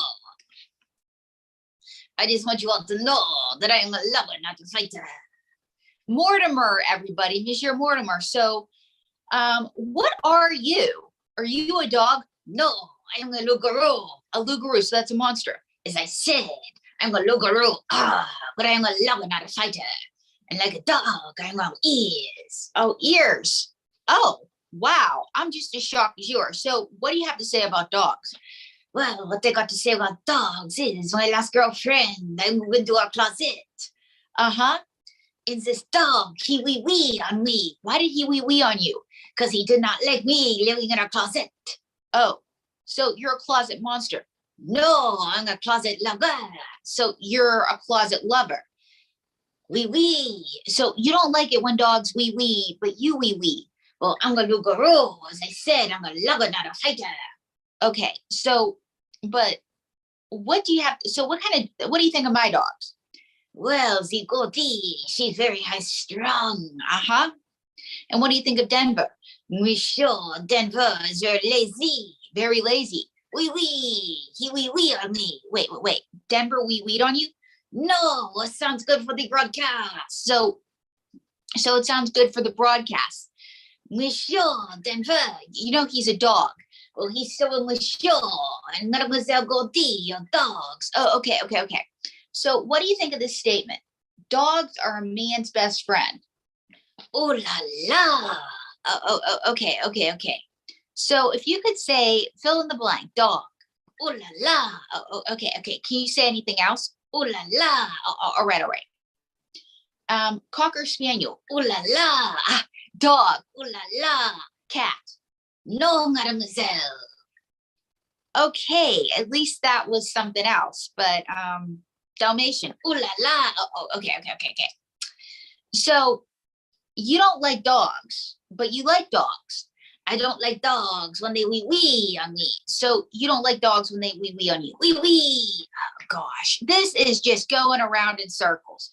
So if you could do anything with a dog, what would it be? Monsieur, mademoiselle, I'm a lover, not a fighter. That doesn't answer the question. I should run for public office. Ladies and gentlemen, Mortimer. So I guess I don't know what they think of dogs, but maybe this next guy will help me figure out what they think of dogs. Ladies and gentlemen, the other Mr. Las Vegas, Dwayne Newton. Hello. I just want to say that all this talk about dogs. What? Well, one time I had an engagement. Where'd you have the engagement? And I have to say that I love dogs. Why do you love dogs? And what about this engagement? My engagement was at a kennel. A kennel? Yes, and as a matter of fact, when I was done, the dogs barked at me in appreciation. Did you perform for any humans? No.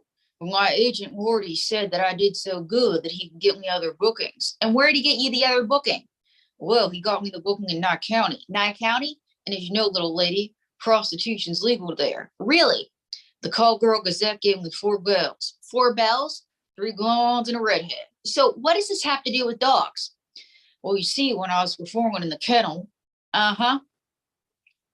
my agent Morty said that I had a great future. Really?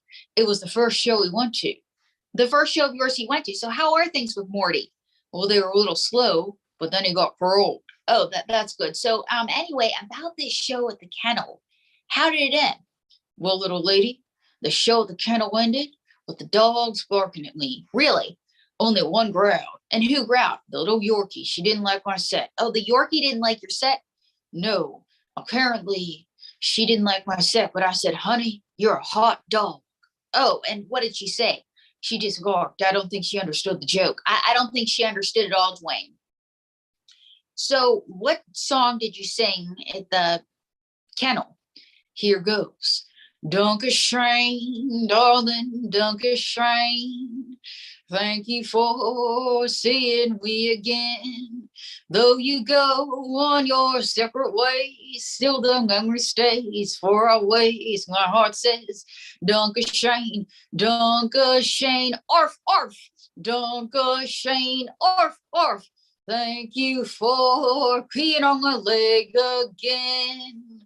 Though we go on our separate ways, still the memory stays for always. My heart says, Dankeschön, Dankeschön, darling, Dankeschön. Wow. Thank you for biting my leg again. Wow. Though we go on our separate ways, still the memory stays for always. My heart says, Dankeschön, Dankeschön, arf, arf. Dankeschön, arf, arf. Thank you for, oh my gosh, don't bite my hand again. I don't have any food or sausage, and this is the portion of the show where they shut off my mic. Oh, so you were doing well. Yeah, but I interfered with lunchtime. Gotcha. So what's your other song you sang there? Since my baby left me, I found a new place to dwell. Sit you down in lonely street and oh, they cut off my mic. Why'd they cut off your mic? Something about Doggy Chow in Korea. Oh. Yeah, that song didn't go over well. Oh, what I sang at a dog fight in Guadalajara. Really? Where'd you play it? The El Cortez. The El Cortez, that's a great casino in Las Vegas.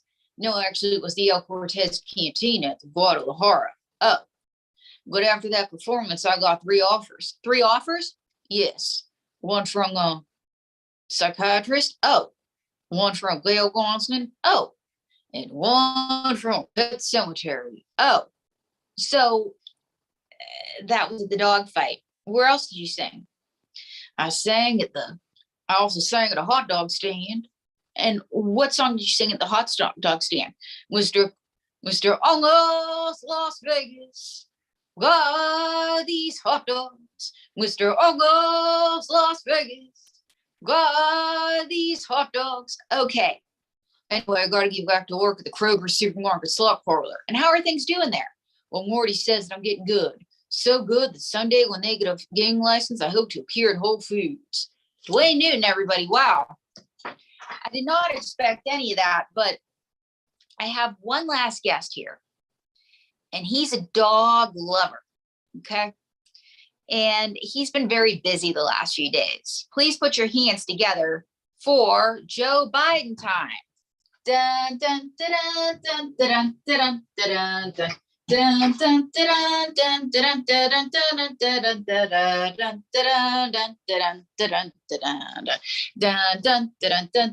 dun, dun, dun. My fellow Americans, I have a joke for you. A joke? Yeah, because it's a comedy show. You see, the president of the Ukraine's a comedian. Yeah, that's right. Vladimir Zelensky did stand-up comedy. He said, "Take my country, please." Oh, too soon? Yeah, too soon, Mr. President. So we're talking about dogs. I love dogs. When I was a boy in Scranton, my father said, "Joey, you gotta get a dog, because a dog's gonna be the best friend you have." That's good. So do you have a dog now? Yes, I have a dog. And I'm going to tell you 3 things that make my dog great. Number 1, my dog is loyal. Number 2, he never wets the chair. That's me. Oh, I don't think you're supposed to say that. And number 4, when Joe gets mad at me, she makes me sleep in his house and he doesn't get mad. Oh, that's wonderful. So, but speaking of dogs, how are things going with the Ukraine? I'm good, thank you. The Ukraine, Mr. President. Oh, the Ukraine. I just want to say that I send my best to the Ukrainian people. And, you know, there are going to be serious sanctions on Vladimir Putin speaking at Doghouse. Serious sanctions. And so tell me about some of the sanctions. Here's the deal. Number 1, we're going to stop importing things. Number 2, I'm going to send my dog after him. Your dog? Yeah, my dog gets pretty mad. He growls every time Vladimir Putin's on the television. And number 4, when he comes to visit, Joe's going to make him sleep in the doghouse. Oh, I see. So, anything else you want to say? Yes. God bless America. God protect our troops. So you have 5 more minutes left. Would anybody in the chat like to ask any questions? Yes. Well, let's just put it this way. I love my dog. So would you like to tell a little story about your dog before we go? Yes, when I was a boy in Scranton, I had a dog, Fido. Fido went everywhere with me, even when the nuns hit me on the knuckles. Does the story have a point? Yeah, Fido was the only friend I have. Okay. So, a number of years ago, just to be sentimental, I dug Fido up and I had him stuffed. Oh, yes, and I was putting him on my bed like a teddy bear. And my wife, Jill, thought it was disgusting, something about termites. Oh, and I said, that's Fido. And what's the point to that story? The fact of the matter is the story had no point. You put the words in my head. Okay, but let's talk about Vladimir Putin. If he was a dog, what kind of dog do you think he'd be? Well, Vladimir Putin was a dog. He'd be that dog from the Wizard of Oz that was always peeing on the yellow brick road. You mean Toto? Yeah, Toto. When I was a boy in Scranton and I saw the Wizard of Oz, I always thought, well, I want to be Tin Man because he needs a heart and I have heart. Uh-huh. And what did your teacher say you were? Well, they said that I was Scarecrow because I didn't have a brain. And so what are your plans? Is there going to be a war with Russia? I'm good, thank you. War with Russia. Oh, war with Russia. When I was a boy in Scranton, you see, we were going to war with Russia. It was the Cold War. And I was ducking and I was covering under my desk. And now they have a museum in Las Vegas. Oh, so I guess we're all going to die is my point, guys. But Mr. President, any last words you want to say? Yes, be nice to your dogs and support live theater. Uh-huh, support live theater. Come to Las Vegas and see April at the English Hotel. Uh-huh. Anything else? Yes. When I was a boy in Scranton, we used to have this show where they had things from the future. And now the future is in our phones. Oh, gosh. Who are you again? I'm April. We're doing a live show. How would you like it to end? Folks, it's me, Uncle Joey B. When I was a little boy in Scranton, see, I stuttered. And now I'm restoring America most definitely. Here's the deal. I wear these shades. If you didn't know it, Uncle Cat. So, Putin, you're in the doghouse. So, you better watch your back. Hi-ya! God bless America. God protect our troops. Pink Daddy Press out. I'm April Brooker. Thank you so much. Great job, April. Thank you so much. Perfect. So your connection at least became a lot better, so that was great. It's like, yeah, I was nervous. I was like, I hope this is not my connection that I see Linus like, are you seeing she's slowing down? I was like, this must be me. So where are you performing next? What's your next performance? I'm the house ventriloquist at the English Hotel here in Las Vegas. I just helped open it this past week. I was a ribbon cutting Tuesday. So stop down there and see me this March and April. And then I also have a little podcast coming up called April in Vegas. So go to my channel, aprilbrooker.tv, and see what I'm up to. That's awesome. And how often are you going to be performing with the Vegas ventriloquism? Check the schedule of the English Hotel and it'll tell you more. Oh, okay. Sounds great. So thank you so much, April. You're brilliant as always and great having you. Thank you so much. Thank you. April Brooker, thank you so much. Lina, would you like to introduce the next individual? Yes. So up next, we have the third smartest man in the world, Joshua Previn. Joshua, perfect. Thank you.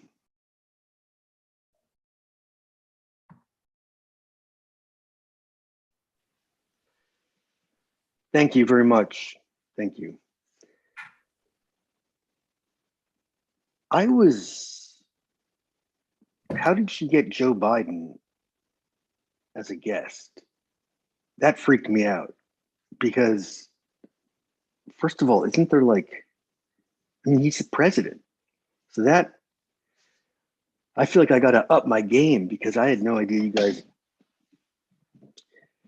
but he looked, I don't know, there's something kind of off about him, but what do I know? It's a wartime, so we've got to come together. So we have a special episode today. Yeah, I am the third smartest man in the world, and I do want to make one correction. Someone pointed out in the chat that I had spelled smartest incorrectly. I had spelled it SMARTIST, and that's not correct. I'm not sure. Google it because I don't want to get it wrong again, and then it's gonna, So there's a lot of stuff we're working on. One of the things, and this is a special bonus because you guys have been such a great audience, and the Patreon is getting going. I don't have anyone signed up yet, but but it's cool. I love that word. So this is tips and tricks, right? Tips and tricks. That's what we all want at the end of the day, right? So here's one if you're, you want to be the life of the party. You want to stand out. What you want to do is you want to get a napkin like this. You hold it up and you go like this.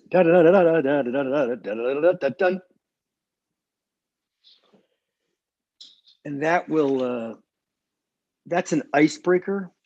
I'm not saying that's going to seal the deal, but that gets things going. And then probably after that, you can't go wrong with faking a heart attack. Do one of these like, I'm just kidding.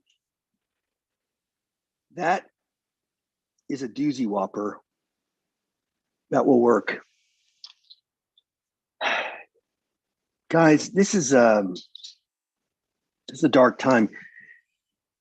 We need to work on being able to create our own cryptocurrencies, because I do want to get rich. I don't like to work, and so we got to figure out how to do it. All you need to do, I have a cryptocurrency. You need a measuring thing. You need baking soda. It's not real soda, by the way. I tried it. I thought it was like Coca-Cola. It's powder. It's powder. It really should be called. Anyway, it's pure. You're gonna take a little bit of this. You're gonna dump it in like this. You're gonna mix it around a little bit. Throw one napkin, little thing of Bayer chewable aspirin, and another one, and then just stick it around. Okay, good. You let that simmer for about like a month, maybe a month and a half. And what you'll have there is you'll have the first piece of cryptocurrency. And then, then it's a matter of just getting the word out. And you got to get a name for it. But that's, once you have something solid, like, I don't know, I'm not sure about that 100%. Listen, I came up with a game. I'm looking for any angle, any way to, so I'm into game. I'm trying to think, maybe I'll make up a game, board game, whatever. I came up with one, and I don't have a name for it, but I can give you an idea, and maybe you guys could help me. So basically it works like this, So you hold something up, and I'll be like, hey guys, and I'll be like, peekaboo. Or like, you can go around the side, peekaboo. Or you can go, oh, peekaboo. So again, it's fun for parties or whatever, or a wedding if you're the best man. Or, but I guess I don't know. It seems like a good one. Simple, not a lot of materials. You don't need anything like that. Speaking of weddings, by the way, you should get married soon. I mean, some of you out there, because it's the only thing that can make you happy. Let's suppose you're miserably unhappy and you meet somebody. They're going to make you happy. And it's their responsibility to solve all your problems and make you happy. It's that simple. You just got to find somebody, and you got to tie the knot. And that'll be it. And if they don't make you happy, there's only one thing you can do. You got to criticize them. You want to start small, little things they do wrong. Try to change them. People they love it when, to have a partner that tries to change you every day. It feels good. It feels good, and people will appreciate it, and they won't hate you. They won't hate you. Hatred. Yeah, that's correct. I think I'm going to start a religion. And here's why. First of all, it's not just for the tax break, although it's free money, it's not just for the bling, but I just feel like instead of having to like, I just want to be able to like figure it all out on my own. I need a temple or a church of some kind. Look, guys, we're in this together. I'm just throwing ideas out. I'm just spitballing. You know me. So, in the chat, in the Patreon, on the YouTube channel, whatever we are, let's just get together. Let's get together in person. Thank God COVID is now, kind of on the outs. So I'm actually going to have some people over. We're just going to put our faces like 1 inch away and just breathe into each other's faces just to celebrate, because it's been so hard for COVID, hard for COVID too. It's not easy to be a virus, probably. I mean, I don't know if they're small, I think. So anyway, look, I said, I know I'm smart, but I don't know everything. And by the way, I looked it up. Smartest is spelled SMARTEST. But we need to recycle more paper. That's probably the main message I had to say, because I don't think you can recycle everything. I'm hungry. Listen, guys, I don't want to cut this short, because again, I appreciate the support. I'm a little peckish. I might nip out, see if I can steal some French fries from Mickey D's. I'll come back. While I'm gone, just do your focus exercises, practice the peekaboo game, work on and also I am working on a hair regrowth product. You can see that I think it's working. It's working. It's also baking soda and Bayer chewable aspirin mushed together. You can buy it for free online now. If you go to www.w.w.w,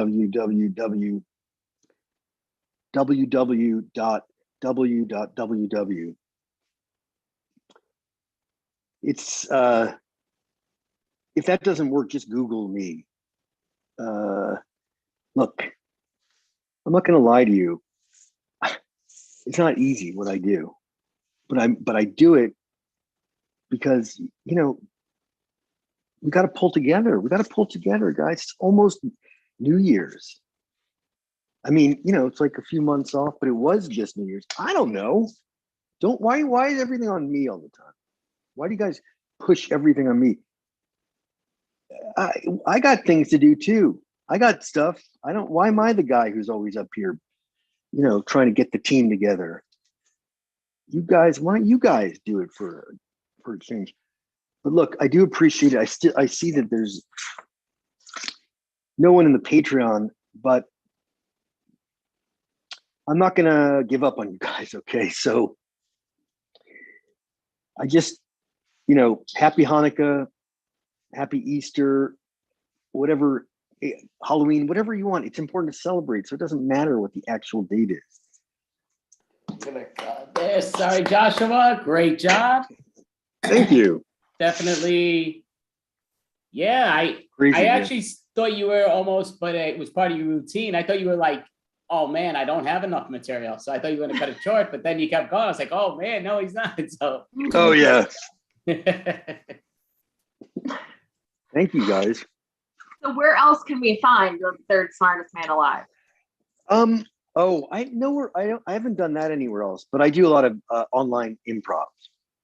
The Mining for Gold Jam, the Cyber Jam, these are all on Facebook on Monday nights, and sometimes the Intercity Improv Jam. Okay, that's cool. That's in the city. They have some of their team that pops on up. but Yeah. yeah, big fan with Faustino and Michael and the crew. But yeah, so you just reminded me to say it because I don't say it, and I should keep saying it, that we do have an improv jam at the end here at 1:00 a.m. Eastern time scheduled. Awesome. So, but yeah, so I mean, but you did a great job, and thank you so much. You know, next month we'll be doing it again. We do it, I think this is our 19th month straight. I shouldn't get it accurate, but I think I'm right on that. And It's so great. It's so great.